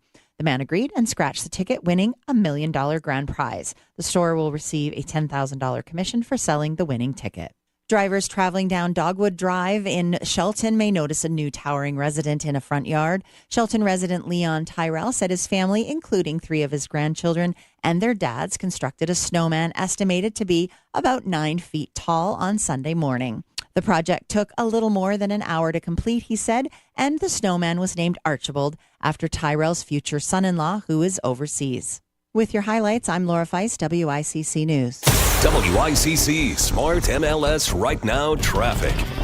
95, no delays out of Bridgeport through to Westport. DOT has the warning signs in both directions to watch for ice and take extra caution due to the slippery conditions. Parkway also very light volume for the Martin Luther King Jr. holiday commute today. I'm Laura Feist, WICC Traffic. The sun will shine by later this morning and this afternoon with a high near 30. Partly cloudy, windy, cold overnight with a low in the mid-teens. Bitter cold tomorrow, partly sunny with a high in the low 20s and a gusty wind.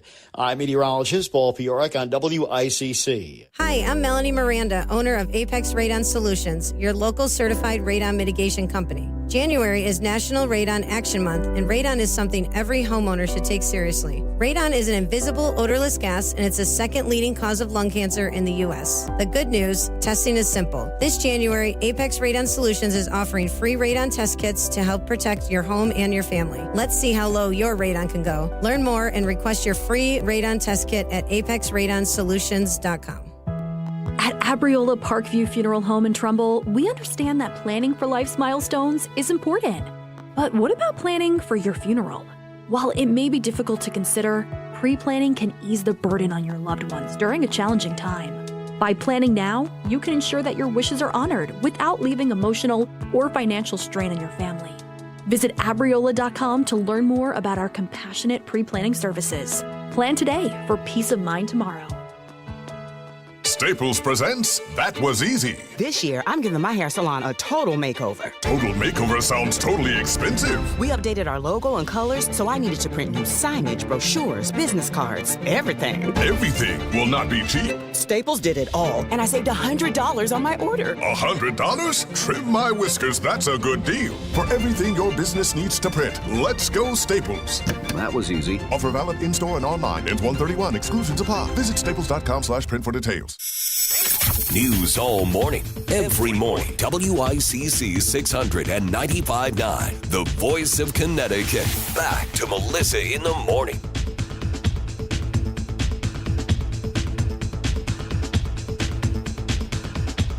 All right, the talk line and the text line, same number, both open, 203-333-9422-333-WICC.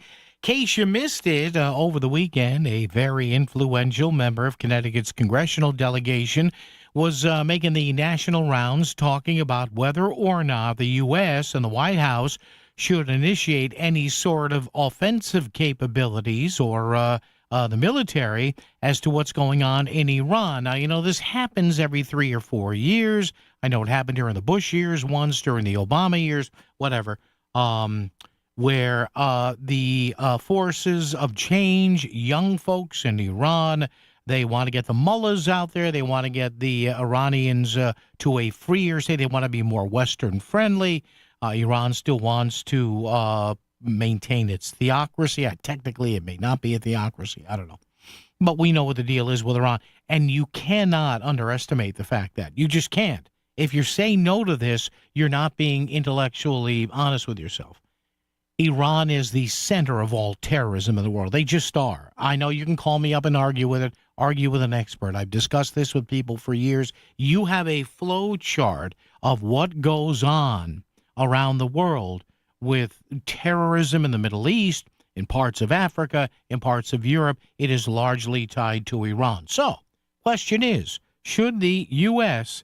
get involved here militarily, surgical strikes, do more of, perhaps what we did, knocking out their nuclear capacity a few months ago to the extent we did that. Democratic Fairfield County Congressman, 4th District U.S. Rep. Jim Himes was on Fox News Sunday with Shannon Bream yesterday. Now, Jim Himes is the ranking member, in other words, the top Democrat. Jim Himes is the ranking member on the House Intelligence Committee. So he gets to see, as the ranking member, he and the other people on House Intel get to see stuff that you and I don't, and that other members of the Senate don't. So I thought Jim Himes' answer, and I'll play this for you here, I thought Congressman Himes' answer was interesting here, because I thought he would be more, shall we say, louder or full-throated against any military intervention here in the Middle East and Iran. He really wasn't, but he did have a couple of caveats here. So again, Jim Himes yesterday with Shannon Bream, part of the conversation. There's a few minutes here. You might enjoy this because many of you voted for Congressman Himes. Some of you did, some of you didn't. And the question being, he was asked, so what about, does the U.S. go pedal to the metal here in Iran and, maybe force even more change? Well, so I completely agree with Senator Cornyn on how appalling the Iranian regime is. We've known this for a long time, and if that regime were to fall, what a difference it would make for this world, quite frankly, for stability in the region, for a reduction in terrorism. So, this regime passing would be a wonderful thing. I do think, though, that this regime is going to fall because the Iranian people continue to show the courage that they are showing right now. And it is absolutely brutal. And by the way, it's long odds. I was thinking the other night, could I think of in the last 30 years examples of when despotic regimes have been toppled by their own people, and the number's pretty small. To your question, though, should the United States intervene? That's a tougher question, to which I would say two things. Number one, unlike Senator Cornyn, I actually think the Congress should play a role in deploying the military. It's in the Constitution. There's a reason, and American people, even if you're not sort of interested in the words of the Constitution, committing our young men and women, putting them at risk, getting them killed in places like Afghanistan and Iraq, the United States Congress, the representatives of the people, should have a role in that decision. And I think that that's really, really important. Secondly, would it make a difference? I mean, there's no question that the United States could take out their Navy, could bomb their air bases, could create a lot of havoc for the military. But the repression, of course, is being done by guys with AK-47s on the street, jumping off of motorcycles. So it's not clear to me that the United States taking out their Navy or their air bases is necessarily going to result in success for this uprising against the regime. So when you talk about Congress getting involved, especially on the front end of this, do you distinguish, though, between a precision strike, say what we did to Iran's nuclear program or the extraction of Maduro, versus, yes, committing troops to a long-term obligation? Well, call me old-fashioned, Shannon, but I mean, I pledge an oath to the Constitution, which says that Congress gets to declare war. And this administration, and to be fair, other administrations, this is not a Democratic-Republican thing. Obama bombed in Libya without permission from the Congress. Bill Clinton bombed in the Balkans without permission from the Congress. What you're seeing the Trump administration do now is say, even if we use a good chunk of the United States Navy, and even if we put boots on the ground in Venezuela, well, that's not a war, it's a law enforcement action. People remember that Vietnam was called by the Johnson administration a police action, right? And 40, 50, 60,000 dead Americans later, you scratch your head and say, really, the Constitution had wisdom to it when it said that the representatives of the people should be involved in authorizing these actions. All right, there you go. Just a little piece there. They talked for another few minutes on a bunch of other things, including ICE and all that, but I thought that was interesting. Connecticut Democratic 4th District, Fairfield County Congressman Jim Himes right there talking to Shannon Bream on Fox News Sunday about whether or not the U.S. should get more deeply involved here militarily. And again, I tend to put a little bit of extra weight on what Congressman Himes says because he is the top Democrat on the House Intelligence Committee. So, again, he sees stuff that you and I don't see, that many of the news channels and news networks don't see. So, there you go. 203-333-9422. 333-WICC. The other thing about Iran that has, well, fascinated me, maybe not.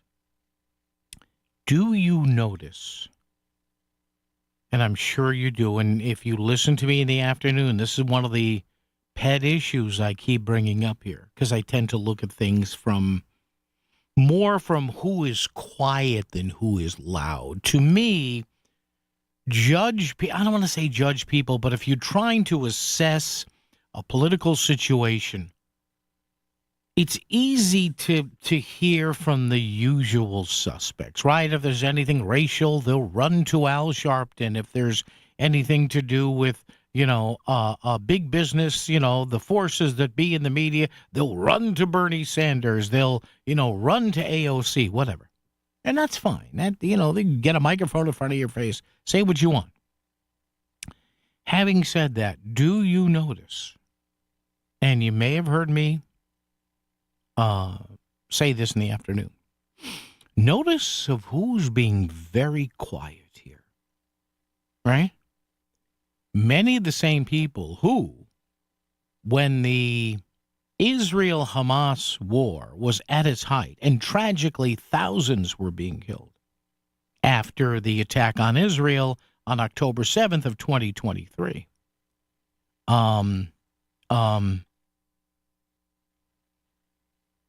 Remember who we heard from constantly about Israel and Gaza and Hamas and the Palestinians. You heard from the Hollywood left. You heard from the academic left, and we saw the constant, never-ending, every time you drove around town, free Palestine, Palestine this, Palestine that, and that's fine. I have nothing against passionate, protest, whatever. Now, when you get to be anti-Semitic, and you get a guy like this Mahmoud Khalil, who is, they're making him out to be like Mother Teresa, when the guy's a professional rabble-rouser, that you lose me a little bit here on that. But again, between Israel and Hamas, we're concerned about the Middle East and Palestine, and we had queers for Palestine and Jews for Palestine. Okay, that's fine. Where are the same people on Iran? Riddle me this, Batman. Where are the same people on Iran? You notice how quiet they are? Especially, and let me ask this, and if this upsets a few of you people out there, I'm sorry. Well, what do you want me to say? Whenever it comes to a lot of Middle Eastern situations, especially areas like Iran, where women have been beaten and killed for not wearing, say, a burqa correctly or whatever. Can I ask you something? And you ladies out there, you tell me, where are all the women's groups about this? Isn't it amazing all the women's groups we heard about when we had the situation with Israel and Hamas? Okay, that's fine. You notice how they don't say anything? No. Don't say. Where are all the pink hats out there? Where are all the? Where's the National Organization for Women? Do they still exist? Because I don't know. We heard from a lot of these groups during the Israel-Hamas war, which I guess is still on technically. But notice, and now thankfully there are some more progressives standing up here saying, "Hey, we got to be louder than this," but they're not. I wonder why. But think about, again, like I say, don't get enamored with the usual suspects, because you'll get them on the left and the right all the freaking time. That a lot of these people, whether it's racism, whether it's the economy, whether, as Bernie Sanders likes to say, it's the billionaires. Well, when Bernie's doing his best Muppet impression from the guy, Statler and Waldorf from the Muppets, I look at those guys, I say, Bernie, the usual people say the usual things. Always be aware of the people you don't hear from half the time. I wonder why. Traffic and weather together right here on WICC. WICC Smart MLS Right Now Traffic. 95, no delays out of Bridgeport through to Westport. DOT has the warning signs in both directions to watch for ice and take extra caution due to the slippery conditions. Parkway also very light volume for the Martin Luther King Jr. holiday commute today. I'm Laura Feist, WICC Traffic. Clearing by mid to late morning with a sunny afternoon on the way and a high near 30. Partly cloudy, windy, cold overnight with a low in the mid-teens. Bitter cold tomorrow. Partly sunny, windy with a high in the low 20s.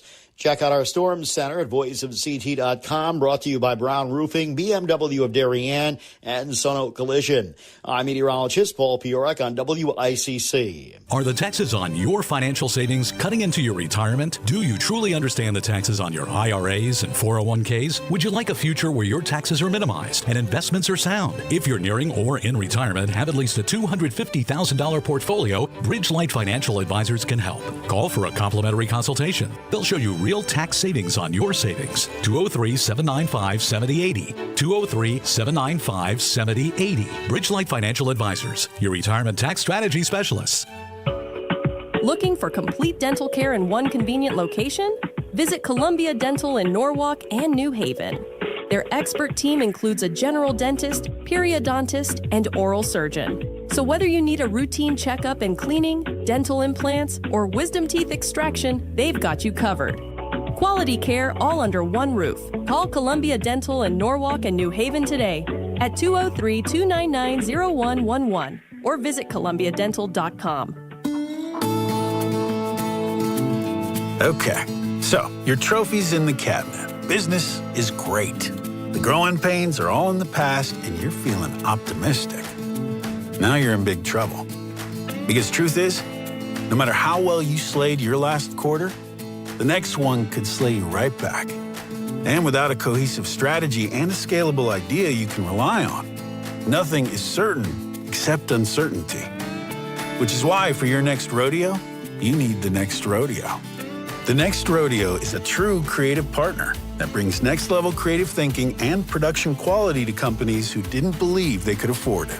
So you can keep your company growing without outgrowing the dream that started it. The Next Rodeo. The difference between the business you have and the business you want is one great scalable idea. Get the full story at thenextrodeo.com.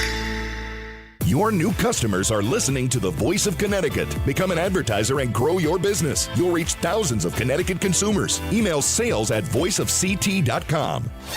Back to the news and talk. Thanks to Smart MLS. Smart sellers ask, is my home on Smart MLS?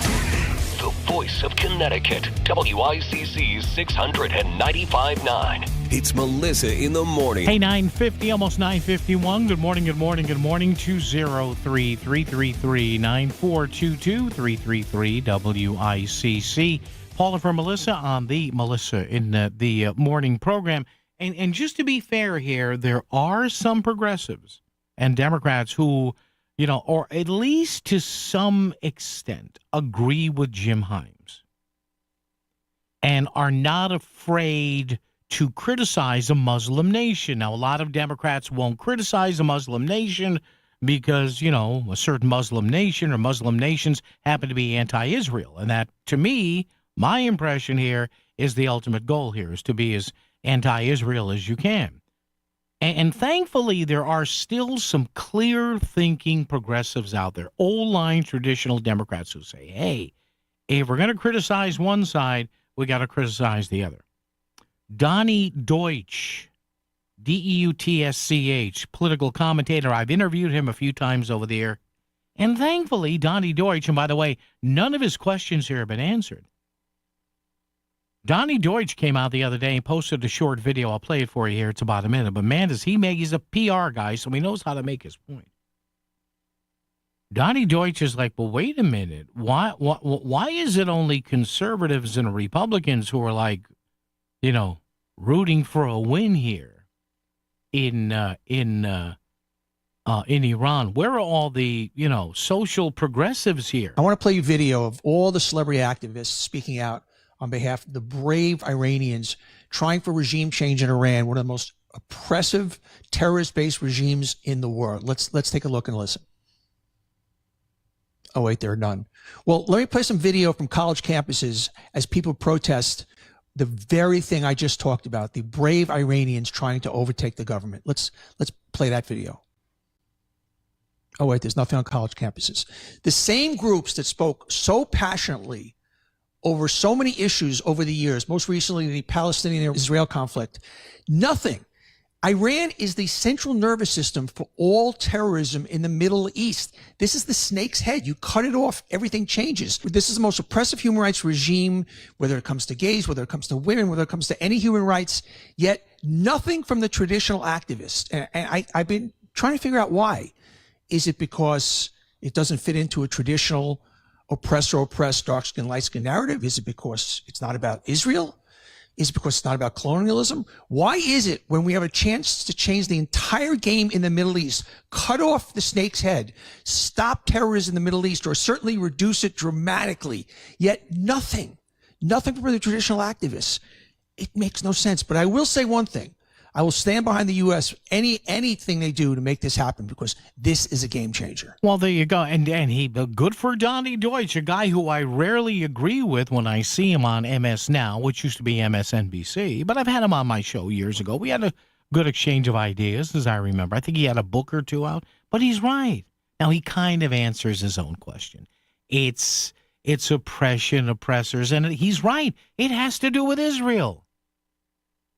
Because what the American left does in this situation, this is a classic example, folks, of the enemy of my enemy is my friend. Yeah, we don't like Iran, but Iran is anti-Israel, and that's good enough for me. You don't, and I know there's some of you right now saying, oh my God, how could you say that? Because it's kind of the truth. Just ask yourself. See, this is what I mean all the time. Don't necessarily look at who's opening their mouths and yammering into a microphone on the conservative side or Republican side, locally or nationally. Look who is just kind of being quiet in the corner going, I can't really say anything about this. It is mine. I continually, either one, find it mind-boggling. The silence of these so-called phony women's groups who scream and yell at Donald Trump, yet when women are killed and subjugated like pieces of meat in parts of the world, they don't say a damn thing. Should we not bring this up on Dr. Martin Luther King Jr. Day today? How much today are we going to hear about calling out oppression and calling out evil and saying what needs to be said and saying the uncomfortable? Yeah, Lord knows I'm all for that. Bring it on. It is just, I'm sorry. Pardon me for getting a little worked up here. But they allow me to for that. The other thing I'm going to get worked up about is this, and we'll do more of this on my show tomorrow. There is a another new ranking that has come out. And I talk about these on my show all the time, Monday through Friday, 2 to 6. These rankings are done by numerous people.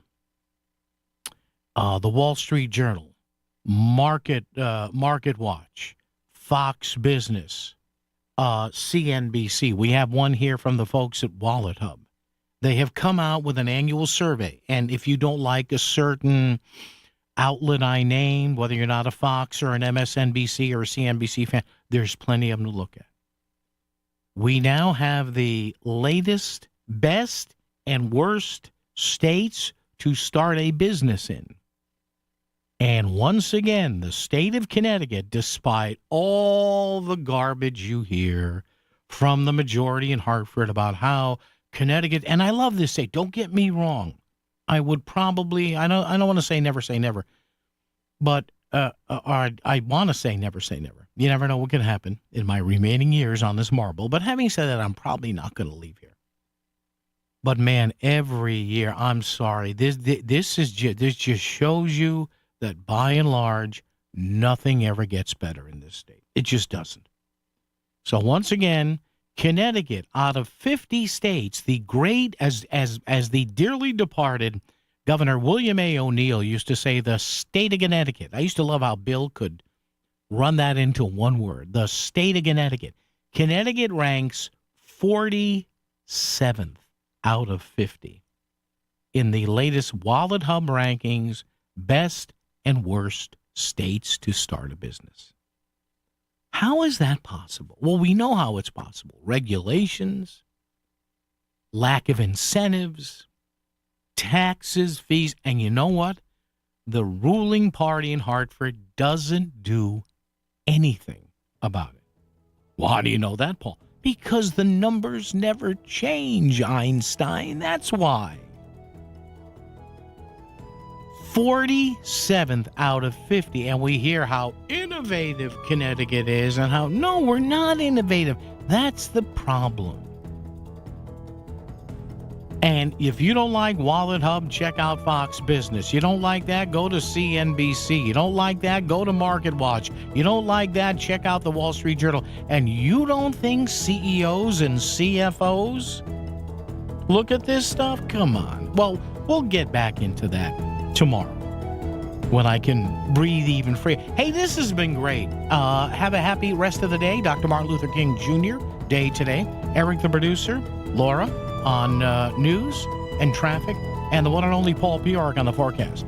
Paul Pacelli here. Stay tuned. News top of the hour. Be careful. Have a wonderful, wonderful day. Between all the holiday parties, weekend tailgates, and family get-togethers, we've been overindulging a little more than usual over the holidays. But now, we are starting the new year off on a healthier note by taking Active Liver supplements from New Nordic every day. Active Liver contains a powerful blend of turmeric, milk thistle, and globe artichoke extract, all natural ingredients that help protect the liver so that it can protect you from toxins. It's like giving my body a daily detox. I've never felt better, and my energy is through the roof. And my doctor is already impressed with how much better my numbers are looking. So if better health, more energy, and detoxing your body are some of your priorities this year, get Active Liver today and start the year off knowing you're giving your liver some well-deserved relief. Active Liver is available online at Amazon or NewNordicUSA.com. Or pick some up today at your local CVS, ShopRite, Meijer Grocery. Are now available at Wegmans. New year, new you, new Nordic.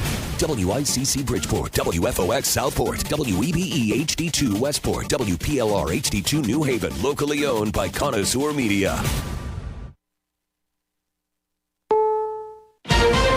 This is CBS News on the Hour, your home for original reporting.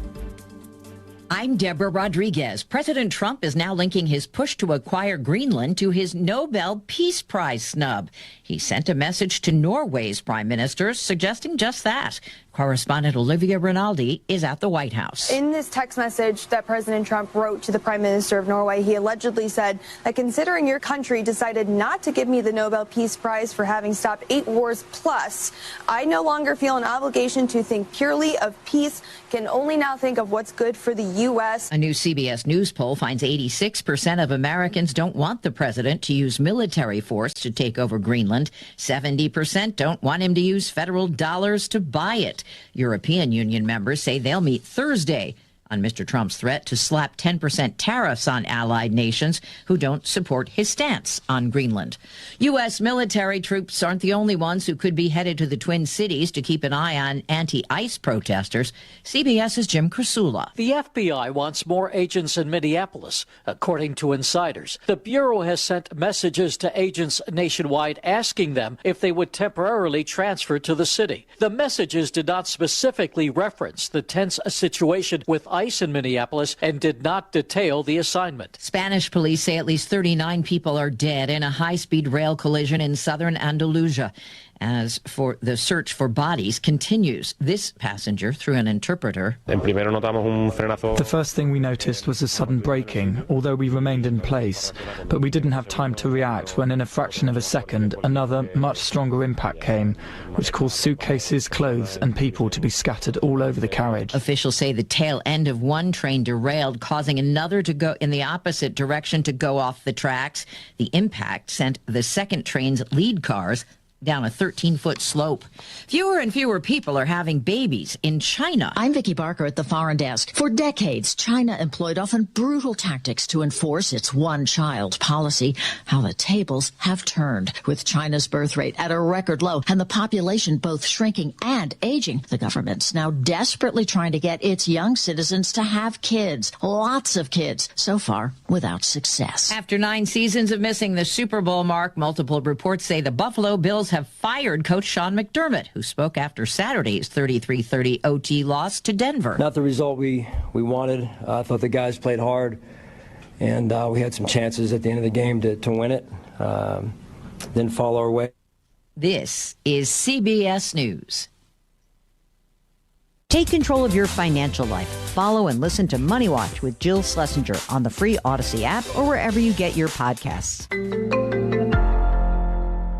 Okay, I have to tell you, I was just looking on eBay where I go for all kinds of things I love, and there it was. That hologram trading card. One of the rarest, the last one I needed for my set. Shiny like the designer handbag of my dreams. One of a kind. eBay had it, and now everyone's asking, ooh, where'd you get your windshield wipers? eBay has all the parts that fit my car. No more annoying, just beautiful. Millions of finds, each with a story. eBay. Things people love. Earn an accredited MBA in as few as 16 months for about $21K at University of Maryland Global Campus. Explore 10 specializations, including finance, HR, cyber technology, and more. Plus, showcase the value of your MBA with a comprehensive learner record and digitally demonstrate in-demand skills and credentials to employers. No application fee if you apply by February 11th. Learn more at umgc.edu. Certified to operate in Virginia by Chev. WICC 695.9, Voice of Connecticut Local News Update.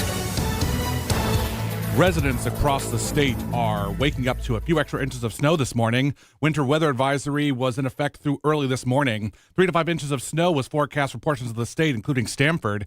After the snow comes the cold, as wind chills will make tomorrow's morning commute feel like single digits. Several area events are being held today in honor of Martin Luther King Jr. The Sterling Community Center in Stratford will hold its 4th annual Martin Luther King Jr. celebration from 9 a.m. till noon. A celebration will be held at St. Matthew's Lutheran School in New Britain from 2 to 4:30. It includes collective art project, a basketball clinic, and a youth-led community conversation. West Hartford will hold its 30th annual MLK celebration in the Town Hall Auditorium from 10 until 11:30 this morning. Governor Ed Lamont has activated the Connecticut Severe Weather Protocol from 5 p.m. this Monday through Wednesday, the January 21st, due to the dangerously cold temperatures, strong winds, and wind chills dipping into single digits.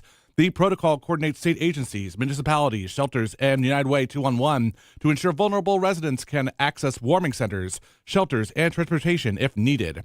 Residents needing assistance are urged to call 211 or visit 211ct.org. And the governor emphasized that pets should not be left outdoors in these life-threatening conditions. For WICC News, I'm Paul Goodman. WICC 695.9, the voice of Connecticut. Weather update. Sunny this afternoon with a high near 30. Partly cloudy, windy, cold overnight with a low in the mid-teens. Bitter cold tomorrow. Partly sunny and windy with a high in the low 20s. I'm meteorologist Paul Piorek on WICC. It's time for stimulating talk. Time for thought-provoking conversation. Time for the Lisa Wexler Show. Turn on your brain and get the real scoop on today's topics and events. Here is Lisa Wexler.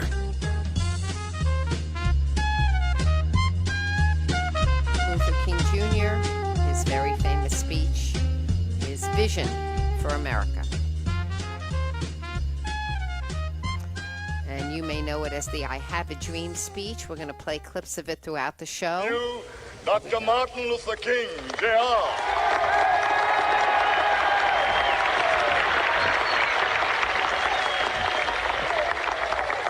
I am happy to join with you today in what will go down in history as the greatest demonstration for freedom in the history of our nation.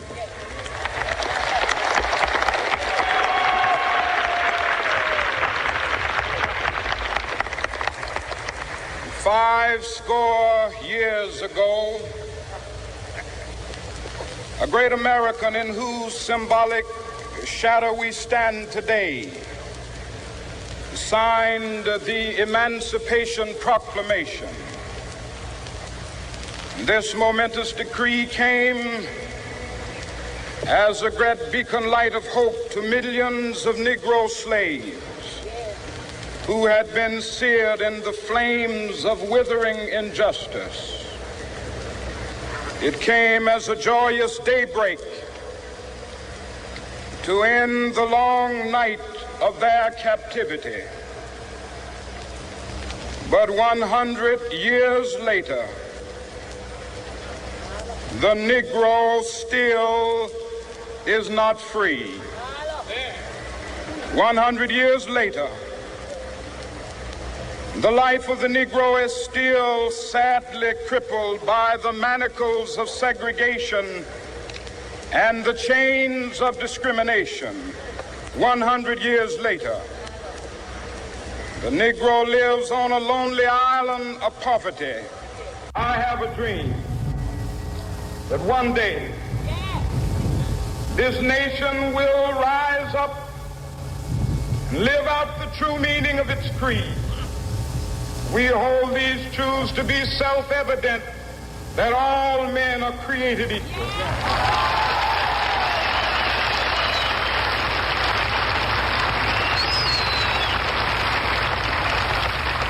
I have a dream that one day on the red hills of Georgia, sons of former slaves and the sons of former slave owners will they be able to sit down together at the table of brotherhood. I have a dream that one day, even the state of Mississippi, a state sweltering with the heat of injustice, sweltering with the heat of oppression, will be transformed into an oasis of freedom and justice. I have a dream. My poor little children will one day live in a nation where they will not be judged by the color of their skin, but by the content of their character. I have a dream today.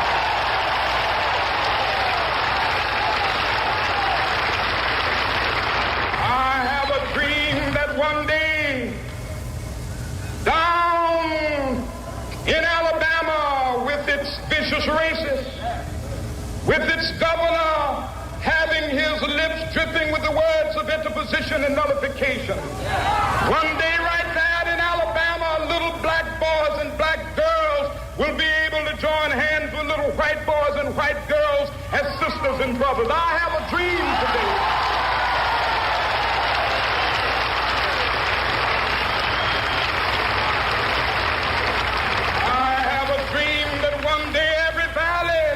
Exalted. And every hill and mountain shall be made low, the rough places will be made plain, and the crooked places will be made straight, and the glory of the Lord shall be revealed, and all flesh shall see it together. This is our hope. This is the faith that I go back to the South with. With this faith, we will be able to hew out of the mountain of despair a stone of hope. With this faith, we will be able to transform the jangling discords of our nation into a beautiful symphony of brotherhood. With this faith, we will be able to work together, to pray together, to struggle together, to go to jail together, to stand up for freedom together, knowing that we will be free one day.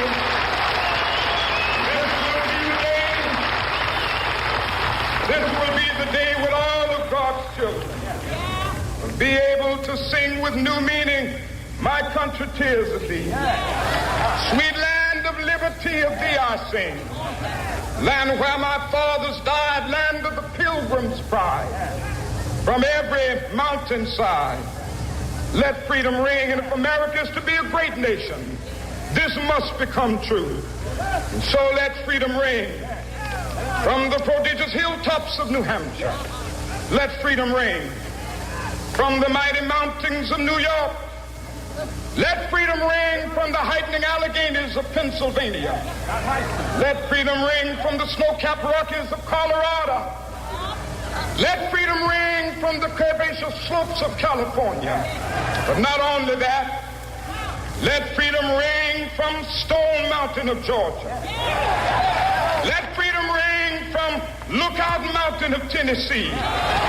Let freedom ring from every hill and molehill of Mississippi, from every mountainside. Let freedom ring, and when they capital,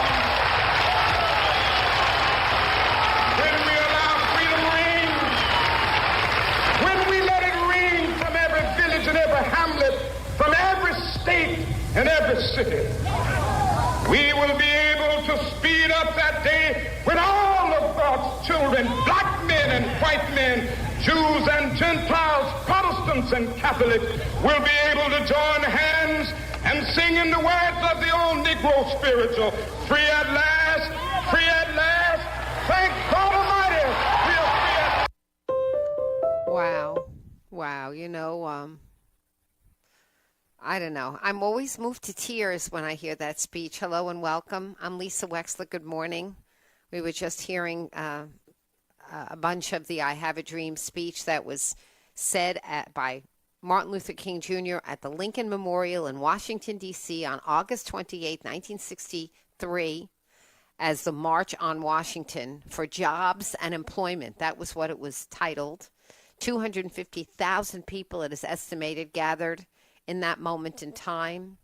And you know, it's so extraordinary that here we are, and it's Martin Luther King Day, which has become a national holiday, and it used to be always January 15th on his birthday, but nowadays we make it a Monday so that we can shoulder and have a 3-day holiday, and the kids are off from school and the post offices are closed and it's a federal holiday. But really, it's become in our area, at least in Connecticut, more and more a day of service in recognition and thanks and contribution to the contribution that Martin Luther King Jr. and the civil rights movement made to this country, and in recognition that it's an opportunity to give back. 203-333-9422 is our number. When you hear that speech, let's put it in context. In 1963, on August 28th, that was to some extent the apex of the civil rights movement in terms of rhetoric. But what happened after that was November 22nd, 1963, John F. Kennedy was shot. And one cannot possibly underestimate the impact on the national psyche, on this country, of having our beloved, if controversial, youthful, magnetic, charismatic, extraordinary president shot the way he was in full view with his bleeding head cradled by his wife. 3 days later, Jackie Kennedy, who was barely, 32, 33 years old. Just imagine this. Just imagine this. She has 2 little kids. She had suffered a stillborn death of her newly born son, Patrick, who didn't make it, but they named him. And she was suffering the trauma that goes with that. And now she has her husband die in her lap, bleed out. And then 3 days later, she puts on a funeral, the likes of which the world has never seen, complete with the riderless horse going down Pennsylvania Avenue. And the majesty and the sadness and all of that. Just too much to bear, right? Just too much to bear. Anyway, I'm Lisa Wexler. I apologize for that crazy noise in the background. You may recognize it as a gas-powered lawnmower, but it wouldn't sound familiar in the snow, beautiful snow of Connecticut. I happen to be broadcasting from Boca today, where I came to visit my parents on Saturday. That noise will just disappear in a moment. But I'm thinking about this time and place in history, in American history, and the irony is that many people believe it was JFK's assassination that spurred, and could only have spurred, the actual passage of the Civil Rights Act of 1964 and then 1965. Because what happened was that Lyndon Johnson became our president, and Lyndon Johnson had been the Speaker of the House, and he was the most deft, extraordinary lawmaker that probably was ever seen in this country in the 20th century. And if you go to, and it's fascinating and I highly recommend it, if you go to Austin, Texas, and you go to the LBJ library, spend the afternoon in the library, because what they have are stations where you can pick up the phone and you can listen in real time, actual recordings of Lyndon Baines Johnson, our president at the time, hand-wringing and negotiating with the leaders of the Senate and the House, trying to get the Civil Rights Act, civil rights bills passed. And many of them were Southern racists, but he knew these guys because he was from Texas, and he was not a Southern racist himself as his career came forward. But in his earliest days, he was exposed to these people as a white person in Texas, and he knew how to talk to them, and he knew what they were wanting, and he knew how to negotiate with them. And many people believe, if not for the deaths of Martin Luther King Jr. and of John F. Kennedy himself, that we would not have had the acceleration of the passages of the bills of the Civil Rights Acts of 64 and 65, because it was only with that catastrophic shock to the system that we could have gotten those bills passed to begin with. The lurching of American history, forward and back and forward and back, lurching. And here we are, it's January 19, 2026, and we're in the middle of a different kind. What did Mark Twain of Connecticut say? History rhymes. History is not the same kind of thing. So my question for you today, you can call me at 203-333-9422. My question for you today is, if Martin Luther King Jr. were here today, where would he be today? Would he be in Minneapolis, gathering civil rights protesters against ICE? Would he be back in Washington, D.C.? Would he be leading protests against anti-Semitism? Where would he stand on the issues of gender and of participation in sports? Where would he stand on the issues of immigration enforcement and ICE? I want to be thinking about that today. It may not be that particularly obvious, but I think it's a question that we should be thinking about. Today is a day in this country which we have dedicated to the memory of somebody who fought for the nonviolent revolution. The nonviolent revolution in the footsteps of Gandhi, who was able to wrest India from England's control